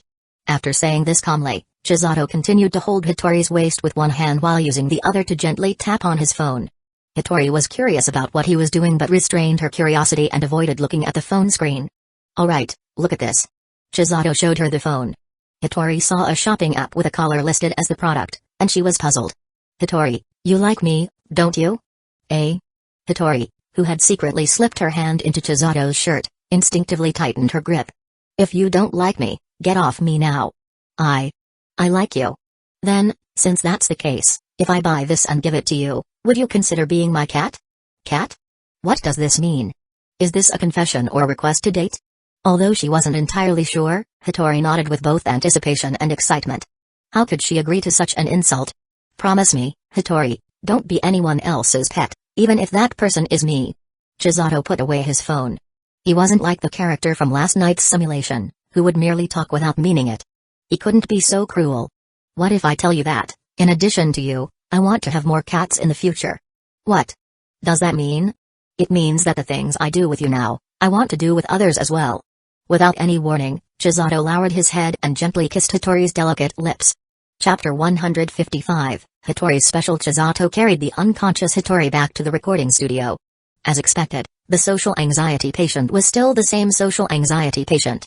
Under normal circumstances, would anyone make a gay sound while kissing and then pass out with their eyes closed and legs kicking? It was truly an odd scene, turning what should have been a romantic moment into a comedy. The other three in the studio quickly gathered around. What happened to Hitori? Naruko helped Chisato place Hitori on the couch and asked worriedly. Before Chisato could speak, Ryo raised her hand high. I know. Naruko looked at her skeptically. You were with me just now, how do you know? There are ways. Do you want to know? I want to know, but I won't lend you money. Ryo's face showed a look of panic at the prediction. Ignoring her, Naruko turned to Chisato. Just a few compliments and she's like this, but there were a few similar situations in the past. If we leave her alone for a while, she'll wake up eventually. He glossed over the important reasons with vague explanations. Indeed. Naruko took the wet wipes from Ikuyo and prepared to wipe Hitori's forehead, which was beaded with fine sweat. Everyone here is kind-hearted. Encouraging her to join the band back then was really the right choice. However, Chisato took the wet wipes from Naruko and crouched down beside Hitori. This time, let me handle it. Naruko, you and Ryo stayed up all night arranging music, and without the guitarist, you can't perform together. This is a good time to rest while she's out. Alright, then, please take care of it. Naruko, unusually hesitant and fragmented in speech, looked at Hitori with concern. Ryo and Ikuyo, who was also surprised and had covered her mouth with her hand, looked at the scene with starry-eyed expressions, showing a shared sense of joy. It was as if they had seen something they cared about find a happy ending, and they felt absolute contentment. How about you two? Before Ryo could finish her sentence, Naruko, who was fully satisfied with the situation, covered her mouth and, along with Ikuyo, dragged her out of the recording studio. Chisato heard their commotion, glanced back, and didn't pay much attention. Naruko's home was just above the Starry store, so they probably went upstairs to rest. He looked at Hitori, who was sleeping peacefully, wiped the sweat from her forehead, and also cleaned the finger he had bitten earlier. Though Hitori had referred to the dream as a game, having experienced it from a first-person perspective, Chisato understood it wasn't something that could be simply categorized as a game. For Hitori to have made such a choice in such an immersive environment was truly touching. Sighing lightly, Chisato decided not to dwell on the past and was content with knowing the reason behind Hitori's sudden increase in affection.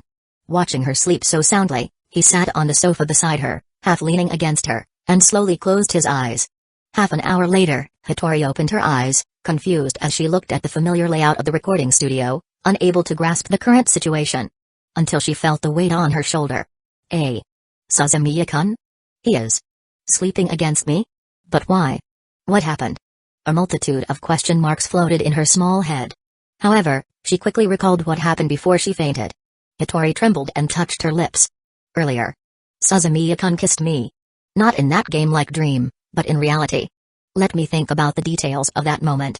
I need to remember it, absolutely need to remember it. But 5 minutes later, Hitori couldn't recall any specifics about the kiss, and she had no memory of the sensations or touches. She only remembered that when Chisato approached, the moment she realized it was a kiss, her brain had overloaded. Why did this happen? Hitori was so distressed she almost fainted again. But then she immediately thought of something else. She removed her hand from her lips, focusing on her index finger. The finger that had been in Suzumiya-kun's mouth and bitten by him. Gulp. Hitori breathed shallowly and quickly. Although the bite mark was gone, there should still be something left on it. She slowly opened her crimson lips, placing her finger gently inside, and wrapped it tightly with her tongue. She put in more effort than when finishing off a bag of chips or fries, fully immersed in the task. Unaware, she savored the remaining taste on her fingertip and made muffled sounds of pleasure. Mango really isn't lying. So, the background of beautiful boys with flowers is realistic, and the faint jasmine scent on my fingertips is so different from the camphor smell on me. It smells so good. And the taste is great. Suzumiya-kun. His mouth should taste even better. Really, I'm such an idiot. A fool. A dummy. Why did I faint back then? Hitori, both regretful and satisfied, immersed herself in her fantasies. Unaware that Chisato, who was sleeping lightly, had opened his eyes at some point and silently watched her every move from start to finish. Hitori's slightly dazed state didn't make him show any displeasure. Perhaps it was because love makes one blind, he subconsciously beautified her actions. Today, Hitori was wearing a youthful JK uniform. On closer inspection, her chest was noticeably high, even more so than the combined presence of the other 3 band members.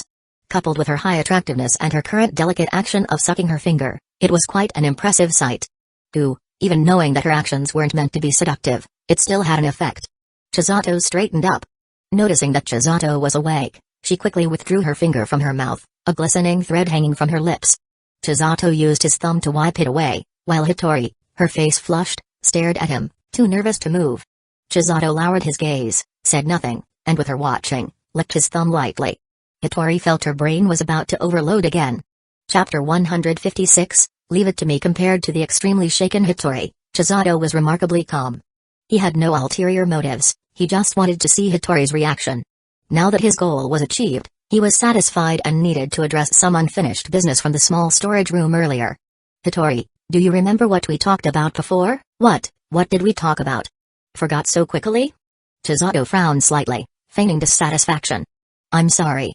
Hitori, too nervous to breathe loudly, lowered her eyes and apologized. It's all right. Since you fainted earlier, let me repeat it. Yes.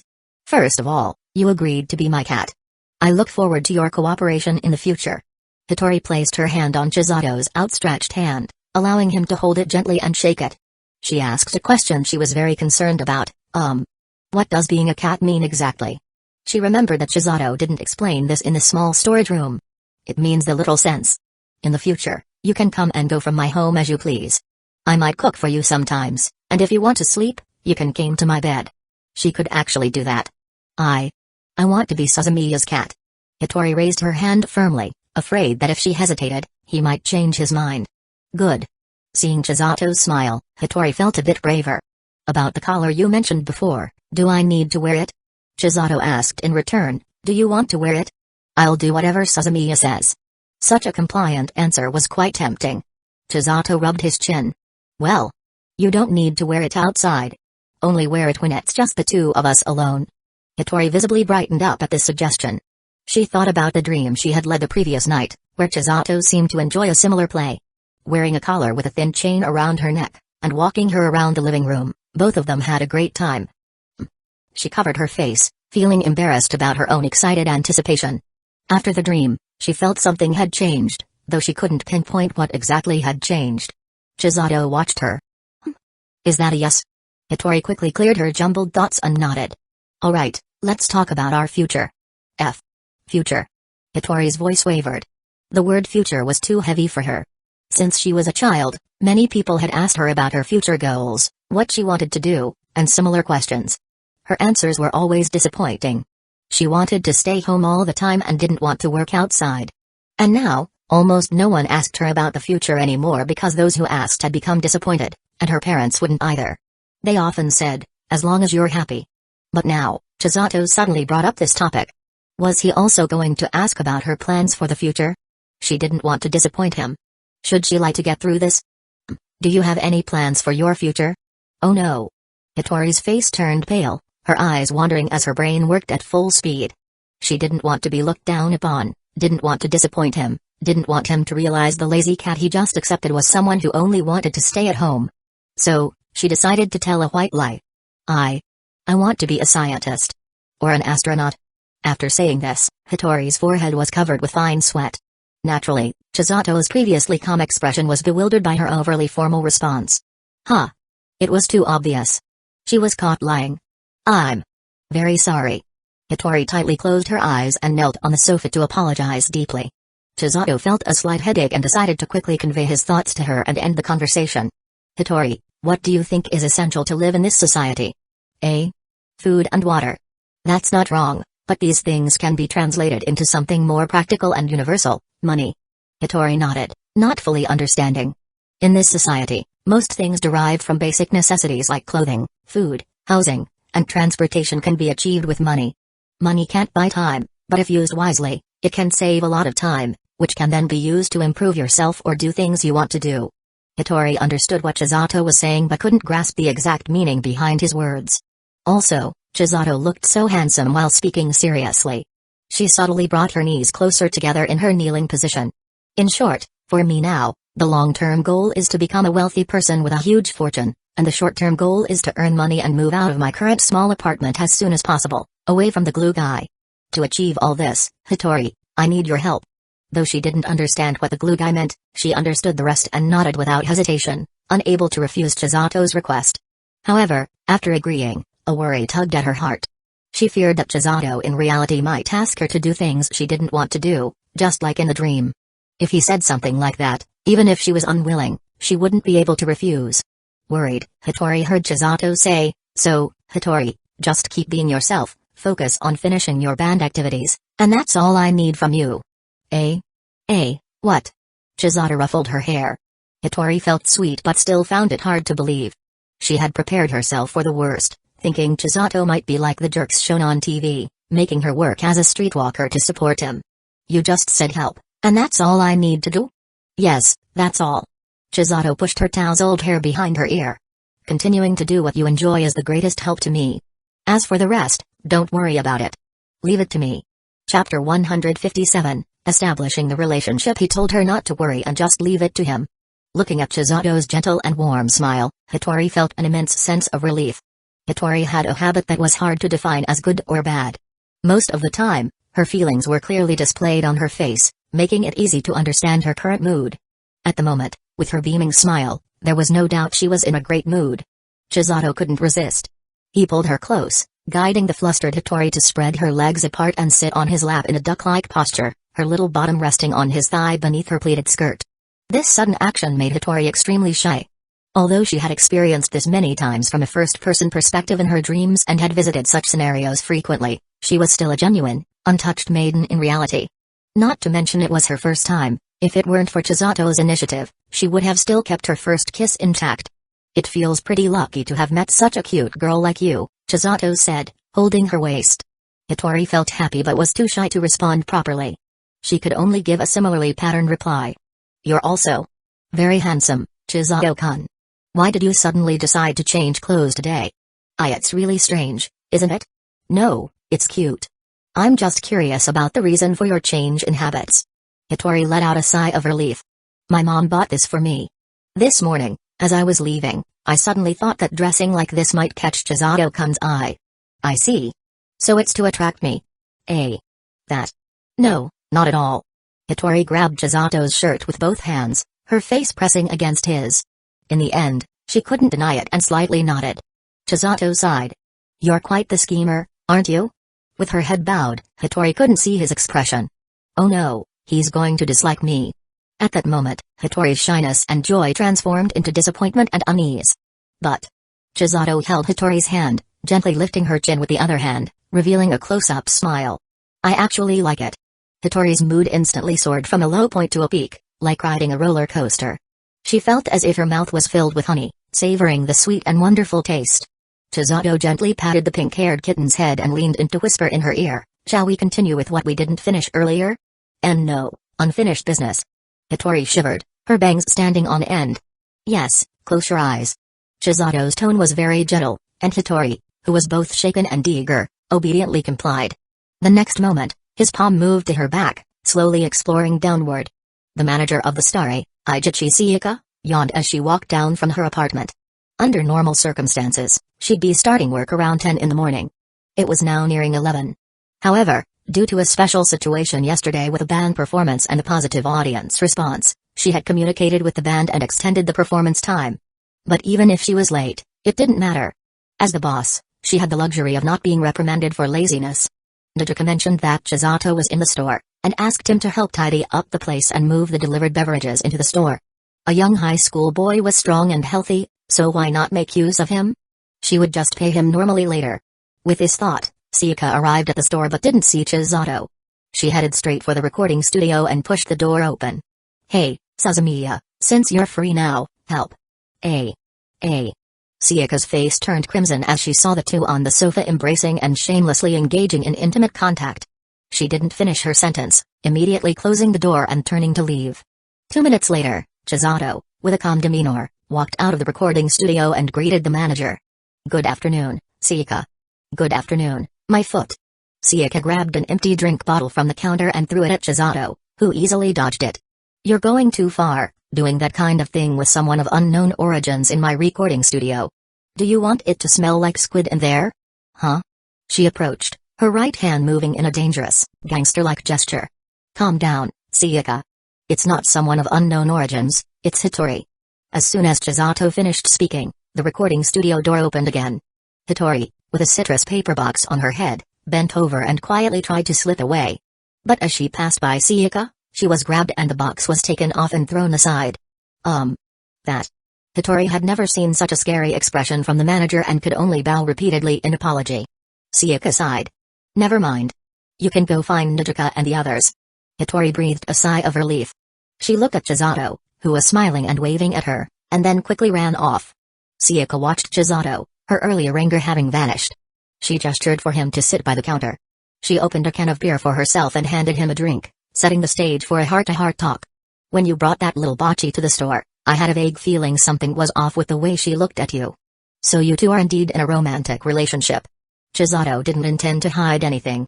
He didn't explain the small details clearly, so he simply nodded in acknowledgement. That's nice, a campus romance. You should treat her well. Although she seems a bit naive and absent-minded, people with that kind of personality often do surprising things when they're sad or disappointed. Chisato agreed wholeheartedly. You're absolutely right, manager. Hee, it seems like you've already been through something. I heard from Naruto that you prepared a song for them. It was just a melody and lyrics I came up with casually, and I hummed it for them, hoping it would be helpful. Last night, before I closed the store, I saw your lyrics. They didn't seem like something you wrote casually. I also heard the melody through Naruto's humming. I think you have a talent for it. Even though you don't know much about music theory, you're still young. If you want to learn, there will always be opportunities. Have you considered it? Playing music with someone you like is quite cool. Chisato was silent for a moment. Manager, is this what you wanted to do when you were young? This question stirred up a hornet's nest. Sayaka's forehead was covered in question marks. She started making a hand-chopping gesture. Grit your teeth, you rascal. Chapter 158, She's serious around 6 in the evening. As the sound of the guitar and drums came to a close, the ensemble in the recording studio wrapped up. The 4 members of the band turned their gazes to the only audience present, Chisato. They were silent, like contestants on a reality show facing judges who could determine their fate, feeling extremely nervous. Since a little after 1 in the afternoon, they had been continuously practicing and tweaking their performance based on suggestions from someone with no knowledge of music theory. Although it seemed odd, their adherence to the opinions of this outsider had indeed yielded good results. The lead singer, Ecchi, also followed his advice, adjusting her vocal technique and tone multiple times. The song gradually improved, presenting a richer, more youthful vibe that suited them. Ryo, the main arranger, felt this particularly deeply. She often wondered, does this guy really know nothing about music? Is he pretending to fool us? That's about it. Once the recording studio fell silent, Chisato took a moment to reflect before slowly lifting his head. He smiled at the band and gently clapped his hands. Overall, the last performance felt the best. It's good enough, so let's use this version as the standard. Thank you for your hard work. He stood up, picked up drinks from the table, and handed them to the 4 members. Finally, he stood in front of Hitori, took her guitar, set it aside, and gently examined her left hand. Her fingertips were slightly red from pressing the guitar strings all afternoon, and Chisato gently pinched them. Hitori felt shy, self-conscious about the other 3's gaze. It's okay. My fingertips have calluses now, it doesn't hurt much. Chisato, however, ignored her. Be good, don't move. Okay. Ryo, who was removing her bass, glanced at them silently and then looked at her own left hand. She walked to Naruto and extended her hand, only to be unceremoniously slapped. Chisato said it was about time, which means our performance still doesn't match his ideal standard, right? It's not perfect? Ecchi came over, her voice sounding a bit weak from singing all afternoon. It's unavoidable. Since Chisato doesn't understand music theory, we have to rely on his vague descriptions to understand his thoughts. Some details are bound to be missed. Ryo took a sip of water and comforted her. Since he has clearly said it's good enough, we don't need to think too much about it. Ecchi nodded. Since our original song has been officially confirmed, the next thing to do is that. Naruto's eyes lit up as she clenched her fists, having played the drums all afternoon without showing any sign of fatigue. That? Ecchi asked, puzzled. To perform on a stage of Starsea in front of the audience. Ryo explained to her, then looked at Naruto. Right? Yes. Naruto nodded vigorously, a smile on her face. Are we going to perform on stage so soon? It's something we'll have to experience sooner or later. It will be fun. Besides, Ikuyo-chan is so cute. Wouldn't it be a waste to just shine in this small recording studio? Shining and all is too exaggerated. Despite her modesty and quick hand gesture, Ikuyo's face clearly showed her happiness. Then it settled on our end. I'll ask Chisato and Bachi-chan for their opinions. Nodoka ran over to the other two. Seems like Nodoka is quite eager for the performance. That's to be expected, as she's carrying not just her own dreams but those of others as well. Ryo said. Hold the first live concert of Kesoku Band at Starry, huh? There's nothing wrong with that, but we'll need to report it and get approval from the manager. That's fine. I know my sister's character. As long as our performance meets the standard, she'll agree. Nodoka was full of confidence. Then there's no need to hesitate. Okay, I'll go talk to my sister now. I hope she doesn't set the target too high. Having confirmed Chisato's thoughts, Nodoka cheerfully left the recording studio. Hitori, who had been silent all along, tugged at Chisato's sleeve after she left. What does Nodoka mean by target? To ensure customer flow, the venue sets a target for bands wanting to perform. For example, if they set a target of 10 tickets, any revenue beyond that is split between the venue and the band members. If the target isn't met, the band has to cover the shortfall. Chisato, having worked at Starry for some time, was quite familiar with these matters. The specific target is decided by the manager. She judges based on various criteria for the band and has a lot of flexibility. Since Nodoka is her sister and you're a newly formed band with no reputation, she'll likely set a target of about 10 to 20 tickets. So, don't worry too much. Chisato's idea was simple, to film the live performance of the new song on the day of the Kesoku Band concert, post it online, and if it gained good traction and views, it would prove that the route was viable. They would continue producing content in the same manner, creating a positive cycle. Just like a stationary train, the initial start is always the slowest, but once momentum builds, the speed increases. After gaining a fan base and public recognition, things would only get easier. As Chisato pondered whether to invest in a second-hand camera with his recent savings, Nodoka entered with a complicated expression.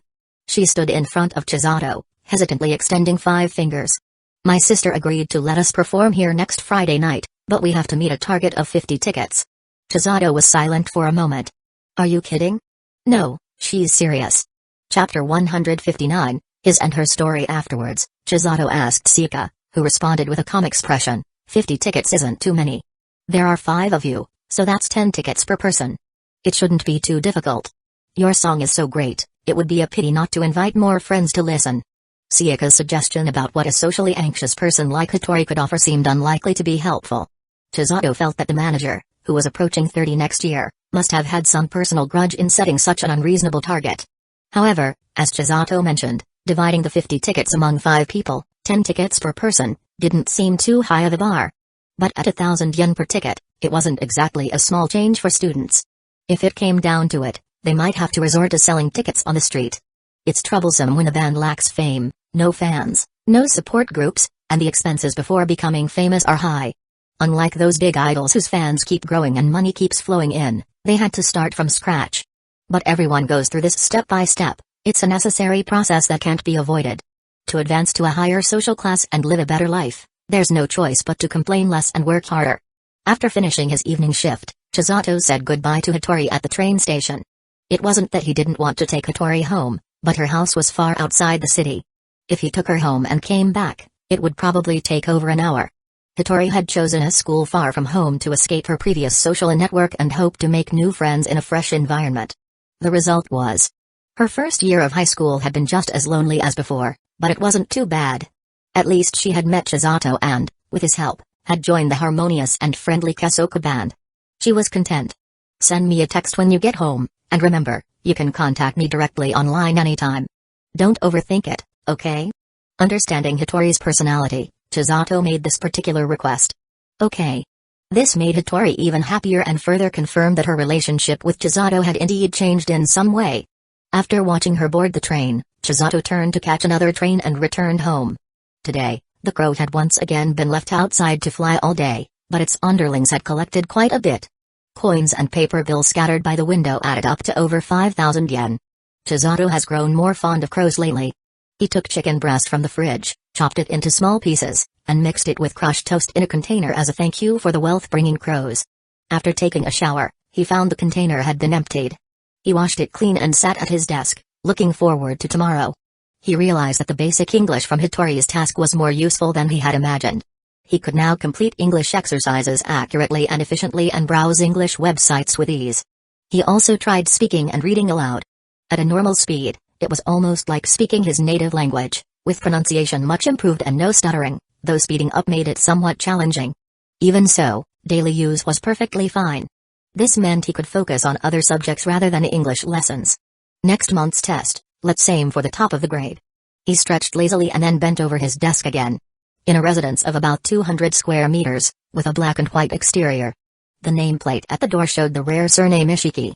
In the living room sat a girl with short flaxen hair, lounging on the sofa and playing with her phone, occasionally sipping from a mug of vegetable juice made by her mother. Skipping dinner and using this as a substitute for nutritional intake was a weight loss method promoted by fitness bloggers on YTV. It tasted unpleasant, but summer was coming, and with lighter clothing and more exposed skin, she didn't want to show any extra weight to others. This was a concern for Iroha recently. Even on a Saturday, you can't be so relaxed. You're in high school now, you need to be serious. Have you spent the whole day at home, doing nothing and avoiding your homework? Mrs. Ishiki, after finishing cleaning the kitchen, approached her lazily lounging daughter with dissatisfaction. Iroha realized she was in trouble, quickly finishing the vegetable juice and saying, "I'm going to take a shower," before hurrying away. Her mother was fine overall, but recently, she had been increasingly preachy towards her and her father. Although her intentions were good, it became quite annoying after a while. After her shower, Iroha returned to her room. It wasn't too late, but her gaze wavered between her desk and bed.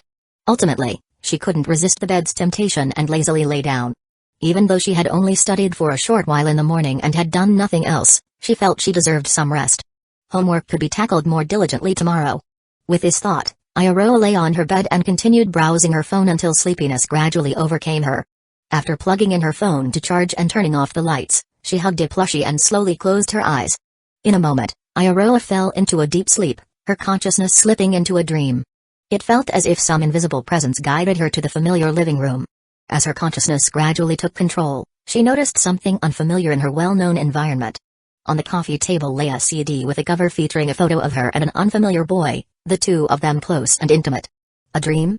This was the first time she had such a clear and strange dream. Curious, Iroha opened the CD packaging, placed it in the player next to the TV, and picked up the remote to turn on the TV.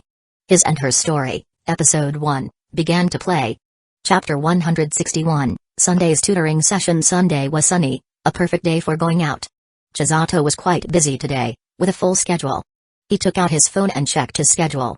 Sunday, morning, tutor Kazusa in her studies. Afternoon, she tutors me in piano. Evening, Uchiha has scheduled a meeting. The specifics are still unknown. Having taken a leave from his part-time job at the Starlit Cafe, Chisato didn't feel any urgency. As a high school student, his weekends were either spent with beautiful girls or on his way to meet them. This lifestyle left Chisato feeling both guilty and fulfilled. With the current severe gender imbalance, he felt a bit guilty for occupying so many positions alone, as if he was infringing on the rights of his male peers. But it was all right, he thought. If he could have more experiences with them in the future, it could be seen as giving back positively to society. After breakfast, Chisato set out and arrived at Kazusa's house around 9. He had previously noted how Kazusa's leg injury had made him reflect on the opulence of her home. Rich people's houses were indeed on another level. Just looking at such a villa made ordinary people feel a sense of class disparity. But Chisato's mindset had changed since then, so he didn't feel the same sense of futility. Hearing the doorbell directly. After 10 seconds, hearing the doorbell again. A cold but slightly elder sisterly voice came from inside. "Who is it?" "Hello, it's the tutor." "You really came?" Kazusa's voice conveyed a sense of resignation. "Why wouldn't I?" Click. The door automatically opened. Chisato walked through the yard. Kazusa had already opened the door and was waiting at the entrance. She was dressed simply today, a long-sleeve white shirt paired with fitted black pants. Simple and neat outfits test a person's physique and temperament, otherwise, they risk being seen as dowdy. However, for Kazusa, these weren't issues.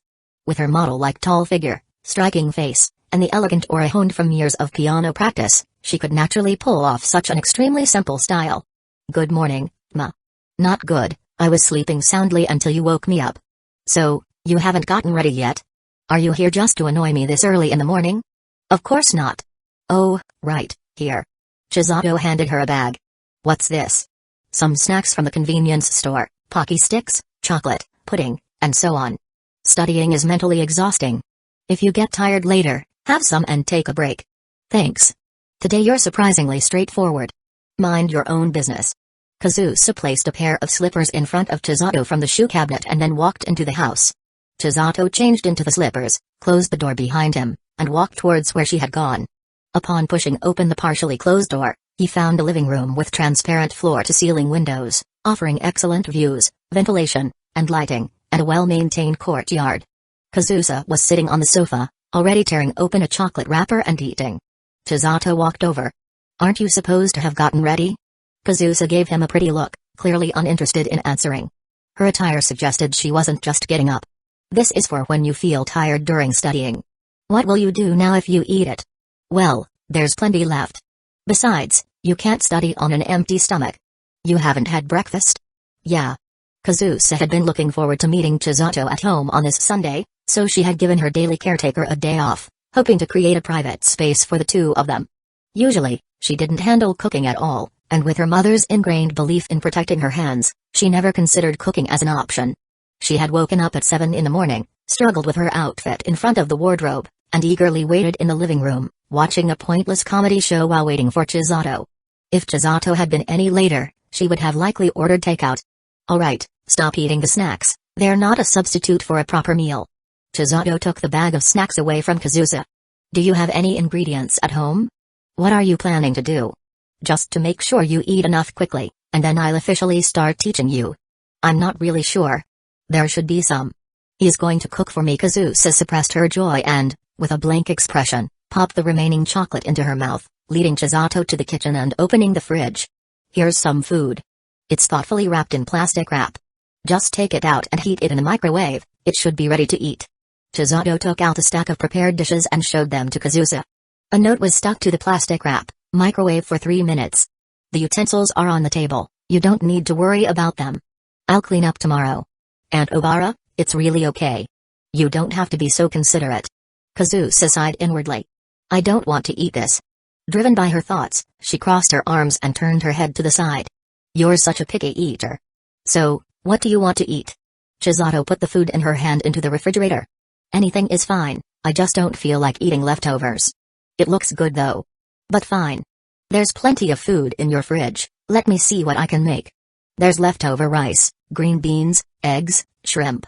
How about fried rice? Oh right, you don't like leftovers.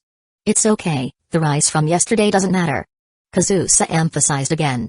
So, fried rice is okay? Feeling a bit guilty under Chisato's gaze, Kazusa looked away.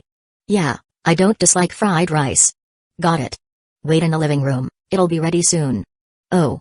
Although they agreed, Kazusa didn't go back to the living room. Instead, they took a few steps and sat on the high stool outside the kitchen. From the open kitchen counter, she faced Chisato and took out her phone. Her eyes were fixed on the screen, but her mind had drifted far away. Chapter 162, The Charm of a Stay-at-Home Husband Compared to the Evil Path System. The pure love system, though embarrassing in many ways, does produce high-quality and effective items. Chisato's original cooking skills could be summed up in one sentence: the taste might not be great, but it won't kill you. He could handle the basics like cooking rice or frying eggs and bacon, but anything more complicated was beyond him. However, after gaining the beginner cooking skill, his cooking abilities improved dramatically. Maybe not world-changing, but definitely a huge step up. Just watching him slice green onions with a knife, chop, chop, chop, was a real pleasure. The way he flipped the pan with precise movements felt like he was performing a graceful magic trick. Combined with his undeniable charm and handsome face, anyone watching would wonder, is this guy cooking, or putting on a show? Kazusa had seen Andohara cook before, but her cooking didn't hold their attention like this. His cooking was way more interesting than those TV shows. The homemaker trait often seen in women is irresistible to some men. But the reverse is also true. Kazusa, though not fully aware of it, had always lacked care growing up. Deep down, she couldn't resist guys who could cook and take care of a household. They made her feel secure and safe. It's done. Chisato turned off the stove and brought the plate of fried rice over. He looked back at Kazusa for approval. Want to eat here? Yeah. It smells so good. More importantly, he made it. Kazusa nodded, her excitement barely hidden. Bring it over already. Chisato placed the fried rice in front of her and handed her chopsticks and a spoon. He didn't have the habit of watching people eat, so he turned to clean the cutting board and pots. This gave Kazusa the chance to finally drop her pretense. She eagerly scooped up a spoonful of the perfectly cooked fried rice, blew on it, and took a bite. Delicious. She quickly took a second bite, then a third, eating faster and faster. By the time Chisato finished cleaning and turned around, he saw Kazusa gracefully wiping her mouth with a napkin. The plate was spotless, except for a bit of oil. There wasn't a grain of rice or green onion left. Even though he had cooked a small portion, considering she was a girl, she had eaten it way too fast. Didn't she burn her mouth? There's strawberry milk in the fridge, Kazusa said as Chisato took the plate away. I don't drink that, thanks. I wasn't asking you to drink it. Could you get it for me? Kazusa. Yeah? This is your house. I'm a guest. Chisato reminded her of their roles. Don't be so polite. You can treat this place like your own home. Maybe because the fried rice had hit the spot, Kazusa was in a good mood. She even smiled slightly, making a rare joke. Don't worry, it's not about treating it like my home. It will be my home eventually. Chisato opened the fridge, grabbed the strawberry milk, stuck a straw in it, and handed it to her.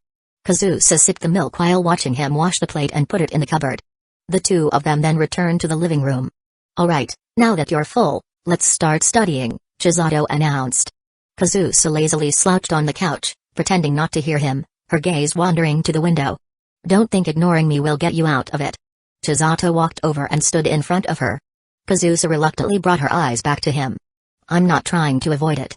I just ate, and I'm too full to study right now. So? At least give me some time to rest before I start. I'll be more productive that way. Kazusa argued her case. That sounds reasonable, but I refuse. Do you know what time it is? It's almost 10 o'clock, and the day is slipping away. There's not much time left to waste. Chisato grabbed her backpack, pulled out some textbooks and worksheets, and placed them on the table. Kazusa mumbled under her breath, well, that's because you showed up late. Chisato looked at her. What did you say? Nothing. Let's just start. Kazusa gave up resisting, thinking the sooner she started, the sooner she could finish. Afterward, she planned to get back at him during their piano lesson. Alright. Since your grades aren't great, don't try to do too much at once. We'll take it step by step. Kazusa remained calm up to this point. Today, let's keep it simple. Focus on Japanese and world history. Complete 2 sets of practice exams for these subjects. What? 2 sets? Kazusa looked shocked, as if he were out of his mind. There's no way I can finish 2 sets at once. I didn't say you had to finish them all at once. Do 1 set, take a 10-minute break, then do the second set. That's still impossible for a normal person. Don't be so dramatic. Most students manage just fine. Why can't you? Ignoring her complaints, Chisato placed the worksheets and a pen in front of her. Grumbling about him being a demon, a bookworm, and how nobody teaches like this, Kazusa reluctantly picked up the pen and stared at the frustrating questions. I've put the reference books here. If you get stuck, look them up. By the way, where's your bathroom? Out of the living room, the second door on the right. Alright, get started. I'll be right back. Got it? Geez. You're so annoying. Kazusa waved him off, her good mood from earlier completely gone. After Chisato left, Kazusa quickly sat up, pretending she had been working hard the whole time. Are you a little kid or what? Chisato walked over and glanced at her paper, noticing that not a single question had been answered. Once you really focus, you'll realize studying isn't so hard. Before you know it, you'll be done. Easy for you to say.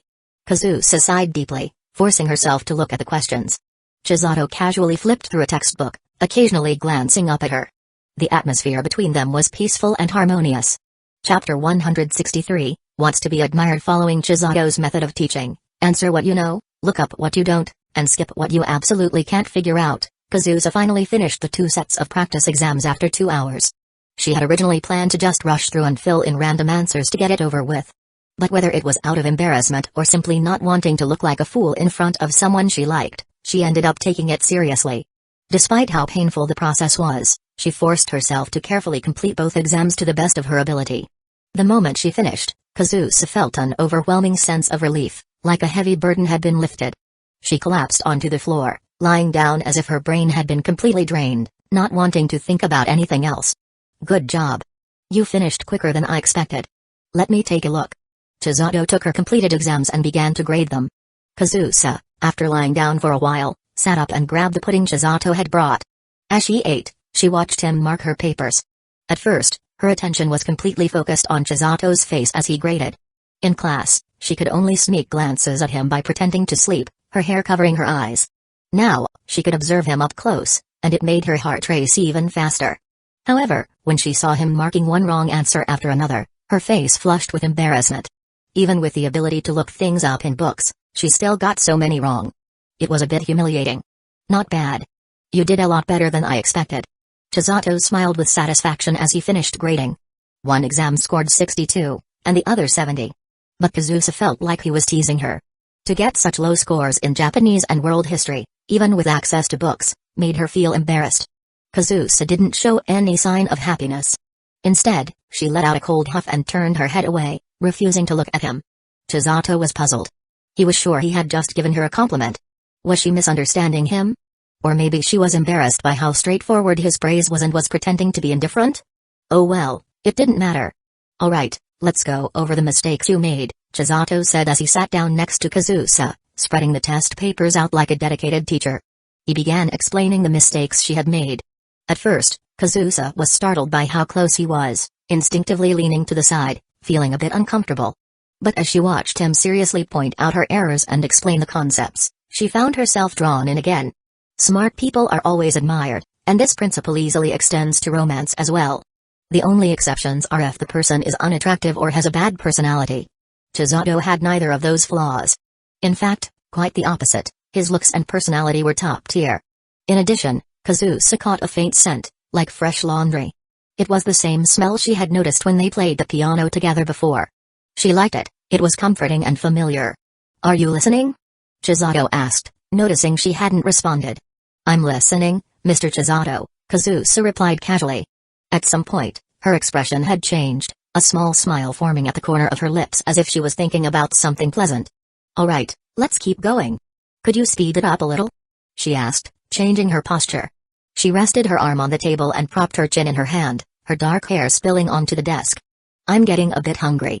You just had fried rice not too long ago. I'm still hungry. Solving problems takes a lot of energy. Besides, do you even know what time it is? Chisato glanced at his phone. It was past noon, about lunchtime. With a small sigh, he relented. Alright, if you focus, we'll try to finish in 20 minutes. Got it. Though she sighed softly, Kazusa couldn't deny that she was in an exceptionally good mood today. Studying was a bit of a pain, but everything she had been looking forward to kept happening, one thing after another. If possible, she wished every day could be like this. After finishing the study session, Kazusa quickly tidied up the desk. The least enjoyable part of her day was over, and now it was her turn to take control. Chisato rolled up his sleeves and headed to the kitchen. Compared to his small fridge, Kazusa's was a treasure trove, stocked with fresh fruits, vegetables, and all kinds of meat. With her permission, he took out a premium cut of wagyu beef, sliced it, and prepared a simple hot pot with spinach, mushrooms, and konjac noodles. It was accompanied by raw egg dipping sauce and freshly cooked rice. The meal was incredibly satisfying for both of them. Then, it was time for what Kazusa had been eagerly anticipating. She was excited to lead the top student, who she secretly admired, into her domain, reversing their roles so that she could be the one teaching him. What the? Chisato muttered, clearly shocked. Kazusa, proud of his reaction, straightened up, her loose shirt doing little to hide her impressive figure. They were now in the basement music room of Kazusa's house. Besides the grand piano that dominated the space, the room was filled with a variety of instruments, drums, violins, guitars, basses, saxophones, and more. The most impressive sight, however, was the lavish display cabinet, filled with countless awards.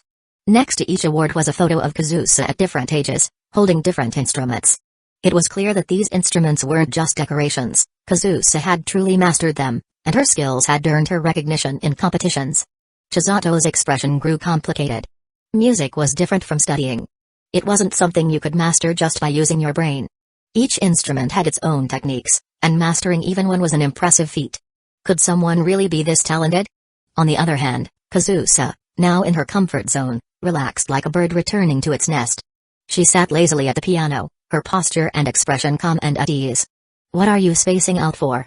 she asked, smiling as she patted the spot next to her. "Come on, it's time for your lesson." Dummy Chapter 164, Emotions becoming clearer after spending the entire night, Kazusa finally took out the awards and photos from her storage boxes and carefully arranged them in the once-empty display cabinet in her music room. Not only that, she also moved each of her instruments back into the room, filling the previously vacant and cold space with life. The goal, of course, was to see a certain someone's surprised reaction. She wanted to impress him, to hear his compliments, to show him that she wasn't just some lazy girl who slept on her desk all day. She wanted to completely change the way he saw her. It was a childish act, like a kid, eager to show off, desperate for attention. But without a doubt, she succeeded. All her hard work, day and night, paid off when she got the exact reaction she wanted from Chisato. "No way, you're just a hopeless sweets addict." Chisato wandered around the room, but he didn't immediately sit at the piano. He stopped in front of the saxophone. Behind it, the display case held a plaque reading "Saxophone, National Youth Competition Gold Medal." In the photo next to it, a young Kazusa, no older than middle school age, was holding the saxophone and staring coldly at the camera. This reaction was exactly what Kazusa had hoped for. She didn't bother to refute his skepticism. Instead, with a lazy smile, she casually walked over, picked up the saxophone, and began to play. Kazusa wasn't one to talk much, she preferred to show her abilities through action. She tucked her hair behind her ear, placed the mouthpiece between her lips, and started playing. The smooth melody flowed out, and just from the intro, Chisato felt himself getting swept away. The spotlight overhead illuminated her face, her snow-white skin glowing with an almost ethereal radiance. The confident, focused expression on her face transformed the entire atmosphere around her. The impact of her saxophone performance hadn't even worn off when Kazusa calmly switched to the violin, her movements turning graceful in an instant. Then came the guitar, the flute. "Okay, that's enough," Chisato finally snapped out of his daze when she walked over to the drum set, stopping her. It was as if the muse of music hadn't just kissed Kazusa's fingers but poured all her divine power into her. A true musical prodigy. Jack of all instruments? Chisato thought to himself. It almost felt like this woman had some kind of cheat system. "You said I was lying, didn't you? Well, you heard it yourself. And I still have 12 more instruments I haven't shown you yet," Kazusa teased, twirling the drumsticks in her hands with ease. She looked nothing like the frustrated girl from this morning's study session. Now, she was glowing, bright and dazzling. "I'm sorry, Miss Ma. I shouldn't have doubted you," Chisato apologized sincerely. "As long as you understand," Kazusa said, putting the drumsticks back. To hide the excitement bubbling up inside her, she turned and walked over to the piano. "But you're really incredible. You must have stood out so much in your special music program that it was hard to make friends, right? I mean, who wouldn't feel discouraged with someone like you, someone who's mastered every instrument?" Chisato's words were genuine, overflowing with admiration. "Enough with the flattery. Come sit down already. I want to see how much you remember from last time." On the outside, Kazusa acted nonchalant, but only she knew how truly happy she was today. Chisato sat beside her, placing his hands on the piano keys. Together, they played a familiar melody. Her mother had once labeled her as a failure, abandoning her in this country. She had spent years living in loneliness, but that changed when this guy barged into her life. Suddenly, her world was fuller, no longer empty. Whether it was the schoolwork she hated, the delicious fried rice and hot pot they shared, or showing off her musical talents and seeing his amazed expressions and hearing his praises, every moment with him made her happy. It reminded her of when she used to do similar things with her mom, moments that brought her joy. But now, the person making her happy was different. It was this guy, who had unexpectedly helped her rediscover a treasure she had long forgotten about. "You messed up again. That's the third time. Kazusa, this feels wrong. You're playing way faster than last time, I can't keep up. Stop talking and focus on the rhythm. The second part's coming up." "Wait, hold on." Kazusa's mind was elsewhere, but she continued to teach him in the same way her first music teacher, her mother, Mayuko, had taught her. For the first time, this rebellious girl genuinely wanted to help someone. He had once told her that he wanted to become a cool guy in other people's eyes. So she would teach him, sincerely and without half-hearted effort, to help him achieve that dream. After all, she didn't have anything else to do, and she was curious to see the look on his face when he finally managed to play a piece on his own, despite his lack of musical talent. "Chisato, you'll definitely be proud. You'll shine, too." Imagining a future where that scene might come true, Kazusa shook away all other thoughts, focusing solely on the special person next to her. "You will definitely become that cool guy, because your teacher is Kazusa, and because you've earned her approval." Chapter 165, a fragmented scene. It was supposed to be a relaxed and happy Sunday, but Iroha wasn't feeling all that cheerful. She wasn't exactly sad or angry, either. Rather, she was puzzled. Yes, puzzled. The reason for this confusion was, of course, the strange dream she had last night. It wasn't that the content of the dream was especially odd. She had experienced plenty of bizarre dreams before, like being chased by some unknown force, living in a house made of candy and cookies, or growing wings and flying through the sky like a bird. We've all had those kinds of weird, inexplicable dreams that have no connection to reality, right? But what made last night's dream so strange to her was its unusual nature. The most puzzling part was the format of the dream. In it, she found herself just sitting blankly on a sofa, watching a TV drama all night. And the strangest thing? The main character of the show was none other than herself. And then there was what happened after she woke up, the memory of the dream. According to basic science, when people sleep, most of their brain cells are resting, which is why, after waking up, they usually can't recall their dreams. Even if they do remember some parts, it's usually just fragmented details. Ayaroa's past experiences with dreams confirmed this point. But this time was different. She remembered last night's dream with startling clarity, as if it had been engraved in her mind, impossible to forget. The dream began with her walking into the living room, where she saw a film disc with her picture on it. Out of curiosity, she put in a DVD player and sat on the sofa to watch. Right from the start, she was shocked. On the TV screen, she saw her parents, much younger than they are now, holding a baby with happy expressions. The baby, without a doubt, was her. The scene continued for a long time, focusing entirely on Ayaroa, her early life, from her first words to her first steps. She watched her parents dote on her, and it warmed her heart. It was such a sweet and touching story that she couldn't take her eyes off the screen, watching the first episode to the very end, still wanting more. Then the second episode began, and the content changed. The focus shifted away from her, turning to another couple. The camera centered on a baby boy named Chisato. Much like the first episode, it followed his early childhood, growing up under his parents' care. However, this peaceful life didn't last long. When he was only 2, his parents died in an accident. At 3, his grandparents also passed away. By 4, he lost his paternal grandparents. In the span of 3 years, all his closest family members were gone, and he was left to bear the pain of losing them all.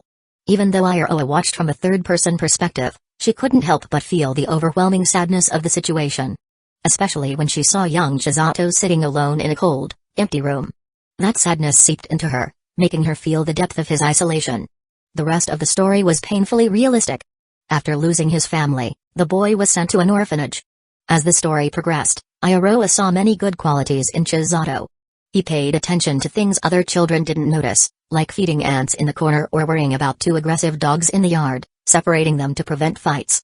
When Ayaroa saw the 2 dogs barking and growling at each other from a distance, unable to reach one another, she realized how necessary Chisato's actions were. If this was what happened when they were separated, who knows how bad it would have been if they were left together. As the film focused on Chisato's life, Ayaroa went from mildly interested to fully engrossed. Chisato's life wasn't free of troubles. Hardship seemed to target him, hitting him time and again. One day, the orphanage he had become accustomed to caught fire, forcing him to leave the only stable place he knew. Later in the story, after arriving at a new orphanage, Chisato was taken in by a kind couple. Coincidentally, this couple was neighbors with Ayaroa's family in the film. The second episode ended with a shot of Ayaroa and Chisato meeting for the first time. The camera zoomed in on each of them, then pulled back to show them stepping forward and shaking hands. 2 strangers had just formed a connection. As the episode ended, Ayaroa woke up. The clock read exactly 8:00 a.m. Though she was back in reality, the emotions and thoughts from the dream lingered in her mind. Her head filled with questions she couldn't answer. Even if dreams are meant to be fleeting and beyond logic, last night's dream felt far too vivid and surreal. The storyline, camera angles, and even the moving background music, she remembered them all so clearly. Could all of this really have been imagined by a high school girl like herself in a dream? Because of this, Ayaroa remained puzzled all day. She couldn't focus on her studies that morning and spent a lot of time researching dream-related topics online. By the afternoon, knowing she had to finish her homework or it would be too late, she pushed her thoughts aside and forced herself to complete her assignments. Around 6 p.m. when her parents came home, she immediately ran downstairs to ask her mom a question. "Mom, did we ever move when I was little?" Ayaroa had come to believe her dream was a projection of her childhood memories. It was a bit far-fetched, but she couldn't think of any other explanation. "We moved once, but why are you asking about this all of a sudden?" her mom replied. Ayaroa ignored the question and eagerly asked another, "Back then, did our neighbors run a ramen shop?" You were only 2 or 3 years old back then. How could I remember all the details? But no, I'm pretty sure they were just regular office workers, definitely not running a ramen shop, her mother said, trying her best to recall. After you were born, we thought our apartment was too small, so we borrowed money from your grandparents to buy the land and build this house. I see. Iroha realized that her theory wasn't quite right. The situation was complicated.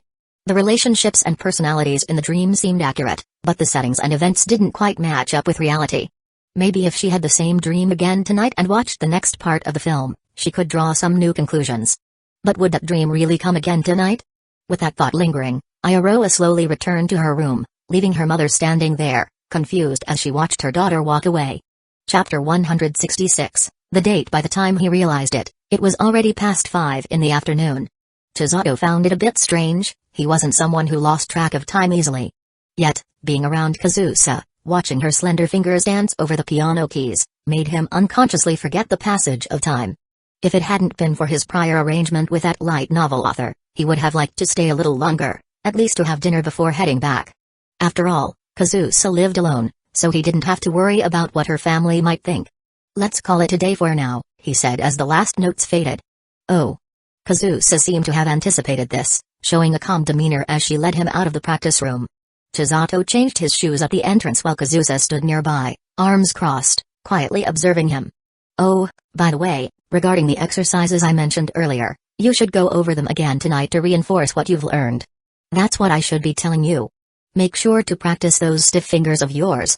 What I'll teach you next time won't be at the preschool level, she replied. Chisato smiled, not taking it too seriously. I'll see you at school tomorrow. Chisato left, and the door closed behind him. Kazusa opened the security monitor at the entrance, watching him leave through the various camera angles until he slowly disappeared from view. She walked back to the living room, the emptiness of being alone wrapping around her once again. Glancing at the time, it was 5:18. That meant she had 15 hours until she would see him again. As Chisato walked away from the Tma house toward the nearest train station, he pulled out his phone, which had been vibrating intermittently since he left the practice room. Messages began popping up one after another, likely due to the soundproofing of the practice room cutting off the signal. Among them, 2 messages were from Hitori. After a simple greeting, there was a video, a performance of Sorry for Being So Cute by the band. Once he got on the train, Chisato put on his headphones and watched the video carefully. The performance was much improved compared to yesterday, both in execution and teamwork among the 4 members. He responded with a cat emoji giving a thumbs up. Hitori didn't reply immediately, probably because she didn't have her phone on her. He opened the chat with Uchiha, who had messaged him around 1 in the afternoon. She had changed their meeting location a couple of hours later, but it was close to their original meeting spot, so there wasn't much to worry about. The latest message from her was a simple. After noticing he hadn't replied. Just as Chisato was about to respond, Uchiha called. He hesitated but then stood up and moved to a quieter corner to take the call. Chisato? Yeah, sorry. The phone signal is pretty bad. I didn't see your messages earlier. Phew. He could hear Uchiha sighing with relief. How's it going? Another familiar voice chimed in on the line, Aries. Nothing much. After Uchiha finished dealing with Aries, she spoke again. If we couldn't get through, we were planning to come over to your place. Airi kept saying you might have had an accident or something. Instead of complaining or blaming, she conveyed her concern in a half-joking way, which warmed Chisato's heart. It's my fault. I should have kept my phone signal clear since we were meeting this afternoon. I'll treat you to ice cream later as an apology. I'm not mad, but if you're treating me, I won't hold back. Be careful on your way over, Chisato. No need to rush, Airi's voice came through. Did you hear that? She wants you to take it easy. Got it. I'm already on the train, so I'll see you in 10 minutes. Okay, we'll wait for you. Uchiha ended the call. Airi pulled back, having leaned in to listen to the conversation. Alright, we'll be meeting soon. Just so you know, I have high expectations for this date. I want to make some progress in my relationship with Chisato tonight, so please don't do anything unnecessary. Airi glanced at Uchiha, who had also dressed up for the occasion. This is my request too. When my mom calls later, you know what to say. She raised a little fist. If I get forced to go home, you won't have a pleasant evening either. It's funny how you're asking for help while being so self-righteous. Who do you think you are to enjoy a hotel's hospitality without my help? I don't need a voucher. I can pay myself and still get the same service. Huh, and then what? Chisato would think you're just a desperate girl? Looking at Ariri, who seemed relaxed and engaging in this playful banter, Uchiha took a deep breath. The times when Ariri would easily lose her temper over a few teasing words were long gone. She missed those times when Ariri was like a soft balloon, easily swayed. Now, she has evolved into something like a cactus, not as easy to bully. Forget it. Arguing now would only lead to discomfort between them, which wouldn't help at all. I'll explain things to Sawamura-san as you suggested. The atmosphere between them eased a bit due to Uchiha's willingness to take a step back. That would be best. Ariri huffed and didn't say anything more, focusing her gaze on the crowd entering and leaving the train station, standing proudly and beautifully. 5 minutes later, Chisato appeared in the crowd. As he looked around, Ariri's face broke into a bright smile. She quickly walked up to him, her heels making a crisp sound against the ground. Chisato. He turned to her, noticing Uchiha, who followed closely behind and was also smiling. Sorry to keep you waiting. Chapter 167, a delightful outing for 3 today. Uchiha and Ariri looked very different from their usual selves. Not only did they smell wonderful from the perfume they wore, but their outfits were also much more carefully chosen than the last time they met. This showed how much effort they put into their appearance for today's outing. Uchiha wore a pure white shirt with a flowing design, paired with a high-waisted black skirt. Ariri opted for a loose t-shirt and denim shorts. Both girls were wearing high heels, and interestingly, they were barefoot without socks. Uchiha's shoes matched her overall style, looking mature and sexy, while Ariri gave off a cool and casual vibe, making her look elegant. Just standing there, without doing anything, they added beauty to the bustling street, capturing the attention of many passing men who admired them. In just a moment of distraction, Uchiha circled around Ariri to stand in front of him, playfully standing on her toes, making her chest appear noticeably more pronounced. She kept her hands behind her back and looked at him with a teasing smile. I can see some regret in your eyes. Is it because I'm not wearing something you like today? But I couldn't help it, the last one is at your place, and I don't have any other options to wear. I'm not sure what you mean. Chisato lifted his gaze, casually meeting her eyes before glancing at Ariri beside her. But you both look really beautiful today, I almost got mesmerized. Well, it's rare to meet you outside, so we thought we should dress nicely. With a smile, Ariri subtly pushed Uchiha aside, unaffected by her annoyed glare. The tension between the two resumed as soon as the main character appeared. Chisato sensed the unease between them and quickly shifted the conversation to something he had promised earlier. He led them to an ice cream shop, buying each of them a scoop. As they walked down the street with the two girls flanking him, he finally found the opportunity to ask why they had invited him out today. There's no special reason, I just wanted to see you. Is that okay? Uchiha maintained her usual assertive tone. Unhappy with her approach, Ariri interrupted before Chisato could respond, stating the facts to take her down a peg. Actually, I got a hotel voucher for some reason and thought it would be great to invite you out for dinner. I heard the food there is amazing, and everyone who's been there raves about it. Uchiha shot a displeased glance at Ariri. With her around, she couldn't tease the guy she liked freely. Ariri responded with a playful sticking out of her tongue, wearing a dismissive expression. Got it. Chisato recalled what Uchiha had said when she invited him. If he had mentioned being free on Sunday during the day, they might have planned something for the morning. But now, it wasn't too late. If they went to eat now, they would finish around 8. Hitori would probably be at the store practicing late, so after dinner, he could bring her some treats and then take her to the station. Maybe they could find a quiet corner along the way to share a tender moment. Yes, everything seemed perfectly arranged. Thank you. No need to thank me, it's just a voucher I got from someone else. It's you who made time to come with us that we should thank. Ariri replied naturally, her words full of charm, and with her bright, cute smile, she naturally made Chisato feel comfortable and lowered his guard around her. Chisato's gaze shifted to her, while Uchiha let out an ambiguous laugh. Okay, it's about time to head out. She waved down a taxi by the side of the street. Isn't the restaurant nearby? Chisato wondered. Sitting between the two girls in the back seat, Ariri announced the name of the restaurant. The elderly driver set the GPS, and they started driving, leaving the busy city streets behind for the elevated highway. The scenery outside continued to fade away as the sunset painted the sky in soft shades of red. Uchiha adjusted the window to block the wind and opened the conversation again, holding her ice cream cone in her left hand, gently swaying it while her right hand rested on Chisato's thigh. What should I do if I can't finish this? Just as Chisato was about to say something, Ariri spoke up first from the other side. If you can't finish it, why did you ask the staff to add an extra scoop? That makes no sense. Ignoring Utaha's increasingly gloomy aura and her dangerous stare, Ayuri quickly finished her ice cream and pulled out a barf bag from the passenger seat to hand to Utaha. Just throw it away, you really need to ask someone about this? Are you a child? Utaha slowly closed her eyes and took a deep breath. If you say any more, I might take back the promise I made to you earlier. Promise? What promise? Chisato was left confused between the two. Unfazed, Ayuri replied, then you won't get your way today. The two continued their whispered exchange. Utaha suddenly laughed lightly. It's okay, worst case, I'll just ask the driver to take us home. Considering our home environments, who do you think will have more freedom tonight? Ayuri's expression finally changed. She needed something from Utaha and couldn't push her too hard. If today's outing got cancelled midway, going home would be easy. However, with the strict family rules of the Sawamura household, she wouldn't be able to go out without a good reason. On the other hand, Utaha's mother was much more laid back, who knew what she would do if pushed to her limits during a time when Ayuri couldn't go out. Understanding this, Ayuri backed off, huffing quietly and turning her gaze out the window. With the conversation back on track, Utaha faced Chisato again, returning to her charming smile, her wine-red eyes glistening with a bright shine. If you really can't eat it and don't want to waste it, I can help you out. Chisato reached out his hand. Utaha was pleasantly surprised by his initiative, and Ayuri's mix of anger and helplessness only made her mood better. Then I'll leave it to you.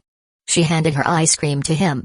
Chapter 168, The Ambition Awakens Within. At this moment, Chisato suddenly felt an inexplicable sense that he was a flashy, seductive person. The two girls sitting beside him seemed to be the typical characters seduced by beauty, caught up in jealousy and competing for affection, commonly referred to as simps. Thinking about this made him chuckle internally. Was this what the evil path simulator wanted to see? Chisato's expression subtly changed as he quietly ate his ice cream.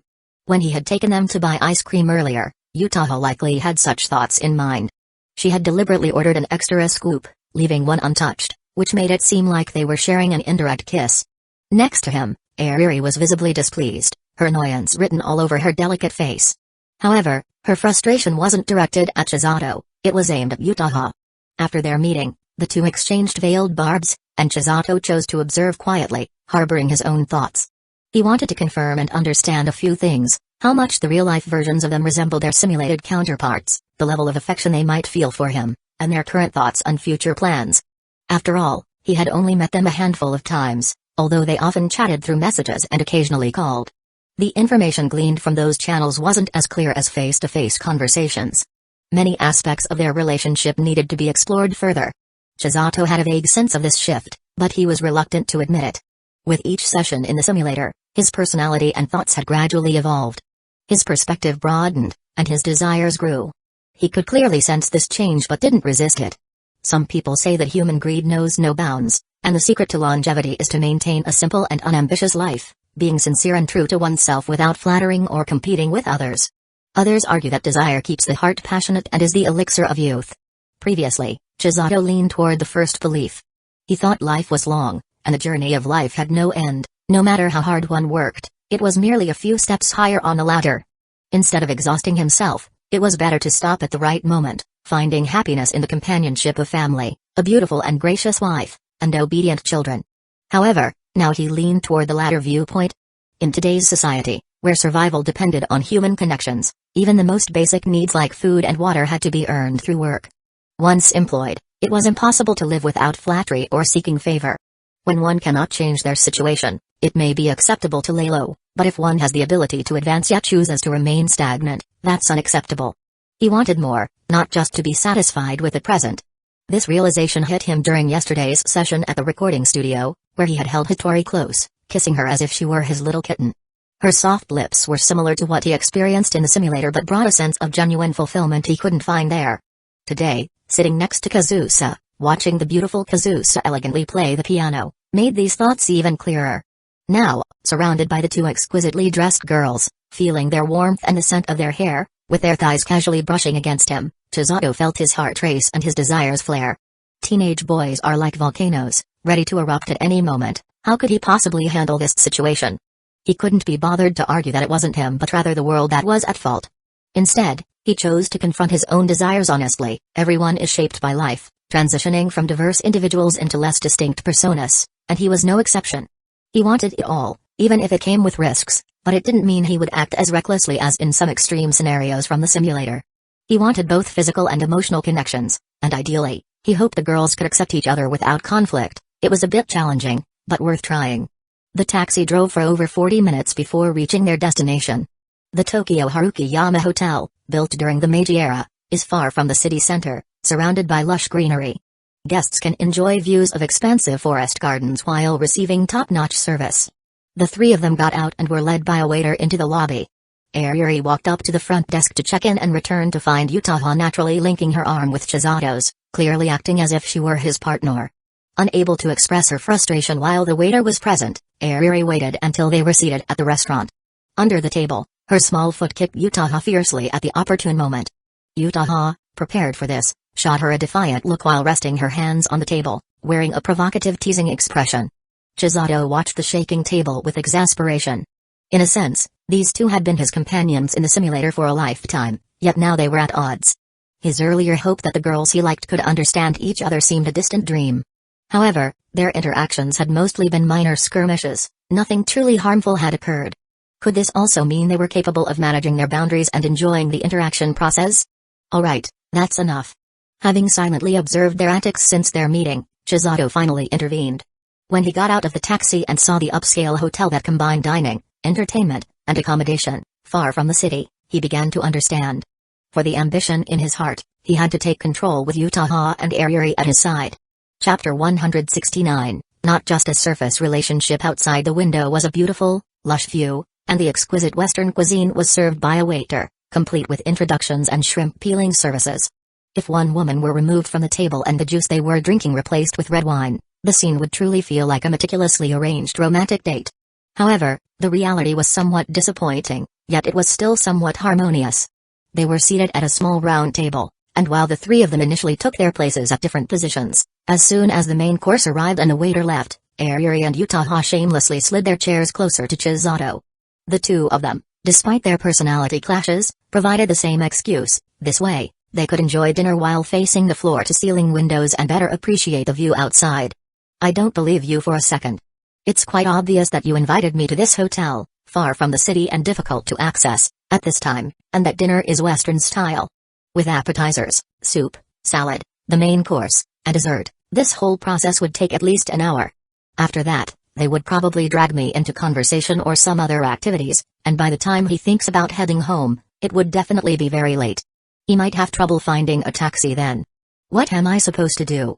It seems the only option is to stay here for the night, especially since it's a fully equipped hotel. This tactic felt all too familiar. Chisato recalled that he had used a similar strategy with Uchiha in the simulator, making an excuse about missing the last train after a movie and confirming their relationship that night. The situation back then was strikingly similar to now. You dare use my own spells against me, Potter? Ahem, wrong franchise. Chisato felt no turmoil within himself, and in fact, he found it amusing. Knowing this would happen, he still chose to sit here with them. In this case, it was hard to tell who was the hunter and who was the prey. Though it seemed he couldn't visit Hitori later, he thought he would find a chance to send her a message soon. Such a well-behaved little kitty. He has to stay close to her and make sure she doesn't feel neglected. After all, she tends to overthink little things. The moonlight is beautiful tonight, I really came at the right time. Ayuri's cheeks were flushed, and while her beautiful eyes were fixed on the night sky outside, she occasionally sneaked glances at Chisato beside her. Yeah, and the dinner is delicious. I haven't had such tasty food in a long time, Chisato replied, nodding. Actually, my dad often gets some vouchers for restaurants due to work. So if you don't mind, we can do this more often when we have the time, Ayuri suggested, observing Chisato's expression with hopeful eyes. Chisato paused for a moment. I don't mind, but I feel a bit bad if you keep worrying about me, Ayuri. Ayuri quickly responded, it's okay. No one in my family really uses these vouchers, so they usually just go to waste. It would be a shame not to use them. That's true, but I also feel embarrassed just accepting your kindness without giving anything back. How about this? I've saved up some money from my part-time job lately, so the next time we meet, I'll get something for you. Consider it a thank you for treating me to dinner. Eh? No, no. Ayuri protested, but her face clearly showed surprise and excitement. It was easy to understand the girl in love. Don't refuse, it's settled. Otherwise, I won't be able to accept your invitation with a clear conscience. Chisato smiled and reached for a spoon, lifting a spoonful of mushroom soup to his mouth. Just then, he paused, and some soup spilled from the spoon. Feeling pressure on his calf, he turned his head to the side. Uchiha was smiling at him playfully. Clearly feeling ignored, she was making a subtle move to get his attention. Ariri noticed something and immediately looked down to see under the table. Chizato's pants had been lifted without him realizing it. Uchiha had her bare foot lightly rubbing against his calf, and even though she knew he had caught her in the act, she showed no intention of pulling her foot away. "Hey, this is a proper restaurant," Ariri exclaimed, glaring at Uchiha. As the beloved daughter of the Sawamura family, who often accompanied her parents to various social events, Ariri understood etiquette well and, because of her personality, could control her impulses even if she had her own thoughts. However, Uchiha, coming from a more ordinary background, didn't have as many concerns, especially after experiencing the feeling of loss firsthand. She felt that following her true desires was a better choice than adhering to useless restraint. After all, they had done so many intimate things in dreams, even having a daughter together. What was a simple touch compared to that? "Really, Chisato hasn't said anything, so why are you in such a hurry?" Uchiha teased. "Who says he hasn't?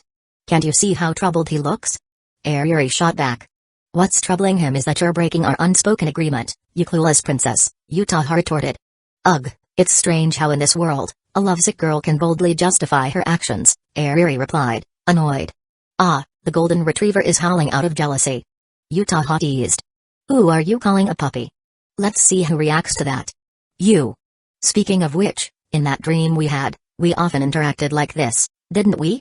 Chizato's words managed to calm the two girls down, and the tense atmosphere eased instantly.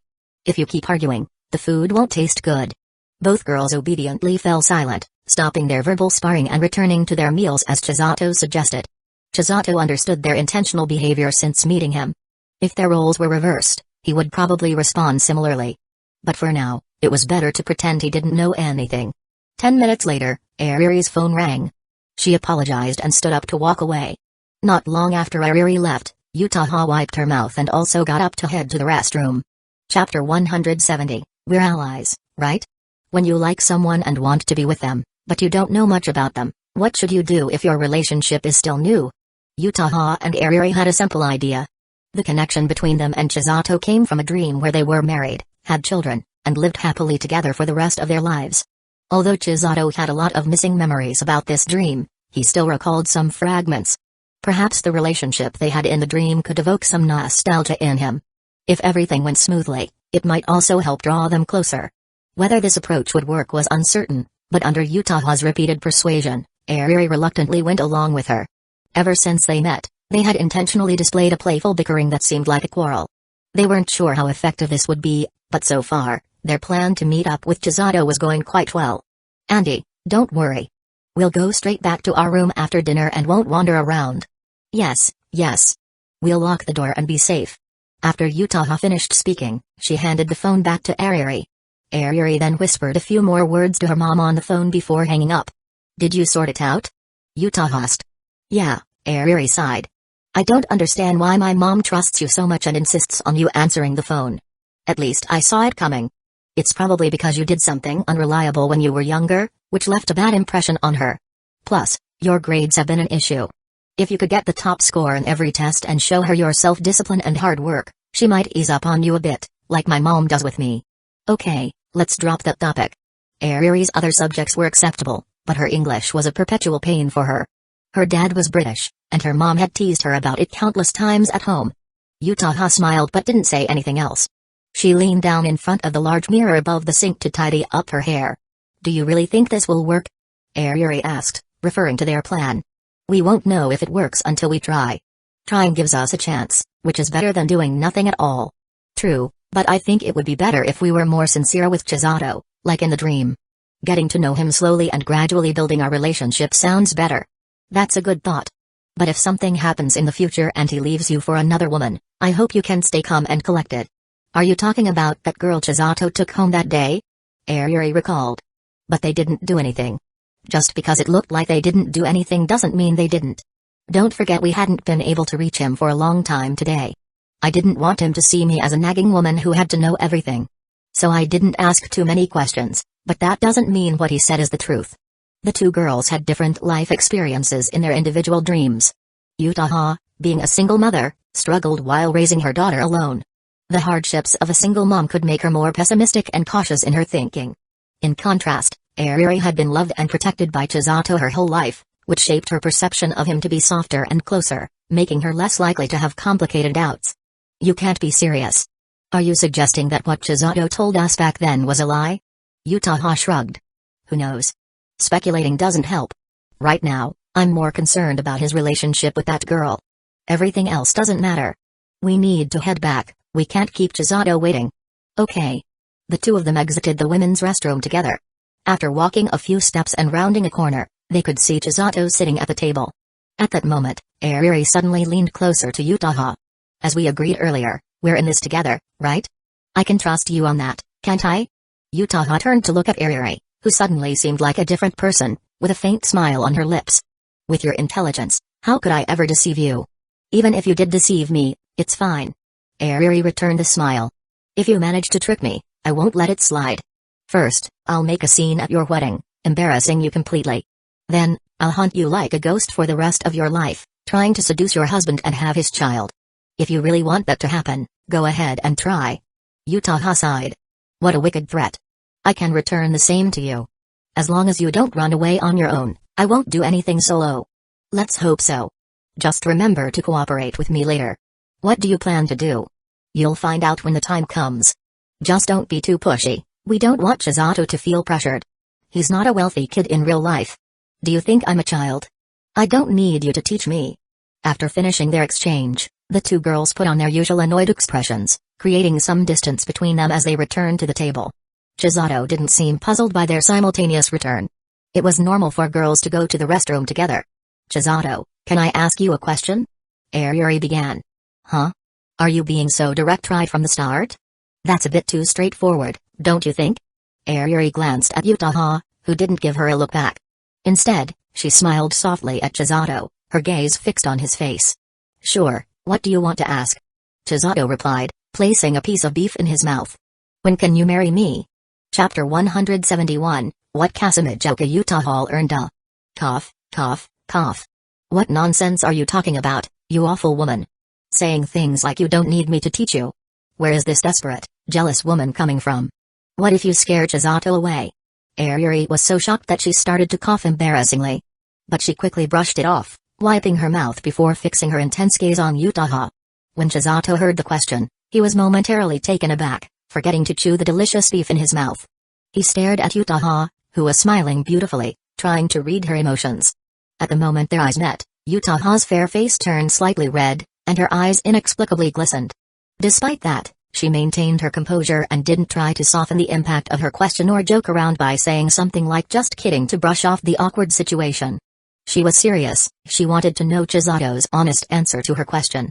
It was bold and unexpected, laying everything out in the open. After processing the information, Chisato swallowed his food and answered candidly, I can't give you an answer. Uchiha wasn't upset. She continued to ask, is it that you haven't thought about it, or you just don't want to say something that would put me in a difficult position? The latter. Chisato didn't hesitate. That's fine. Since I've already asked this question, I've prepared myself mentally for your response. You don't have to worry about how I feel. Besides, I'm not that fragile, your answer won't hurt me. Since you've said that. Chisato turned his head slowly to look at Ariri. With her full attention on him, she quickly put down her knife and fork and shifted her body toward him. I feel the same way.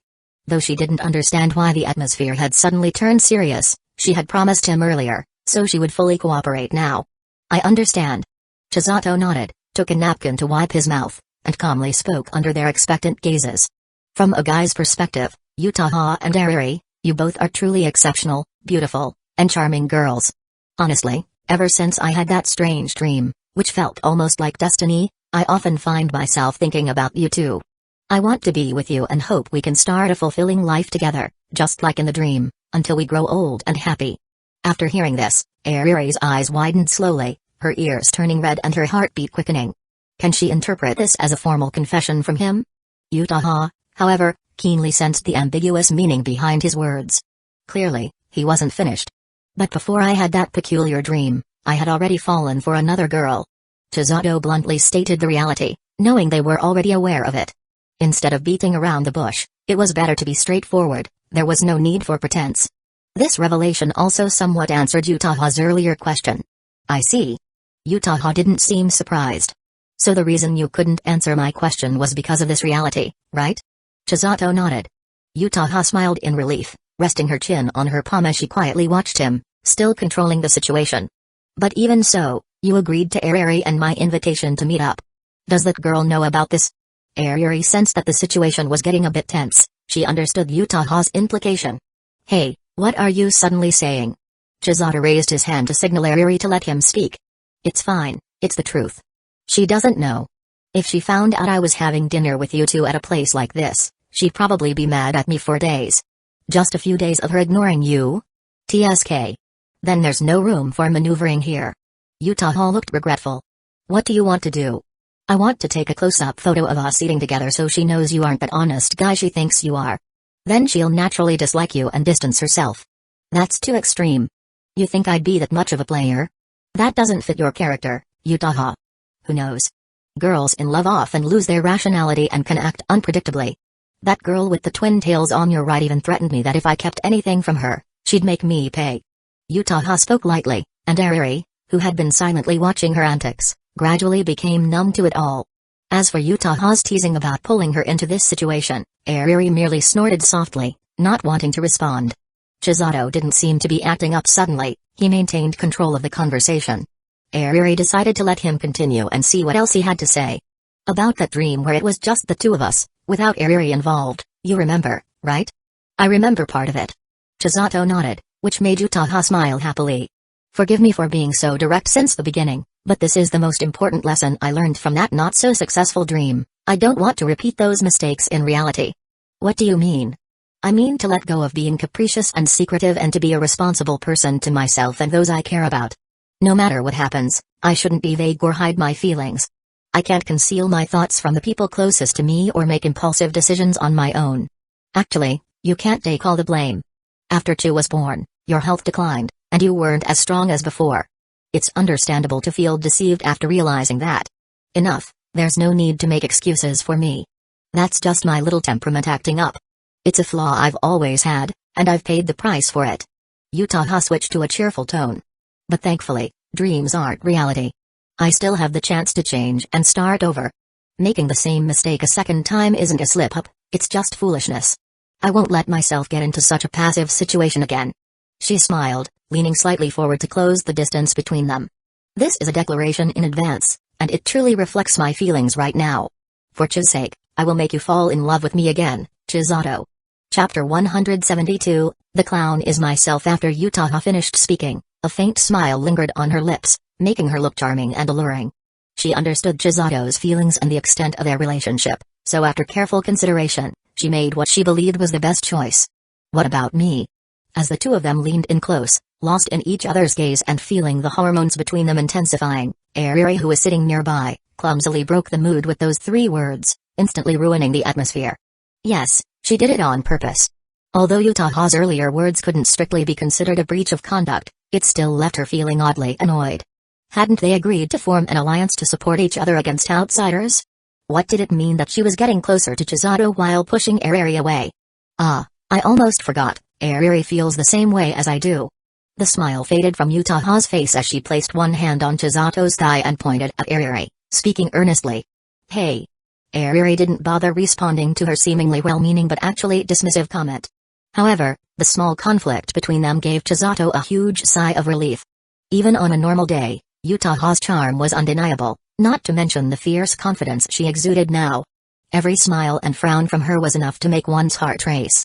While it might be a bit exaggerated to say that he wanted to push her down and go all out, there was indeed a moment when Chisato thought that simply being with her for the rest of his life, without anyone else, didn't sound so bad.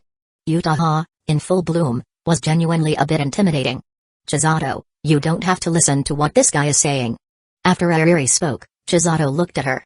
She, like Uchiha earlier, stared directly into his face, resting her hands on her thighs and leaning forward slightly. She smiled too, but her whole demeanor felt less aggressive and more inviting. Her smile was warm and comforting, much like her golden hair, radiating a soothing energy. Chisato, you don't need to overthink things. Just maintain your usual mindset based on your own thoughts. Regardless of the outcome, I hope our relationship won't become distant because of this, that's enough for me. Though Ariri and Uchiha had privately formed an alliance, their inner thoughts were entirely different and opposing. Uchiha, having experienced a less-than-perfect dream life and having faced loss, felt the need for stability and love without unexpected intrusions. This longing drove her to approach things more aggressively. For her, the importance of the outcome of her romance far outweighed the process. Ariri, on the other hand, was entirely different. In her dream life, everything had gone smoothly, and she always felt confident because of the favor she received. She desired a more romantic development, hoping for a natural flow of affection and warmth, much like a gentle snowfall. Having never faced loss, she felt no fear and didn't want to put too much pressure on Chisato, thinking that taking things step by step was sufficient. The current way they interacted was just fine. It wouldn't be fair to say either of their thoughts were right or wrong, they both made the best choices within their respective ranges. In response, Uchiha propped her chin on her hand, yawning in boredom, clearly unimpressed. She didn't agree with Ariri's strategy, but judging by Chisato's dazed expression, Ariri's approach had proven to be quite effective. But what would happen after this? How would he change in ways she couldn't see? Without a solid relationship established, there would be no constraints. Blind indulgence could only lead to tragedy. It was merely a temporary effect. While emotions of being moved were nice, they definitely wouldn't play a key role in improving their relationship. If she truly wanted to get closer to Chisato, she needed to follow her instincts and express her feelings openly. That was the best strategy. Uchiha thought this way and had expressed similar sentiments to Ariri before, but she simply wouldn't listen. She had done her utmost, but if the other party refused to listen and wanted to work ineffectively, what could she do? So she couldn't be blamed for making a move. She'd find a chance that evening to invite Chisato for a walk in the hotel garden, enjoying the breeze and stargazing. Everything would fall into place. Even if they couldn't become a couple, it would leave him with an unforgettable night, allowing her status in his heart to rise dramatically. If the atmosphere was right, they might even kiss. Imagining that beautiful scene, Uchiha picked up her fork, poking a piece of fruit and bringing it to her mouth, her smile becoming even more captivating. Ariri, leaning forward, felt the warmth of Chisato's chest as he held her. Watching the transparent thread connecting their lips as they pulled apart, Uchiha's eyes went wide with emptiness. She glanced at her phone's timer, a sardonic smile creeping onto her face as she spoke in a dangerously calm tone. 2 minutes and 13 seconds. Hey, why don't you just kiss until the restaurant closes? This is why I like Ariri more than Uchiha. Uchiha's attractiveness is off the charts, making her the most wanted girlfriend. But as someone you wanted to be your wife, Ariri is the best. Her gentleness is just like the warmth of a blanket you used in your bedroom with AC turned on while it's raining outside. But personally, I'll take both. Chapter 173, The Poor Woman in Her First Dream Life. Ariri lived quite happily. This happiness wasn't just a feeling, it was an accurate conclusion she reached by comparing her own situation with the outside world. In her dream life, as she approached her 30s, she noticed that many of her female friends increasingly complained about their husbands. The reasons for their complaints varied. Some were about husbands who became absorbed in hobbies like model making, fishing, photography, or golf, leading them to neglect their families. That was a relatively mild situation. Others were far worse, involving inappropriate relationships at dubious clubs or office affairs, with their husbands often staying out late for days on end. Looking at her friends, who wore expressions of frustration, and reflecting on her own husband's behavior over the years, she felt a deep sense of pride and happiness. From their early days of dating to their marriage, her husband had always been passionate about her. Even during her pregnancy, when she felt less feminine due to her changing body, she could still feel his intense desire for her whenever he held her at night. That had never changed. She had never experienced the kind of dissatisfaction her friends talked about, the feeling of being unfulfilled, where not doing anything seemed better than being caught in limbo. After all, she was always the one to call for a break, needing a timeout to regain her strength before they could continue their activities. Even when she pushed herself to the limit, exploring new ways to please him, she could still sense that her husband was not completely satisfied during their tender moments afterward. This realization made her feel incredibly guilty for a long time, as she believed she hadn't fully satisfied her husband or fulfilled her duties as a wife. Because of this, when the second dream reached its midpoint and she saw Uchiha enter the scene, she did feel some resistance, but it wasn't as strong as she had imagined. Although it was embarrassing to admit, she actually thought that if someone else could help share the burden, it would relieve her pressure and make things much easier for her. The ultimate experience was wonderful, and no woman would dislike it, but if it happened every day, on her husband's workdays, there would be one encounter before he left in the morning and another before bedtime. On weekends, she would add a session during nap time, plus extra moments in the kitchen or bathtub when the kids were at their grandparents'.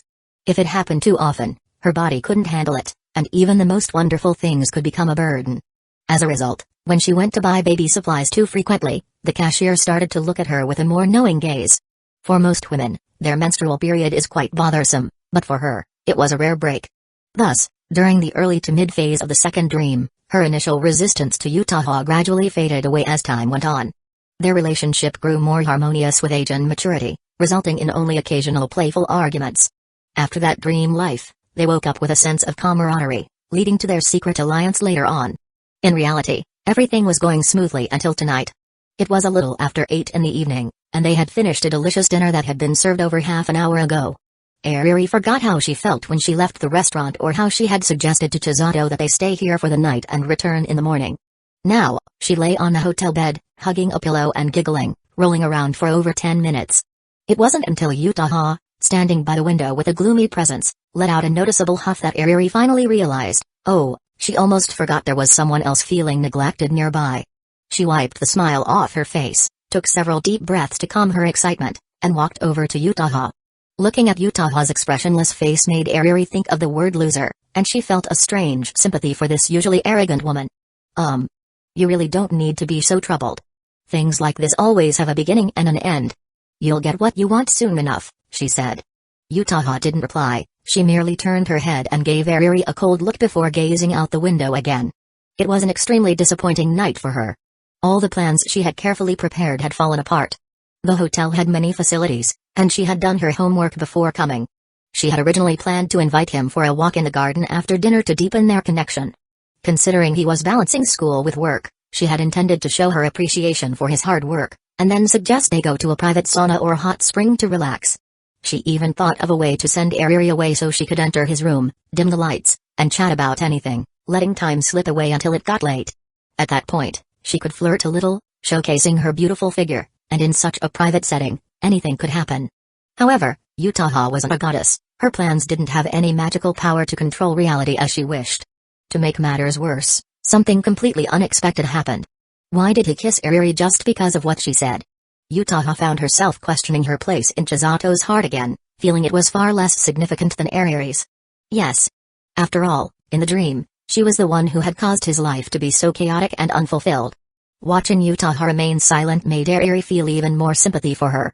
She reflected on herself, realizing that when they formed their alliance, she was the one who proposed not to sneak away, yet she was the one who broke that promise. Not only that, but when everything happened, she had responded without even thinking. Airi blushed as she realized this. No, she couldn't think about it, just thinking made her excited again. Taking a deep breath to calm herself, feeling guilty, she turned to her ally and proposed, This was really my fault. Why don't you go find Chisato? I won't interrupt you too. Chapter 174, The charm of that kiss. Airi's words were sincere, she genuinely felt that her actions in the restaurant had been a bit off. Even though the kiss had been initiated by Chisato, she shouldn't have enjoyed responding to it for 2 minutes and 13 seconds. She had really upset her ally. The smile that had been lingering on Airi's lips since the day had completely vanished. A simple touch would have sufficed, a brief kiss lasting just a few seconds would have been perfect. But it was impossible to refuse a kiss from her husband, the person she loved most, when he came so close. If you're feeling awkward, I can go with you to find him. You can make up any reason to talk to him about your feelings or share your recent worries. Just spend some time in his room, and I'll leave first. After that, you can do whatever you want. Chisato definitely likes you. If he doesn't take the initiative, you can be a bit more proactive. After that kiss, Airi felt completely open-minded. She had initially worried that Uchiha would steal Chisato's affection while she remained unaware. Now, she was more concerned about Uchiha feeling neglected and despondent. If the earlier incident had affected her, it would be bad if she bottled up her feelings. Airi had seen Uchiha's terrifying expression after that kiss in the restaurant, and she couldn't help but worry. Her mindset was now entirely different, she felt a quiet confidence, as if she was stepping into the role of the main partner. She even found herself giving advice to Uchiha, her emotional rival. What? You don't know how to win Chisato's heart? No problem, I'll teach you. Airi's intentions were good, and her suggestions were quite practical. However, her slightly condescending attitude made Uchiha very, very displeased. I know all of this, I don't need you to teach me.